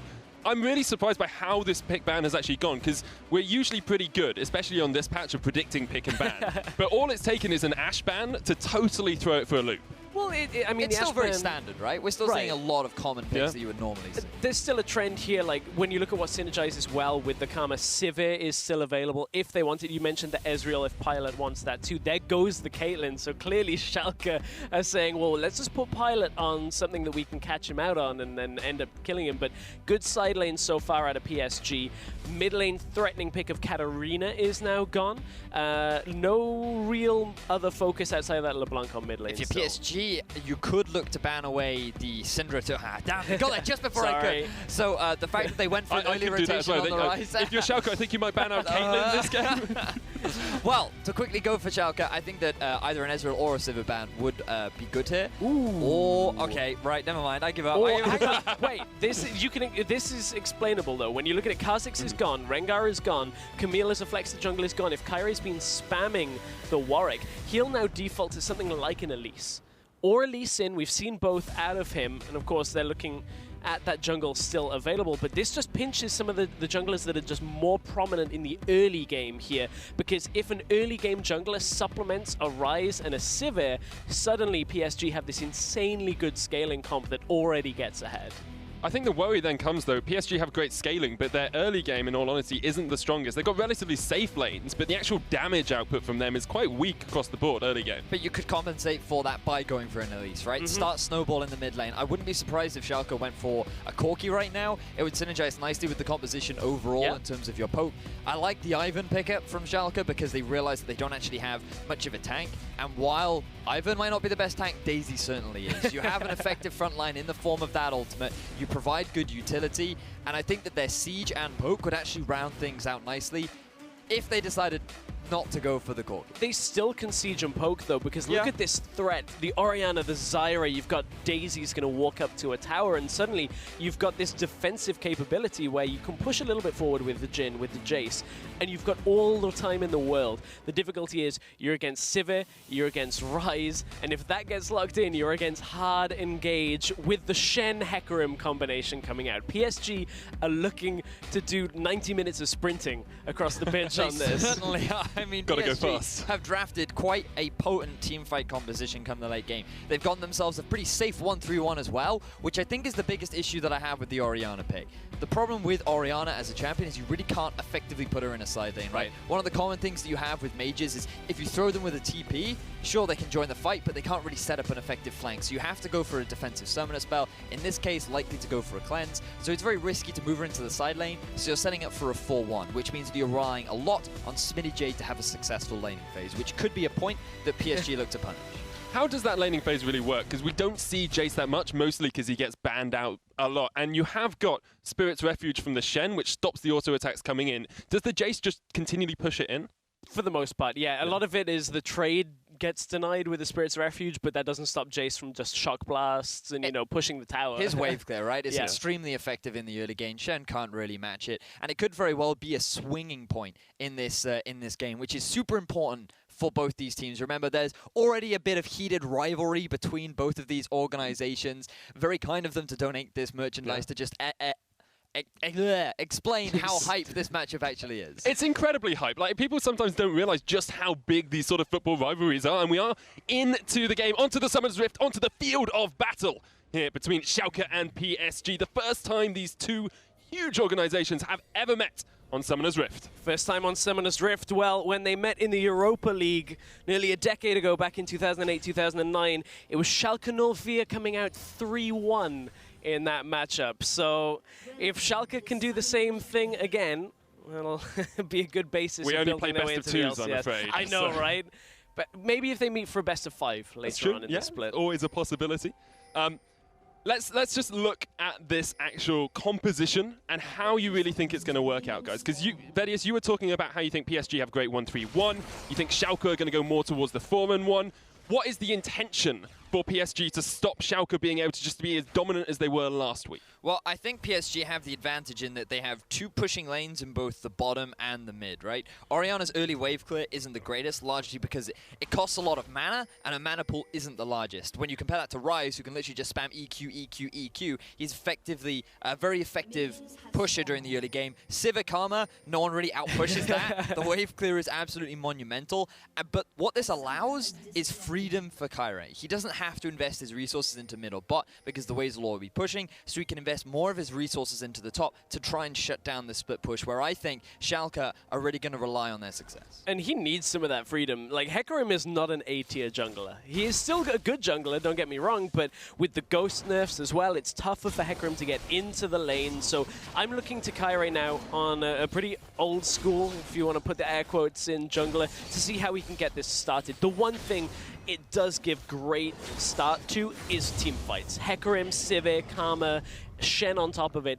Everything is built for PSG. Once they hit that item spike, when they feel comfortable with Ryze and Sivir after 3 items, suddenly you just explode the game apart. And this is why I like PSG's composition so much more than Schalke's, because Schalke want to play the 4-1 setup, right? So they have a slow push in the bottom lane. They use the minion wave as their effective 3rd line of pressure. So they have the 4-man unit mid, and they'll have the Jace up top. What PSG can do is they can just so easily force the fight with a Hecarim ult, the Sivir ult, have a Shen ult on top of that, a flank from TP from the Ryze, and that 5-man unit's going to get there so much faster than Smitty J is going to be able to stop them from doing anything. So I feel that PSG as a composition just has so many more options, but it relies, as you rightly said, Stress, on this Hecarim getting to a point where he has things like the Trinity Force, like those big items that enable him to have success. As much as the dive is amazing from PSG, they had a weakness last time where Pilot would be left alone on the backline by himself. He was playing Jhin, he'd consistently get called out by Kickers who would get in between the front line and the back line. It's a very real possibility that if you've got a Hecarim diving in, if you've got a Shen diving in, if you've got a Ryze diving in, Pilot just gets caught out. But the best part of Sivir is you're going too. You're running in. You're like, everybody's going for the fight, and I am too. This isn't like the Varus where you get taunt flashed by Shen and you're kind of left there wondering what happened. So I completely agree with you. There is still that possibility of Pilot getting caught out, but that was a lot to do on the team priority on how they were defending him. On the side of Schalke, they snowballed very heavily off Lulek's ganks. Here comes one mid. Yeah, Lulek's already onto Blank's selfie there as well. Blank's just going to try and run away from this one. He's happy enough not to burn the summoners. Takes a little bit more damage, but still escapes. And this time, it's Ivan. It's not Kha'Zix. It's not somebody that's going in and just completely bursting down the mid laner. So Blank didn't even have to burn a summoner on that. Lulek's using the early level 4 that you get from the incredibly fast jungle clear from Ivan, already cleared his entire jungle, just enables him to have that level advantage over Blanc, which means that even though he doesn't have much damage early on, he still has effective enough damage that he can usually force a few summoner spells, but good patience from Blanc to not have to burn anything. So he's just going to back away a little bit. Unfortunate back timing, because you can actually see the position of the wave is heavily pushing towards Selfie so that he can stall things out, but it was good enough that he can get himself a tier. I want to focus on jungle for a little bit. We talked a lot about it today. Lulex has been incredibly impactful in the first week. He had an amazing, outstanding performance on the Kha'Zix. Kirei, really strong for PSG as well, although PSG didn't have the best of performances as a team. Isn't there a risk here with the Hecarim that you're just, if you don't get ahead, if you don't get towards that Trinity Force, if you start to lose out on fights, you are going to fall behind as a team, and then the main engage tool for PSG is just lost? There is always that risk, but we might not have time for that as Selfie getting engaged on. Yeah, Blank has a lot of mana here, and Selfie just has to try and run away. Still has flash. Kirei joins, he flashes away, and that's the summoner burn. Pretty important. Lulex cut off the path of Kyrie there on the way into the fight. The Ghost, of course, now ramps up, so Blank and Kyrie just kind of accelerating towards Selfie, but the flash early gets Selfie out. Important little block on that river from Lulex just to defend his mid laner. Also, sorry, it's also really important to note that Selfie saved his flash for as long as possible, which also demonstrates good patience from him. But one of the big risks that you have as an Orianna is that you have no escapes, you have no gap closes, which means that when we think back to last week, one of the biggest criticisms that Kairi had was how he didn't really do anything, right? He had no impact in the early game. He played these scaling junglers where he couldn't look to make any plays, and he didn't really try to. But now he has a fantastic opportunity in the mid lane to really start snowballing things as Lulex looks to punish the no mana Kairi. Kairi is still going to get all of those little Razorbeaks, so he'll be happy enough with that. He's actually quite far ahead on CS as well in that jungle matchup. But gold-wise, sitting about 300 in advantage, and not a huge lead, but the quicker you can get that Hecarim up towards the first item, the better it is for you as a team. Yeah, it's a decent start out by Kairi. Of course, we saw Lulex attempting to go mid lane, trying a little bit more gank focus off that level 4. Wasn't particularly successful, but certainly was answered well by Kairi on the attempt in mid lane where they got Selfie's flash. So if they can, when Kairi hits level 6, look at that mid lane. That lack of escape that you're talking about, Vedius, that can be easily punished with the onslaught of shadows from a Hecarim. And look at how overextended Selfie is right now. This is a massive window that Kairi could just look to abuse. Kairi's not quite 6 yet, so might be trying to get up towards that onslaught of shadows. There's no real jungle for him, but Selfie does back away in time and will spot out Kairi as he goes into the enemy jungle. And you can see as soon as his Spidey senses kick in, he was already playing up towards the top side where they've got good vision on that mid lane. Knowing Ghost isn't available from Kairi, there is that window still available for Kairi to get in there, but very unlikely he'd be able to get all the way into the lane. But still, that threat, if we see Selfie playing like that, that's what can be exploited. That's what people have done to Selfie before. As, you know, Selfie's been one of those players that back and forth has kind of had those moments where he can be exploited from his cockiness. He certainly can, and to be fair to him, in his summer debut, in his summer performance in the last Challenger, him being on Misfits, he was one of the big carries for the team. We have to remember that he was that hyper-aggressive, dominant laner that often built a lot of his team's advantages, but at the same time he was punished for that aggression. His cockiness, as you rightly said, often threw away a lot of their goal leads, and I think back to that one loss throughout the regular season was a large part of just Selfie just being a little bit too big for his boots. Spouter's going to catch him out. Here comes the Realm Warp as well. Lulex gets chained up and Blank joins the party. Kirei now jumping in on towards Lulex, and this is just a dead Ivan. Great collapse by PSG. Really good invade from PSG. Spruttle taking advantage of the fact that the bottom lane of Schalke had been forced back to base. He moves up towards the enemy jungle along with Kairi. Blank had already gotten the push on the middle lane, and the collapse overall from PSG was clean enough to get themselves first blood. And they still have Onslaught of Shadows if they want to come mid here. Kairi Ghost available. This is Selfie pushing. We were talking about this. He hasn't got flash. He can't be in this situation, and PSG punish. Shockwave is great. Selfie trying to get underneath the turret. He might escape. The overload doesn't quite connect. The final auto, the final shot. Blank sniped him down. You can say Blank shots on target 1, goals 1 as PSG go 2-0 up in this game. This has been a great start for PSG, and this is what they needed to do with this composition. Get the Rise rolling, get this engage tool, this skirmishes working in their favor, and PSG have got a good platform to build on with this later game composition. And it is great to see Kairi having so much more of an impact in the early game, where he's taking advantage of the fact that Lulex can't quite match that. The rotation from the jungle into the mid lane to punish the fact that Orianna still had no flash is going to do so much work for this Rise, who the only answer for in the later game will be Jace, but then who's going to stop the Shen? You have these two big split push possibilities as Vander face checks the brush. Yeah, it's not going to be too happy with this. Plus the Stranglethorn's down, and here comes Smitty J.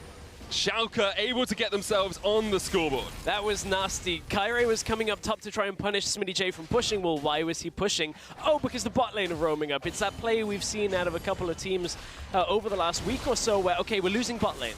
Let's just cut our losses, get ourselves a tower. We know PSG will likely equalize it, but look at the tower health difference here. Sivir eventually gets it, but way faster for Schalke. It also denies PSG the opportunity to use that Shen cross-map ultimate play. Yeah. The possibility of a dive on the bottom lane was so high because of the amount of poke that both Upset and Vander were consistently taking. They knew that they had push priority top. They make the rotation. They get a red buff onto Smitty J. They get themselves the first tower blood, and now they have actually closed close the goal gap. And this is actually a significant play here, because normally when this happens, the team that take bot tower also take Drake and likely get first tower blood for that extra little bit of gold as well. So it tends to be just a way of getting out of a bad situation and getting something instead of nothing. There's no dragon to take because Kyrie was dead. Schalke got the extra gold for the first tower. Good position for him.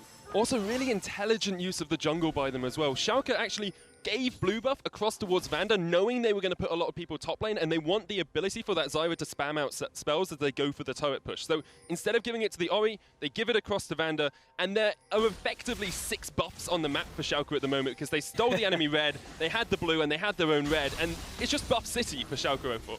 So where does this go from here? We have to look at, like, what's the next step to this play? Well, bot tower for Schalke is likely where they're going to put the Jace. Try and drag the Shen down there, have this matchup that you know ends up pushing. Now that kind of paints a bit of a target on smittyj's back, because he's now there with no tower, and if he pushes with nobody around, the Ryze will collapse, the Hecarim will collapse, the Shen is not going to be on his own, and that's exactly what is starting to happen here. You can see PSG setting up for it, but smittyj knows something's up. Ryze is off the map. That doesn't happen without something, you know, terribly wrong going on. smittyj's running away, but is he going to be quick enough? Onslaught in, blank there as well. Smitty taken low. Ivan tries to come in with the trigger seed. Daisy there to help, and smittyj will fall. Once again, PSG see their moment, and they strike. Schalke, the proactivity play was good from them in the top lane, but they decide to send Jace into a lane that was pushing. He has no turret to keep himself safe. He didn't have the vision control in the river to effectively make that play, and as you said, Stress, he was aware that something was going wrong, but there just wasn't enough time to react to it. The sprinting was just too great from the side of PSG. They get the collapse down onto smittyj, and they net themselves another kill. It's so difficult to deal with that Ryze. As soon as he disappears from mid lane, he can make pretty much his distance half the way across the rift and really punish you. You could see the focus was on top side for Schalke. They were looking for that top tower, which is still fairly low, but Pilot's waiting.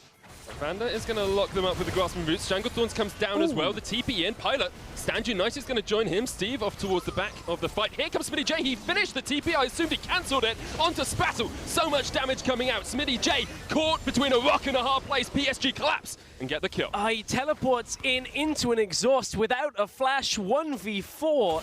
There was no real way of smittyj from, you know, staying alive in that. It looked like Schalke were all committing to the fight, but as Pilot cut in and cancelled Upset's ultimate, all of the team fighting prowess of Schalke just kind of disappeared. And I feel as though Schalke just didn't respect the Shen ultimate right there, because they thought they could force the play. They tried to use the TP, and they didn't realize that Sivir was coming in from the flank with full TP. Look, they don't see this collapse coming in from behind. Upset is forced to flash out immediately. They think they've got a great collapse onto Kyrie, especially with Lulex coming in from the river, but then it's the surprise jungle gank from Pyre, swooping in from the rear and turning the entire fight in their favor. And Blanc also beat Ori to the punch. Like, Selfie didn't roam fast enough. Of course, Running Cleanse doesn't have Ghosts to be able to match it. It's against a Ryze, so I guess you've got to kind of expect that Ryze can make it a little faster, but still, PSG have such a fast ability to collapse on people as soon as the situation is in their favor that Schalke just are going to get caught out time and time again like this.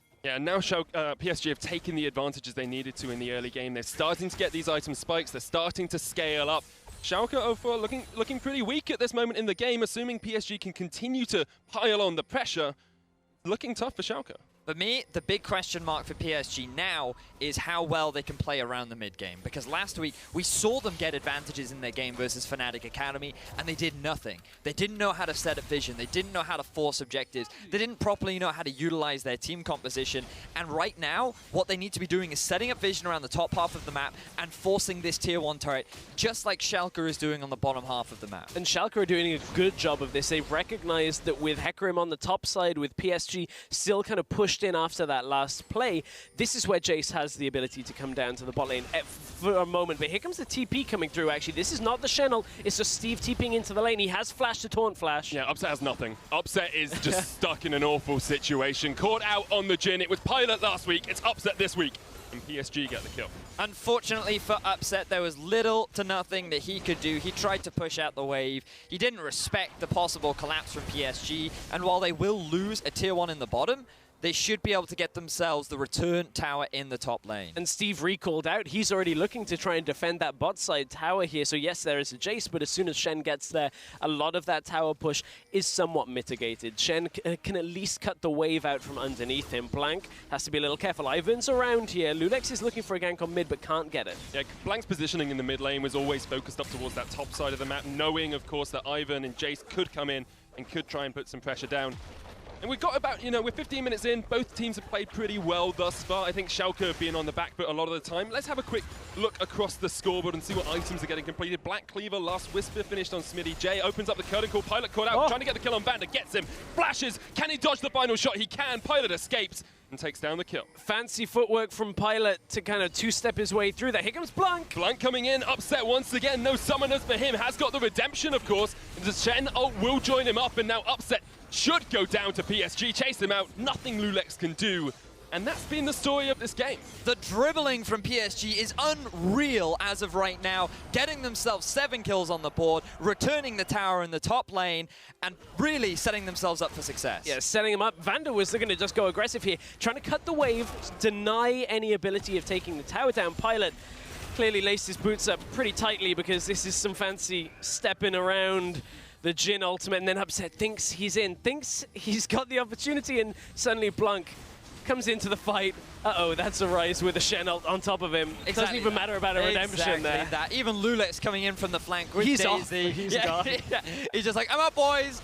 Nothing could be done. This is nice, though. This setup here, Smitty J moved over to mid lane while that was going on, but he's got caught out. Oh, it fails the flash. He needs to be substituted after that. Blank will take him down. 8-1 PSG. Oh, that was almost such a nice play. As soon as I'm trying to, compliment them on bringing the Jace, this sieging monster, over to a tower that had nobody there. Problem is he didn't get the tower, stuck around a couple of seconds too long, and then just the mechanical error, the misflash didn't get him over the wall. And this is such a different PSG to what we saw in week 1, because we were wondering, how are these guys now going to do in the mid game? Will they be able to set up properly for these objectives? And while Schalke are definitely forcing things, PSG are not caving. They are responding to the pressure. They are making plays of their own, and they are the ones that are consistently coming out on top. People who are counting PSG out last week because they had 1 week bad performance, they have such a backroom staff. They've got Yellow Star there as head of esports. He's had many a time where his team's lost, and then next week you come back, you try harder, you improve. And that's exactly what PSG have done. And while it may not seem super connected, I mean, they played against the Fnatic Academy with Broxah. Yeah. And that, we saw the night and day difference of Fnatic Academy today. and it certainly seems like Broxah made a massive impact on that series. Now Kyrie has found himself a fair amount of comfort on this Hecarim, pushed onto a Hecarim because of so many bans all of the way. He's now got that Triforce completed. That's step 1 of this. Next step is, whatever else he's looking for with the Mercury Treads likely coming out from it and getting more damage, more survivability to get through these fights. Pick himself up a Spirit's Visage just to deal with all the relentless magic damage that's going to be in the top side. But now Selfie, is he going to go for the... I was going to say 1v1, but then I realized 2 other people are right behind him. So not quite the outplay. But now you can see that actually PSG are setting up for their own 1-3-1. They've moved Rise down into the bottom lane. They've sent Steve up to the top. And their 3-man unit is just acting as wave clear and pressure in the mid lane. And they have almost everything available. I mean, the Shen ultimate's there. You've got the Rise ult. You've got teleports almost up. So PSG just can spread out. Pilot and Spraddles theoretically don't die. Karma, Civ are very difficult to lock down and kill. So PSG are in a fantastic spot with this 4-0 Rise. And we're starting to see what we talked about in Pick and Ban. The 1-3-1 from PSG and the attempted answer from Schalke. They've got Orianna up in the top side. They've got Jace down here, but they just can't clear the waves quickly enough because PSG are so far ahead. And the problem is Jhin is hurting. Upset, not only has he been caught out a couple of times, Jin's hurting because he's giving over a lot of farm to Smitty J in these side lanes as well, and Upset has to pull back away a lot of the time. So he's behind on itemization, hasn't got to the point where he's got anywhere near that edge of night yet, whereas Pilot is in a good spot. Mid lane, Kyrie just looking in for the tower at this point. Tower trades across the map.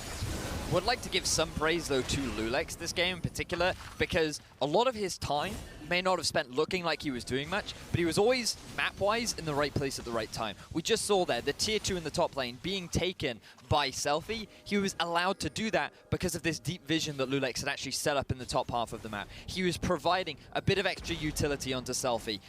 adding Daisy on there to make the tower siege that bit easier. So even though he might not be having the same sort of jungle presence that Kyrie is having in terms of kills, he is certainly making up for it in terms of map control and support. As much as I agree with you, I'd much prefer to have Kyrie on my team this game. Yeah, okay, that's fair. He picks up kills and stuff. It's understandable that Lulex isn't going to have the same impact playing someone like an Ivan as he did when he was playing the Kha'Zix last time. You don't have that early aggression. You can't do as much, but we've seen Ivan still impact the game in the early portions. We've seen Broxer last week especially, very aggressive, willing to step into the enemy jungle, and now Lulex is very much a support here. He's not actually helping his team out that much in fights.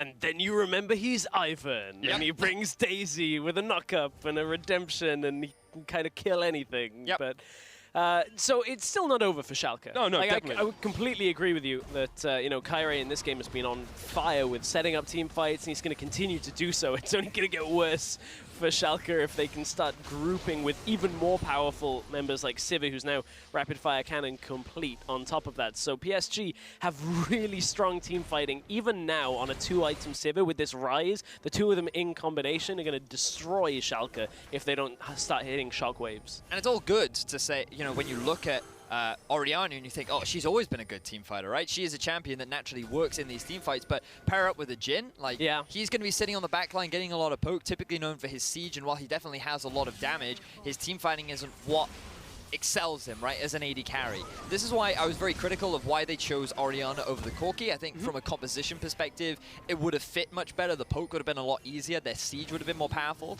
Uh-oh. As we see the rotation now, collapse down onto Selfie.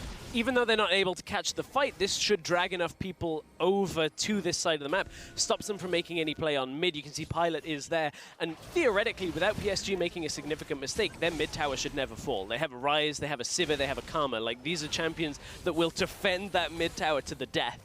It is pretty low at the moment. I mean, it's only probably about 300 or 400 HP, and it looks like PSG are setting up for their mid tower as well. It's odd to see a second tier tower go down before that mid has actually been taken, but it's been a lot of trading between these two teams, opposite sides of the map, just saying, yeah, you take two, we'll take two sort of idea. And a lot of that is just the itemization, sorry, not itemization, champions that are played in the mid lane right now. The Orianas, the Rises, the Corkis, all of these champions very good at just sitting there clearing without really too much threat being put on them. So that's kind of how this game state has ended up like this, is no team can push down that mid tower quite yet without diving. But if you're PSG, the next objective you're really looking at is Dragon, right? Right. 45 seconds on the board. We've already talked a lot about their ability to not only split up the map with their 1-3-1, but their potency for team fighting. And the fact that that objective is going to be spawning soon means that they can keep pressure top, they can keep pressure bot, and they should be able to just force the Dragon without much contest. Here comes Blank in from the side onto Upset. Stand United used onto Pilot. He's just diving. Go in for it, man. He gets the kill. However, Smitty J is going to try and cut him off. Low on mana, keeping up with the fight. Blank off towards the side. Shockwave on him. He's still pretty healthy here. Tries to realm warp away. Dodging. Can't get away. Selfie takes him down. Pilot and Steve managed to escape from Smitty J, mostly because it was 2v1. But Schalke are going to try and collapse. Flash away by Pilot. There's a blast cone there. Steve can't get there. He gets knocked the other way, though. The synergy is unreal. Steve has Flash, has Taunt, tries to dash away. Lulex says, not today, my friend. I'm going to chase you down if it's all I've got. And they will take down Steve in the fight. Selfie gets 2 kills in the fight. I feel like Pilot, while it might have looked like a good blast clone at first, maybe you should have waited a little bit longer for your teammate as you sentence him to death. And now Schalke make their way over towards the Dragon and pick up a neutral objective and really be the overall winners of that fight. Look, Vetty, it feels like they have to maybe meet up with some more football players from the organization. Maybe. Got to get some of their synchronized. But I'm not going to be disrespectful. There's a D word. It's a it's an Olympic sport. Like, just got to get some of that jumping and. Pilot saw a ball and he just had to kick it. You know? So But you can see how the dive from Pilot is so good. He realizes that with the Shen shield, he can easily go for the setup, especially with the Karma setup too. Kyrie has to ult defensively, which kind of leaves Blank on the back foot. He stays a little bit longer than he should.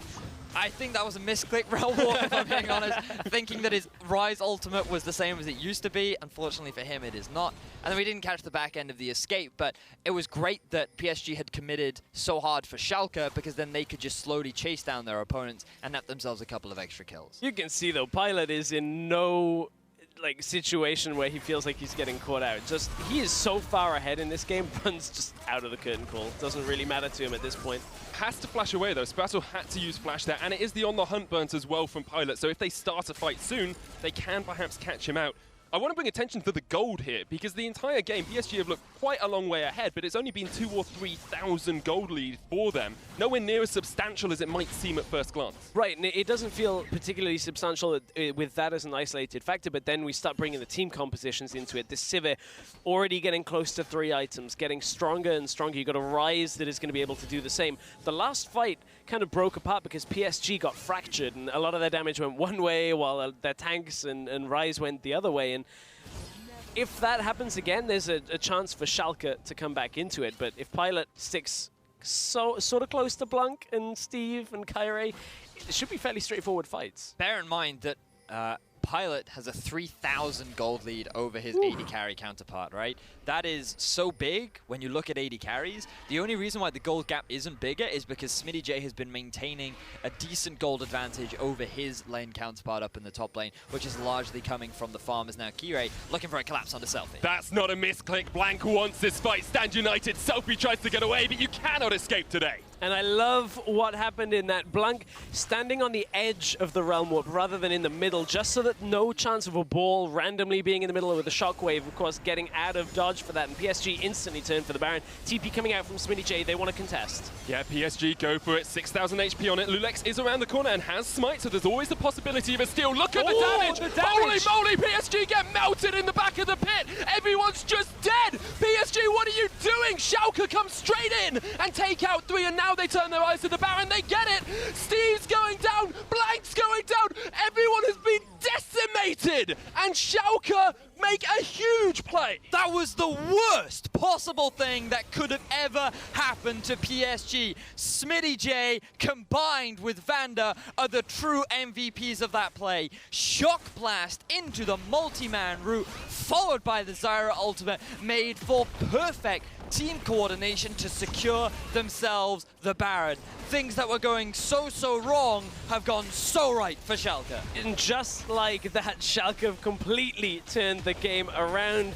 As you said, the poke into the pit, massive damage came through from Schalke, and PSG, it looked great for them in this setup, and as Lulex comes in, it's all about stalling just enough time to get Smitty J in position. Shock Blast hits 3 people, does massive damage, and this decision to go for Baron against a Jace, against Vander being able to get into the pit, giving away the Baron might just be the own goal that really gives Schalke the win in this game, because everything we've talked about with compositions still does count, but Schalke are going to get so much gold influx from this Baron buff that PSG are going to end up way further behind than they should be. The thing is, if you're PSG in that situation, you just use the Baron to bait a fight. There's no need for you to definitely go for the 50-50 smite. There's no reason for you to commit so hard to an objective that can so easily be stolen or disrupted. You just use what you have left, you turn around on the hunt, you force the engage onto 4 members. They're already split up anyway. It should have been a clean fight for PSG, and instead they throw it all away. It feels like Schalke pushed this game into extra time. Great steal. Of course, Lulex doing a superb job being disruptive with Daisy in the back of the pit, which is incredibly impactful. And now PSG will be reeling a little bit. They'll be thinking, we had this game plan. We knew what we wanted to do. We had our formation set. The enemy has turned it on its head. And the problem is now when Smitty J goes out to the side lane, looks for that push with the Baron minions, it's going to be so difficult for Shen to at least maintain presence here. If he doesn't back away, he will get caught out if Steve sticks around.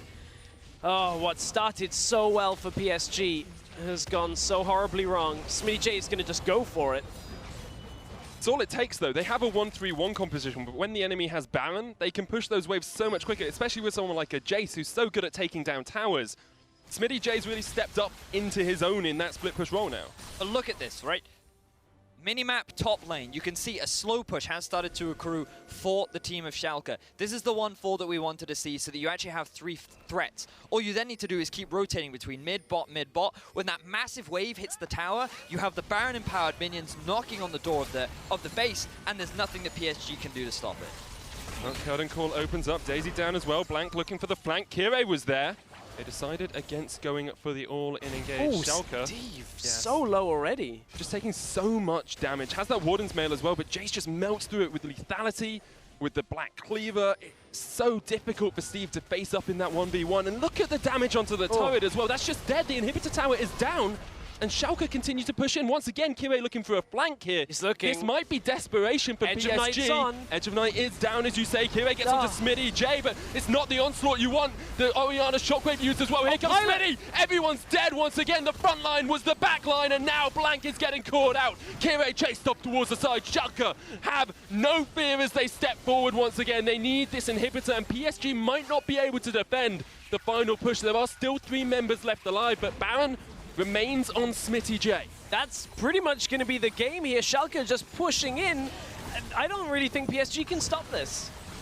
So commanding of a performance from Schalke. After one single Baron, they make their way towards PSG's base, they break into it, and they take themselves an even Nexus turret. Fantastic performance and fantastic display of dominance. Smart play by them as well. Look at this. Kirei is so desperate for a flank. And he just can't get it. Upset Edge of Night was still there. Smitty J gets the shield on top of him, everything. They turn it back around, and Pilot's at the front of the fight because he's trying to play the Sivir, trying to just, you know, get as many of these crits through the fight as he can, but it's overstepping and going back to last week. What we saw with Pilot dying in the fights is costing PSG at a critical point in the game. It just seems to be a lack of respect from Pilot. You know that Zyra ultimate is going to act as such a massive tool to prevent the front line from being able to support the back line. And if you are not going to respect it, you're going to get punished for it. So many times we've seen Pilot experience this last week, and we thought that he had improved. We thought he'd fixed a lot of these issues.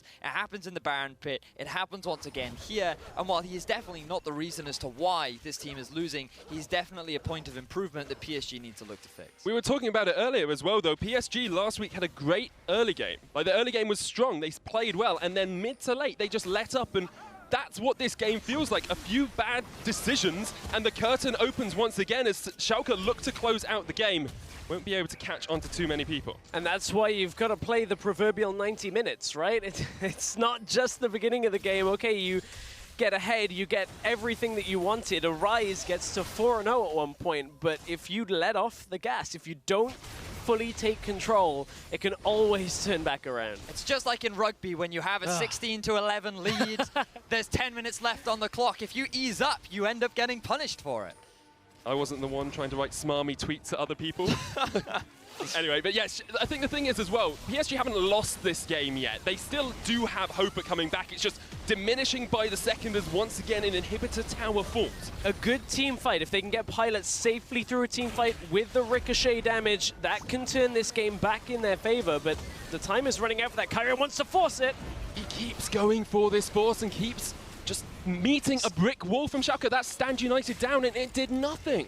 That is such a big ultimate loss to PSG. If KGN wants to force the engage, Here he goes. I don't think he's going to make it work. Well, he's going in, not used Onslaught of Shadows yet. Knocks Selfie, he's just run away. He's not going in the right direction, and PSG just have to retreat. And Schalke just like, yeah, fine, you use your ultimates. We'll just walk up to top lane and take the tower. He just cannot get enough done anymore, and this is the problem now. The Hecarim without the stand United, without the Onslaught of Shadows, offers nothing here. Steve is the only real one that can get a fight started while that ultimate from KGN is down, and even then, that puts him in such a tough spot. I love the patience as well from Schalke. They'll take a turret and they'll take a quick step back, just in case PSG are looking for engage, and then they'll step forward again when PSG don't get what they want.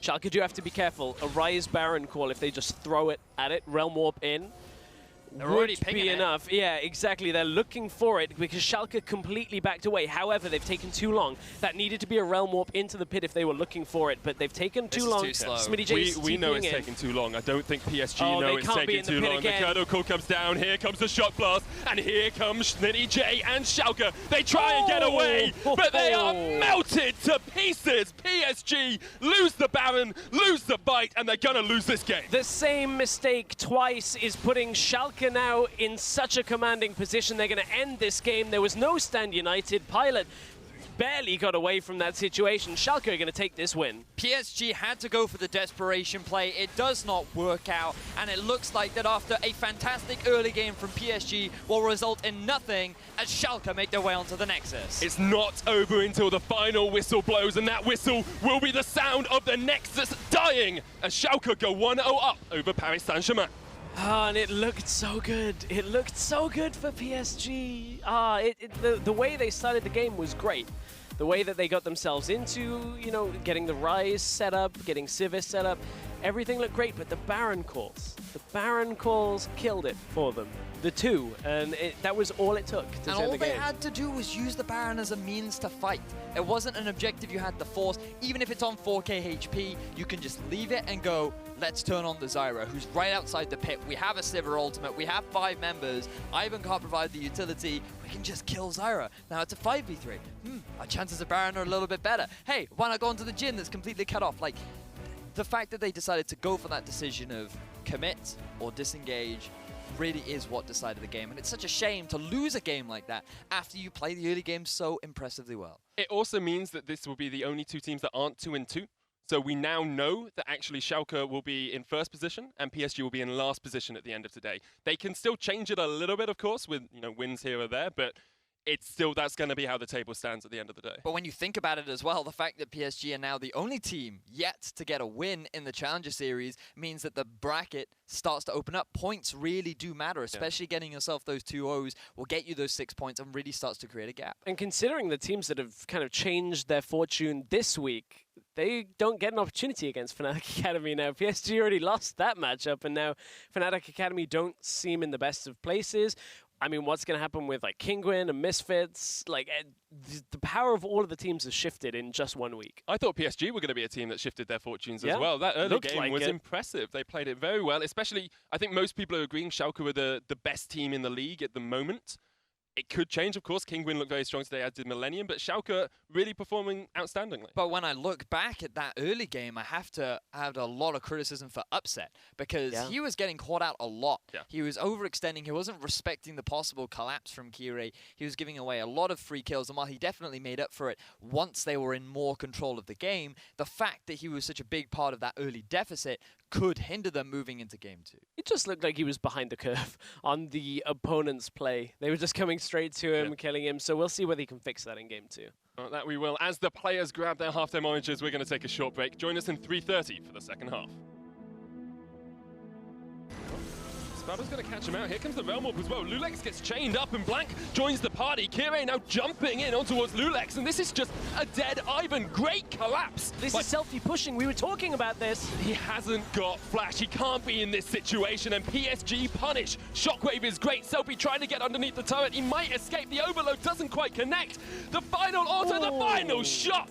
Blank sniped him down. Here comes Blank in from the side onto Upset. Stand United used on the pilot. He's just diving. Go in for it, man. He gets the kill. However, Smitty J is going to try and cut him off. Low on mana, keeping up with the fight. Blank up towards the side. Shockwave on him. He's still pretty healthy here. Tries to Realm Warp away. Dodging. Can't get away. Selfie takes him down. Edge of Night is down, as you say. Kirei gets onto Smitty J, but it's not the onslaught you want. The Oriana Shockwave used as well. Here comes Smitty. Everyone's dead once again. The front line was the back line, and now Blank is getting caught out. Kirei chased up towards the side. Schalke have no fear, and here comes Smitty J and Schalke. They try and get away, but they are melted to pieces. PSG lose the Baron, lose the fight, and they're gonna lose this game. After a fantastic early game from PSG will result in nothing as Schalke make their way onto the Nexus. It's not over until the final whistle blows, and that whistle will be the sound of the Nexus dying as Schalke go 1-0 up over Paris Saint-Germain.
We're going into the second half of this fixture between Schalke 04 and Paris Saint-Germain. Schalke looking incredibly strong, taking the first half, meaning they've got a 1-0 lead.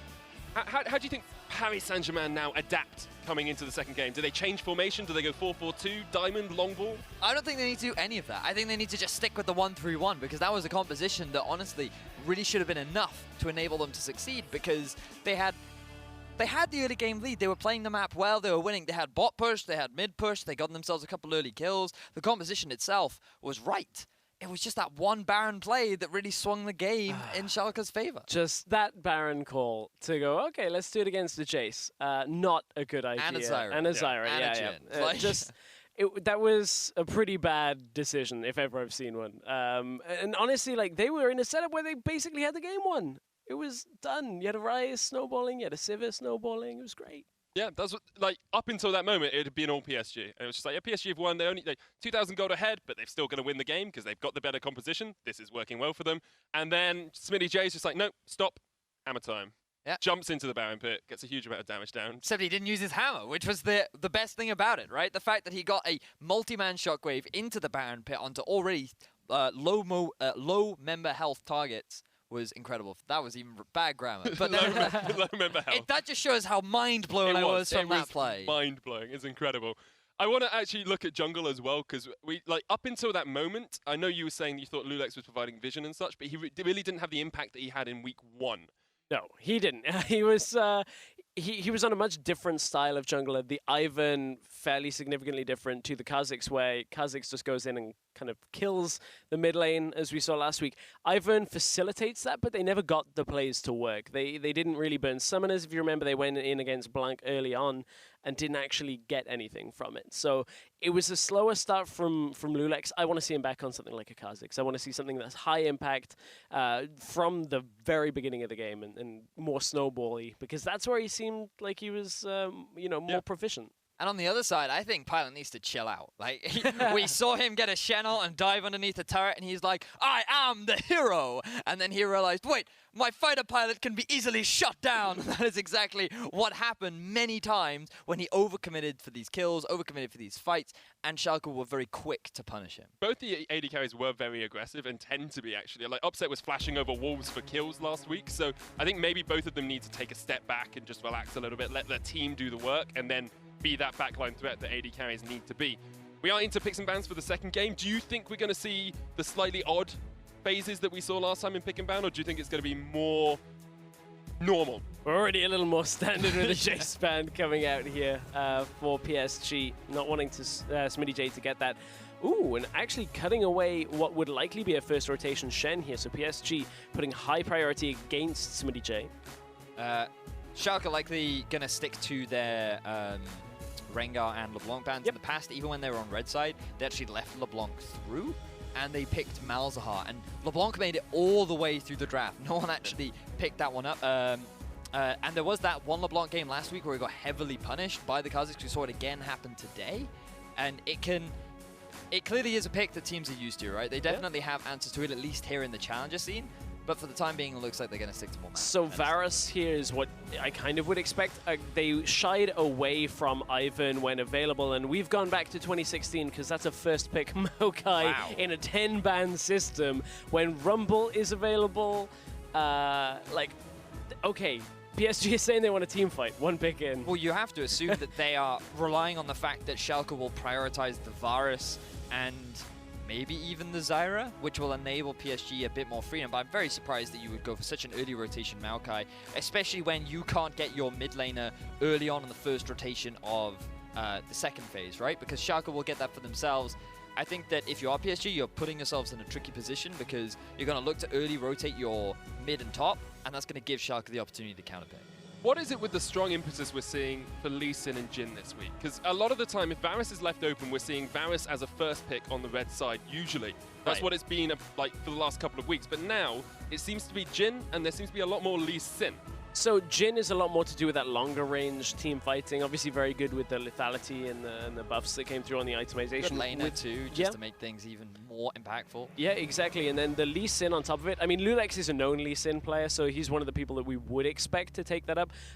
You know, it's got a decent early game, can take most jungle matchups. The effect that wears off later actually isn't so significant anymore. A lot of junglers have that same kind of difficulty, but as we go through, no jungle focus yet from PSG. Ryze has come out for the mid lane alongside that Maokai, so the same type of setup for PSG perhaps as the last game if they do end up getting Sivir. If you're Schalke now, though, I'd be surprised if you went for a Zyra once again, because you're going to be in a similar situation to what you had in Game 1, where you just get pushed into your turret all day. Whereas, unless Schalke decide to actually ban away the Sivir now, because remember, they can look to pinch AD carries, you could ban away the Sivir and the Varus, forcing PSG onto something like a Caitlyn. It would still give you a fair amount of pressure and poke in the early game, but your engage tools would be significantly mitigated. Yeah, and as we look at this, Karma likely going to the support role, so they won't be banning out anything like Misfortune at this point. They're looking towards the jungle to take that away, trying to take out a farming matchup from PSG. It makes sense as well, though, because you've already got the Rengar ban, you've already got the Kha'Zix ban, put a Graves and an Ivern ban on top of that, and you're really falling down to that second tier of junglers. Remember, we did see a Warwick ban in Game 1 come out from Schalke, head towards Kire. He did hover it for a little while. Not sure if that was a troll or whether or not that was maybe I should lock it in right now. But it looks like the Schalke are going to continue with their respect, so we won't be seeing any of the furry friend in the jungle for today. A lot of emphasis once again on this Katarina ban, taking it away from Selfie. We saw that earlier on today as well from CosQ, where it definitely seemed to have a lot of assassin-style players, and it fits in Selfie's aggressive nature. I think we saw him play it last week as well, didn't we? Got a head, got a double kill really early on, and the double buff. So it is definitely in his nature and gives you a little bit more versatility as well in that lane. Fiora was taken off the board as well for that top lane, which means we're left on a tank v tank matchup. So Nautilus is the pick. So obviously we'll be able to push fairly heavily, at least for the early game into Steve. So looking at now what PSG end up going for the rest of their lineup. We're going to have the jungle and AD carry here. Yeah, Olaf is still available in the jungle and very strong if used correctly, can get on towards that backline pretty well. And you've got the Realm Warp and the Maokai there to help you out, trying to like dive on towards that backline. This is very much more of a team fighting composition compared to last game, because the slight issue with the teamfight composition that they had in Game 1 was the Shen. He doesn't have the most utility in teamfights, whereas Maokai really compensates for that. So you can see that they're going to be looking to force fights around the mid-game, something that they were successfully able to do in Game 1. It's just that Baron that we've highlighted many a time that really fell things through for them. But going for a very similar style, it does seem that coordination and teamwork is the name of the game for PSG. Schalke on the other side, though, picking up the Talia as a last pick here, looking to kind of snowball bot lane by the looks of it, looking for a bot lane party. Nautilus comes down with a TP, Talia comes as well, and you just have Malzahar flashing in. You know, find somebody at level 6, catch them out.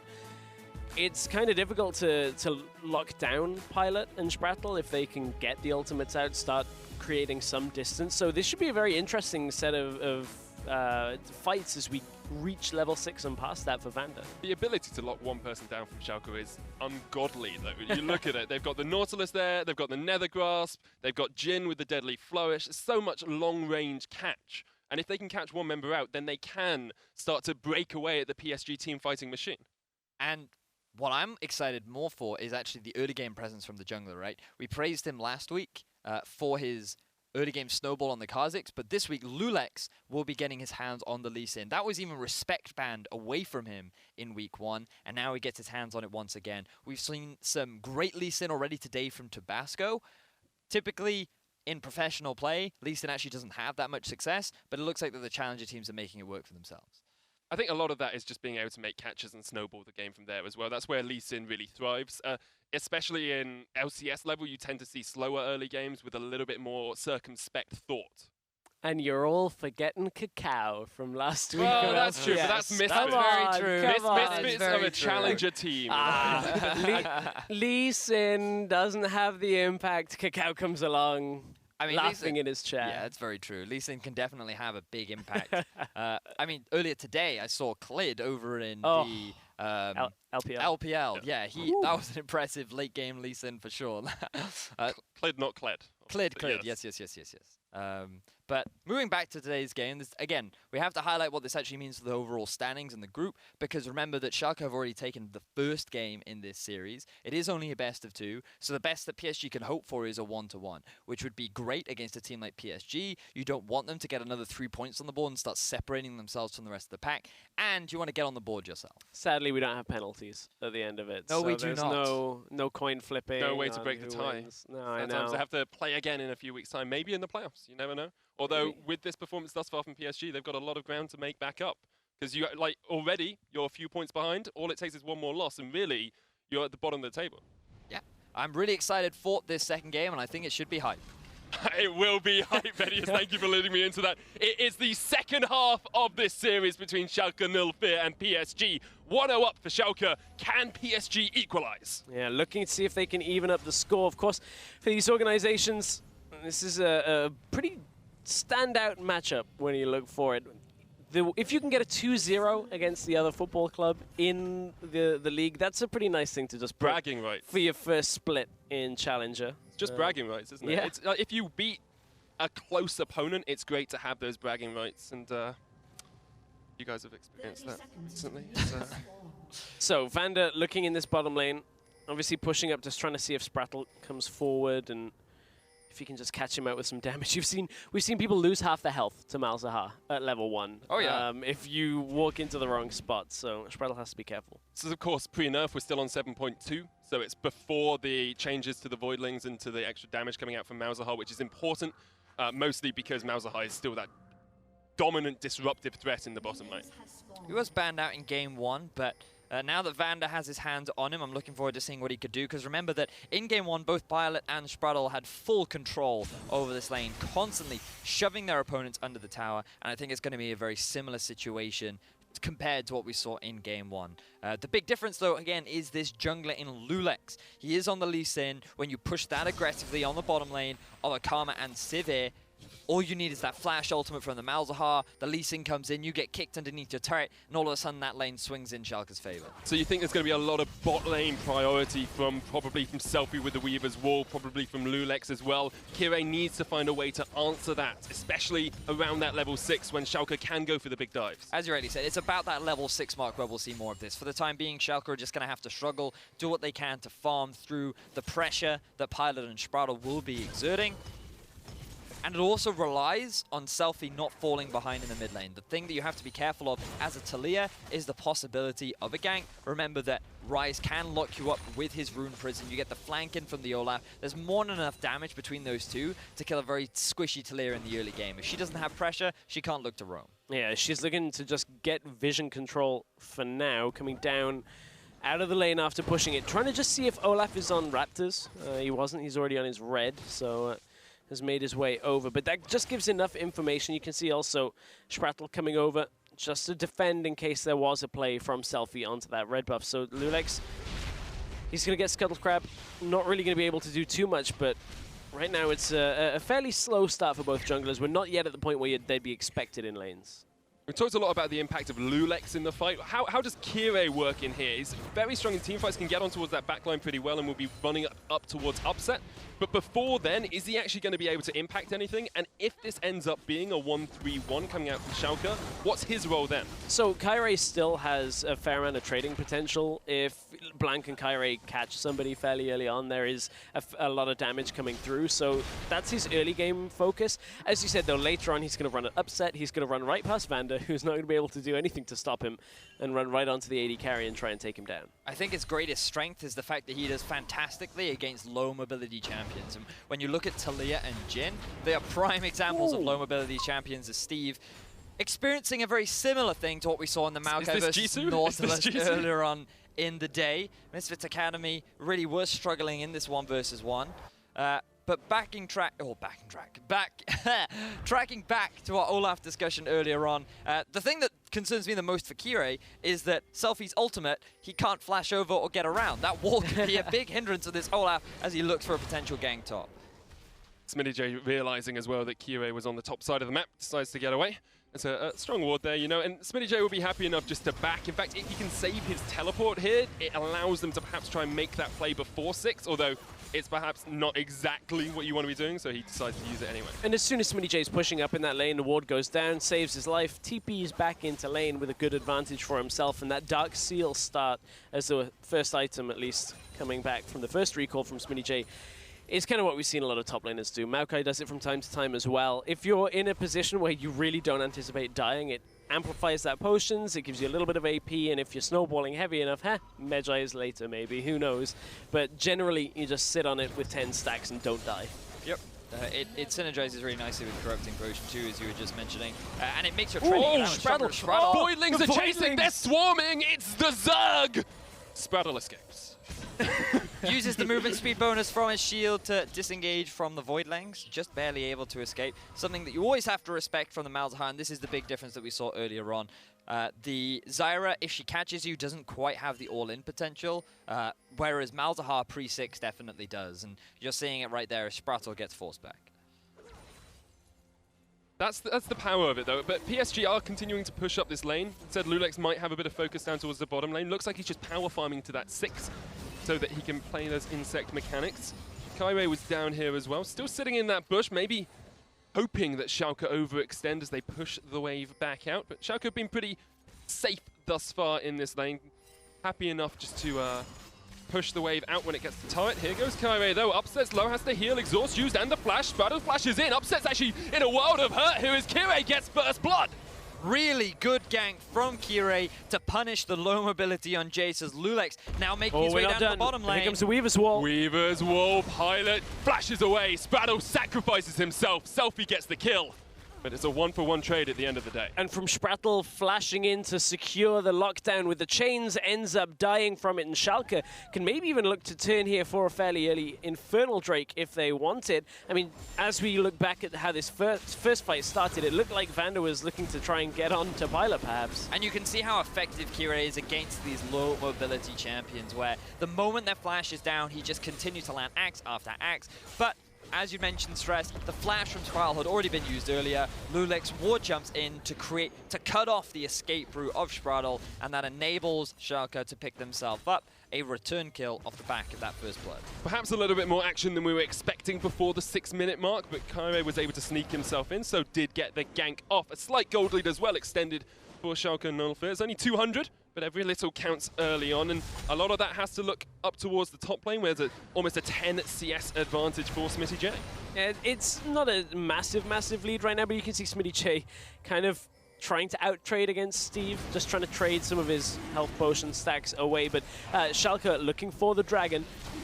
The real gain that Kaire is feeling from that kill is the fact that he gets fairly quick lucidity boots, gets the more axes, ghost cooldown, and all that good stuff available for him. So it's still net gain for Schalke, though, right? With the Infernal. Well, the thing that concerns me for PSG is that their team composition is very much based on team fighting, right? So getting that Infernal Drake will enable you to scale very nicely with the Infernal. However, for Schalke, they're pretty reliant on having successful lanes. They're doing a good job in the top lane. Mid lane has the ability to push and roam, which we've already started to see from Selfie. And as long as they have priority, that's where you can look to punish the weaker laning part of PSG. Because so far, Blank has been pushing it fairly consistently. Pyla's been pushing it fairly consistently. He now has no flash or heal, so Schalke could look to try and turn that into something which is just made even worse through the impact of the Infernal Drake. And now we're starting to look towards that level 6 mark that we were waiting for as well. Nether Grasp on Vander.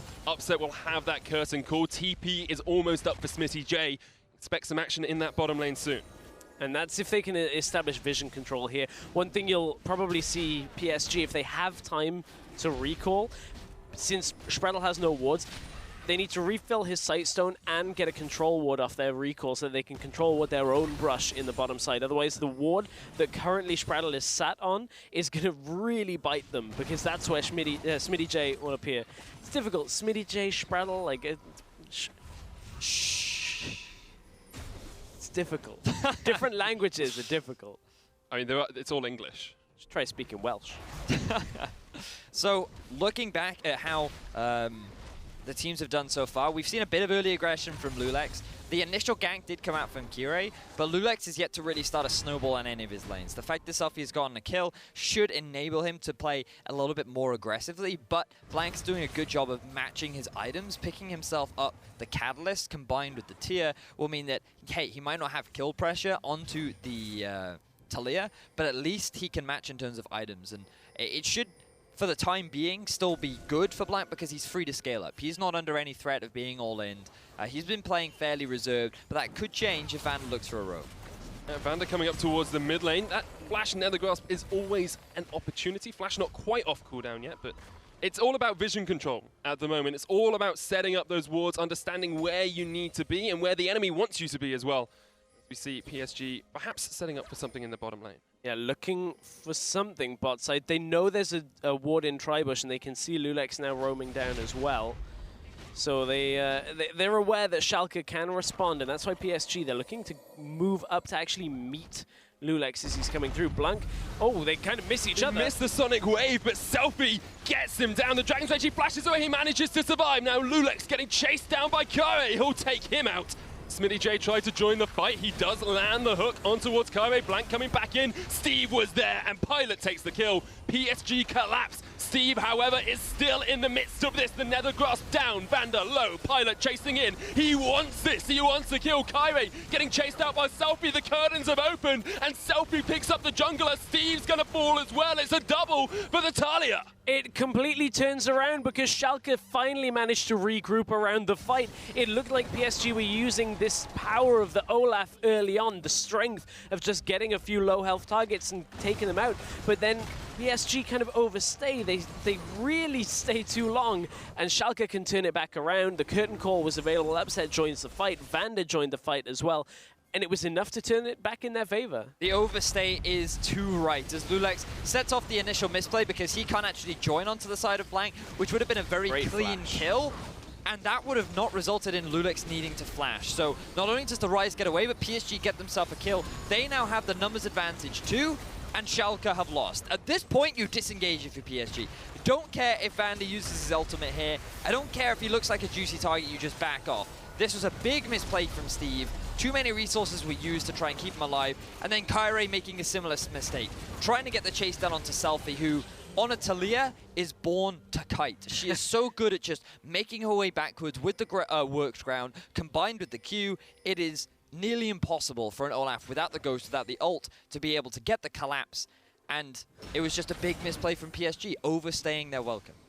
3-0-0 on that Talia now, and a Morello Nomicon completed. Rod of Ages on Blank though, so he is starting to get that scale rolling alongside the tier. Pilot with a good spell shield just to stop the engage from Smitty J, and now PSG are focusing up towards the top side. Lulex!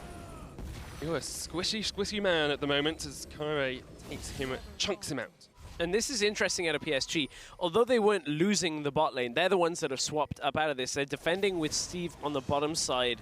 Smitty J does have his TP available if anything ends up kicking off, because here comes Selfie. So Schalke make the play bottom side in response. And PSG had actually recalled out from top side.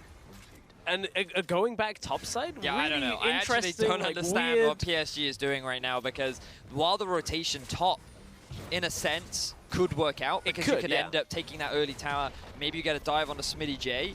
There was no need for them to actually move away from that bottom lane. They were winning it pretty convincingly. There was always the risk of Selfie coming in for a roam bot, but with good vision control around the bottom river and with good pressure from Blanc, that shouldn't have necessarily been a bigger issue than it was at level 6, right? So I feel like the PSG were a little bit preemptive, and they're actually going to end up losing a tower sooner than they're going to get it. And one thing that's kind of strange from that is PSG did kind of get some of Schalke's roam potential, the Talia ultimate that comes down to the bottom lane. But you're right, like, Pilot goes back to the top lane, can't actually push it. Now Spraddle's caught. Yeah, Lulex goes for the chase. The curtain call from Upset as well. Great kick back, but Steve will tank up the shot. Blank is in from the side. Lulex will be the first to fall in this fight, and Blank will be the second. 1-for-1 trade thus far.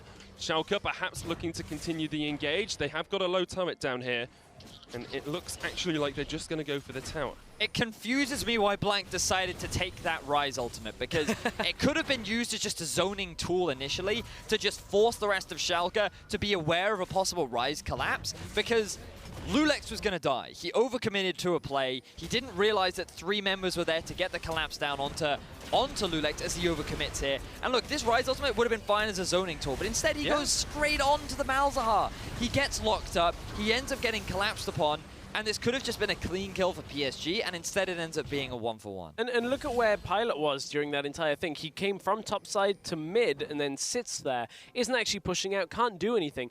I'm really confused by the team's utilization of Pilot over the last 2 to 3 minutes, because he went top side, recalled, went top side, walked to mid, didn't do anything, just pushed a wave out. And whereas Schalke group on bot side, bring the Talia down, get the kills, get the tower kill, and they're in a great spot. My only thought is maybe they're trying to funnel farm onto Pilot so he can get to the point where he clears pretty effectively, because they know they're behind, so all they want to do is stand underneath their turret, clear the wave out, and then wait until they get towards those later stages. Well, that doesn't make any sense, because you can get farm bot. He's been getting farm bot throughout the entire game. Look, he still has a CS lead, even though he ended up having to do an improper backup in top lane. They ended up just losing the tower bottom.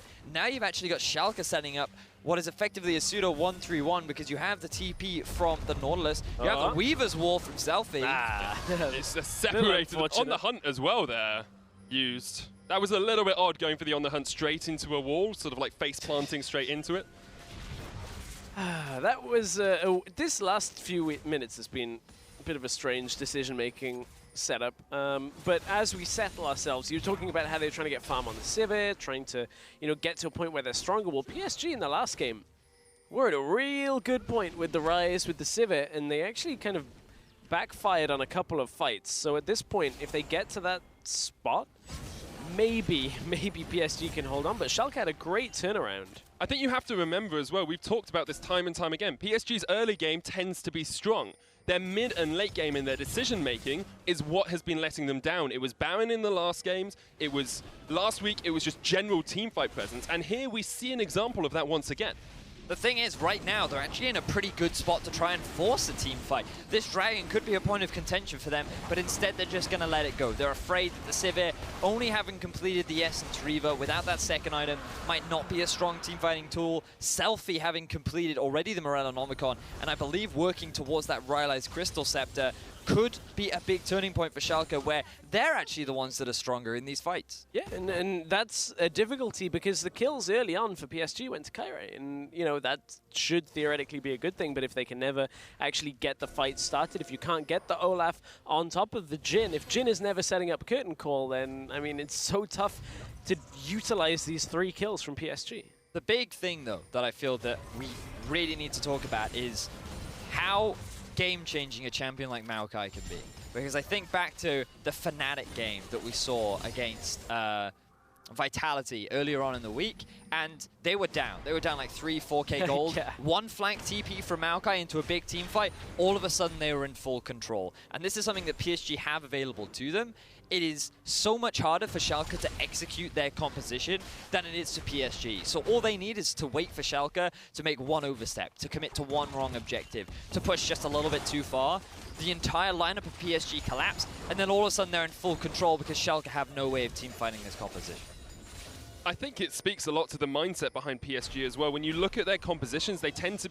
Today, they've been teamfighting compositions that work relatively easily and don't have so many moving parts. So they play early game well, and then when they get to teamfights, it's like, okay, we can do this pretty easily. We know everyone's individual defined roles, and it's simple. It feels to me like they are still working on themselves as a team. Now, Steve is going to get dived. Nethergrass comes out. Everyone is here. If Steve escapes this, he is an amazing player, but I think he's just going to get caught out still. Smitty J tanking up the turret. Lulex gets the kill. It was impossible for Steve to escape. It took a while for Steve to die, but he kind of accepted his fate on that. But what are they doing on the map? What is the cross-map play? Well, they got Ryze pushing on the bot side. You've got Karma and Olaf looking for vision control on the bot side as well. But Pilot is in mid lane. Flash, but no Nethergrass available from Vander. This response is so slow from PSG. It took them years to kill Steve. He still has his flash up. This guy was alive for so long that PSG literally could have built a house and lived in it for a week. Instead, they waste their time in the river, doing absolutely nothing. The best they're going to get is a tier 1 in the bottom lane. Schalke are able to shove the wave all the way up to the tier 2 in the top. PSG are now being forced away from this mid-tier 1. I'm confused with what PSG are doing, because game 1 they looked so clean, whereas in game 2 they just seem to be falling apart. But you can see what Kyrie wants from this. They were looking at a team fight setup because of the TP positioning from Steve could have been great. Kyrie wants to go. They're running in, but Kyrie's half health already. Blank is onto Vander though. He'll use teleport coming in. Lulex there. Weaver's wall comes down as well. Disengage the fight. PSG decide they don't want to continue for the moment. Smitty J tries to jump in, can't land it though. And again, everything is just a little slow from PSG. They could have just pulled the trigger on that teleport. Yes, okay, there's no home guard right now this early on in the game, but Steve still would have had a line into the back of the fight. But for now, they just are kind of stuck under their tower. What is Steve doing right now? Because you can see he's trying to get some vision around behind. Yes, you have the ability to go for that flank engage, but no on the hunt available. No summoner spells for Blank. No Ragnarok available for Kirei. They missed their window of opportunity. They didn't pull the trigger, as you were saying, Stress, and now they're suffering for it. They may very well lose this tier 1 in the mids. At the very least, they've given up so much control over the jungle. Just look at the red side vision. Wards lit all over the top half of the map. Entrances lit up for the side of Schalke. They just have so much control, which makes setting up for these next few objectives all the more easier. And where's the ward line from PSG as well? Like, you can say they've lost vision, but they haven't put any new vision down. There's a control ward near top lane. There's nothing in the river, maybe 1 or 2 deep wards on the blue side of Schalke's jungle, but there's nothing spotting the rotations and the movement of Schalke from PSG. It's really tough for PSG when they don't seem to be on the same page. They look like they're not quite working at the same speed, and that really, like, you can see Kyrie wanting to go forward for fights, wanting to get in there, but if nobody else is going with him, then he can't really do enough on his own, whereas Schalke are pretty unanimous that Selfie's going in with his ult. They're making the play ahead of time. They're not just playing in the moment. They certainly are. However, you know, we've been giving a lot of criticism to PSG, but now I'm looking at the items that they have completed because they're working towards that 2-item spike. This is really where their teamfight comp starts to kick in, but maybe Schalke are not going to give them an opportunity. They're going for the dive. Pilot caught out. Great play by Lulex. Kirei on the wrong side of that wall as well. Steve, however, does join the fight. Upset's tanking the turret. He's going to get forced away, and now Steve can re-engage. You've still got Blank. You've still got Spattle. You've still got Steve. He goes deep. He gets one. However, they retreat straight away. Blank still alive, gets hooked. Now he needs to try and play the fight of his life. He can't do it. Schalke take him down. 4-1. Blank was so far in the backline that he couldn't catch up to Steve. Now Sprattle's under threat. Everybody else is around. That's He walked into the flourish. Just step back. Step back. Schalke in full control after PSG. Just, again, not really together on that play. Steve's going in. Where is Blank in that entire fight? His Realm Warp had been used. I want to see how far away from the fight he was because there was low health members of Schalke all the way across the board, and they never got the damage down. And I want to know how PSG had no knowledge of Selfie coming in from that flank. We talked about the vision control earlier on, but just look at how much freedom this Talia has. There is no wars to spot him out. The ultimate is so good that it just splits up the lineup of PSG, and as you rightly said, Blanc can't even get involved in this fight. It is so difficult for PSG to commit to an engage like this. And what's even worse, chase for it when you're forcing yourself into a choke point when Selfie's so good at kiting backwards and Upset has so much damage to prevent you from getting the collapse. And Smitty J just played blocker for the entire fight. Blank had to just throw damage at the Nautilus, so despite him coming from the bot lane, getting blocked by a wall, he just got to the outskirts of the fight, but it wasn't enough. And here's not the best out of Sprattle. It's not a hard dodge either. You have to give credit to Upset though. Landed 2 great deadly flourishes in that fight. Caught one on towards Upset, right to on towards Blank side to catch him out, and then the final one. And Schalke's decision making is absolutely down to a T. They know exactly what they want to do. They know exactly when they want to do it, and PSG aren't reacting properly. It's meant to be a tough week for PSG as an organization when you looked at it on paper. Having to face Schalke after a dominating performance here in Challenger. Later on this week, they have to face Barcelona in, I believe, it's the Champions League. It is. That's 2 teams you probably don't want to face in their respective leagues. So Schalke looking to collapse up into the top side onto Kyrie right now. Yeah, Lulex Society doesn't want to go too far onto It's that. Depth charge coming looking- out. Here comes the Weaver's Wall. 3 members of PSG split. Realm Warp though, they try and get into it. Smitty J stops it. Blank's dead. Kaire's dead. Spraddle is by himself on this side of the wall. Schalke gonna continue with the pressure, continue with the kills, continue with the domination. And Pilot now, why were you that far up? The rest of your team is dead. He uses the spell shield, but Vander says, oh, no you don't. Exhaust, dead once again. Schalke take down 4. Clean collapse from Schalke, and off the back of that, they can make a swift rotation round to the Baron. If you want this big purple worm, that is how you secure it. Clean execution, and Schalke with a decisive performance. Really impressive wall from Selfie to cut off the escape. And we just have to think, what were PSG thinking? Why do you want to commit to that tower? What about all of this collapse that you were playing so carefully around in the early game? Exactly, and Blanc and Kairi, they were looking for this tower, pushing way too far up. Look how far away Pilot is. I mean, Selfie completely cuts off the exit path. Beautiful knockups, and Chain CC just completely shuts out PSG from the rest of this fight. And Pilot, and now why Pilot are you coming in, comes. Pilot? Why I'm suddenly? here to save the day! To only then get collapsed on by the rest of Schalke. Nice flash from Vander, just displaying his dominance, not allowing him to escape from his death. And now with a Baron buff on top of Schalke, you have to wonder how PSG are going to be able to come back, because so many times we praise their composition for its ability to team fight, yet we have not seen PSG's full 5-on-5 team fight because of how much they've split up their team. Yeah, they've completely split up. Now they're going to get split up because Smitty J down on the bot side with a Baron buff is going to push in that Maokai. Will try and just whittle it down over time. Talia on the top side is going to do the same thing. Weaver's Wall's going to stretch enough to mid lane if they need Selfie there in an instant. So Schalke are just going to push all day. And I don't really think PSG can slow them down too much. Only the lane that Pilot is going to be in is the one that should be able to sustain. From this performance today, Schalke have definitely concreted themselves in my mind as the top team in Challenger Series.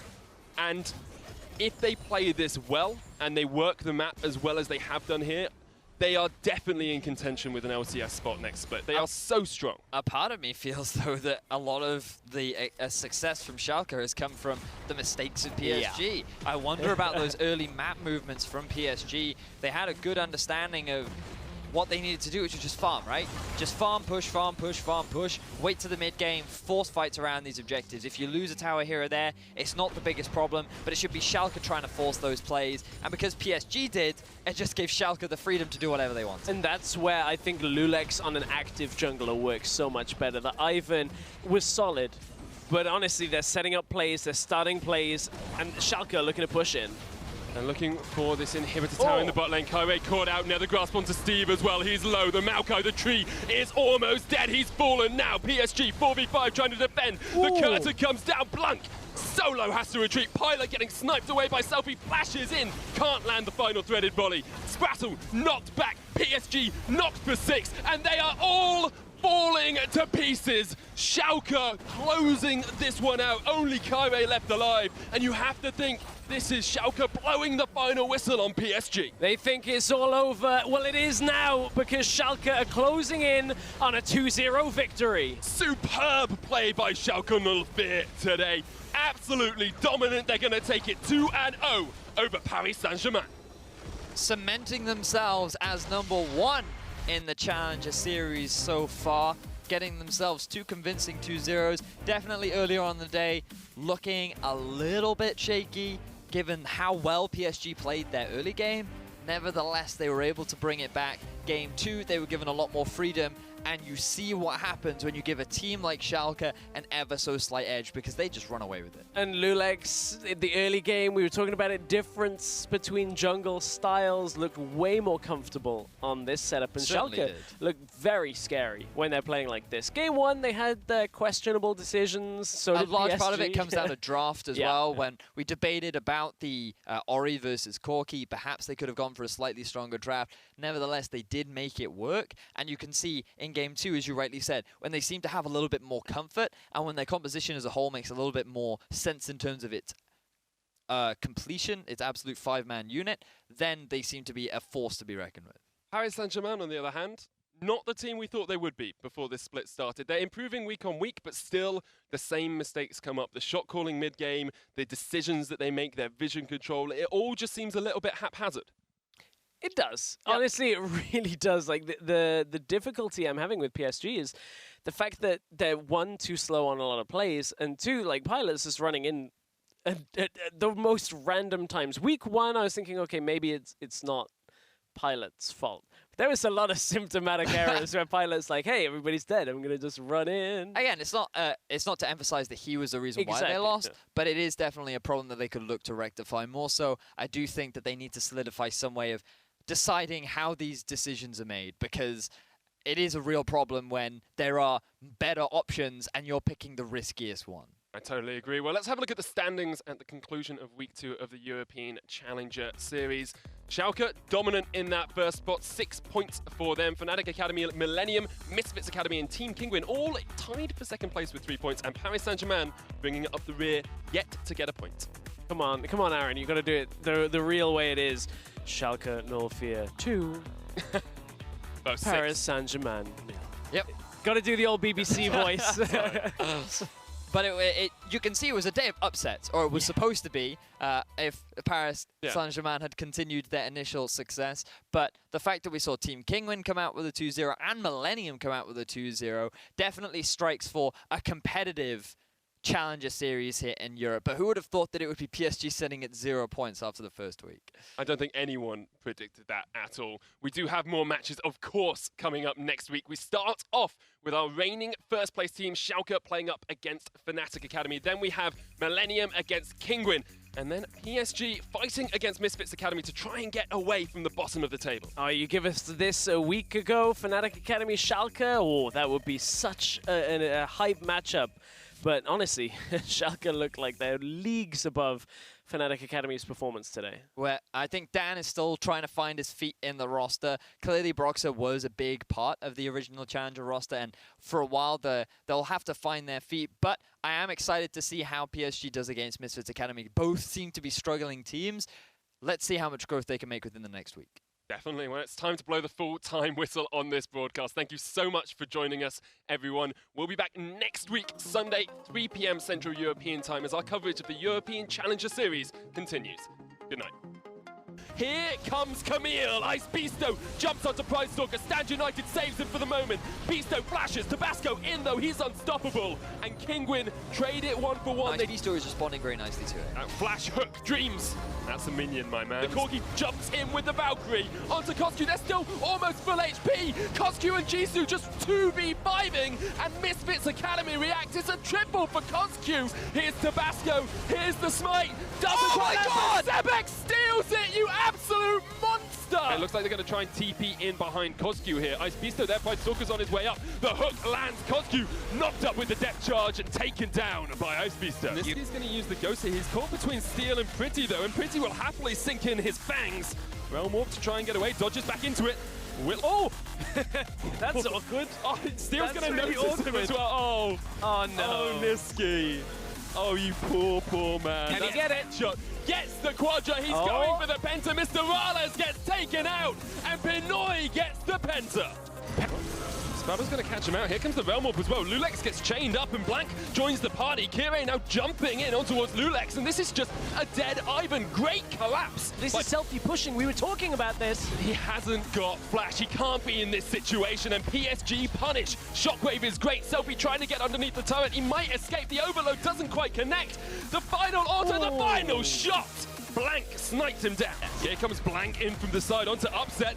Stand United used on the pilot. He's just diving. Go in for it, man. He gets the kill. However, Smitty J is going to try and cut him off. Low on mana. Keeping up with a fight. Blank off towards the side. Shockwave on him. He's still pretty healthy here. Tries to Realm Warp away. Dodging. Can't get away. Selfie takes him down. Edge of Night is down, as you say. Kire gets onto Smitty J, but it's not the onslaught you want. The Oriana Shockwave used as well. Here comes Smitty. Everyone's dead once again. The front line was the back line, and now Blank is getting caught out. Kire chased off towards the side. Schalke have no fear as here comes Smitty J and Schalke. They try and get away, but they are melted to pieces. PSG lose the Baron, lose the fight, and they're gonna lose this game. Straddle. Voidlings are chasing, they're swarming, it's the Zerg.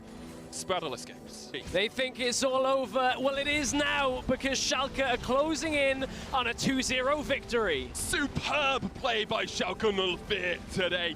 Absolutely dominant. They're going to take it 2-0 over Paris Saint-Germain.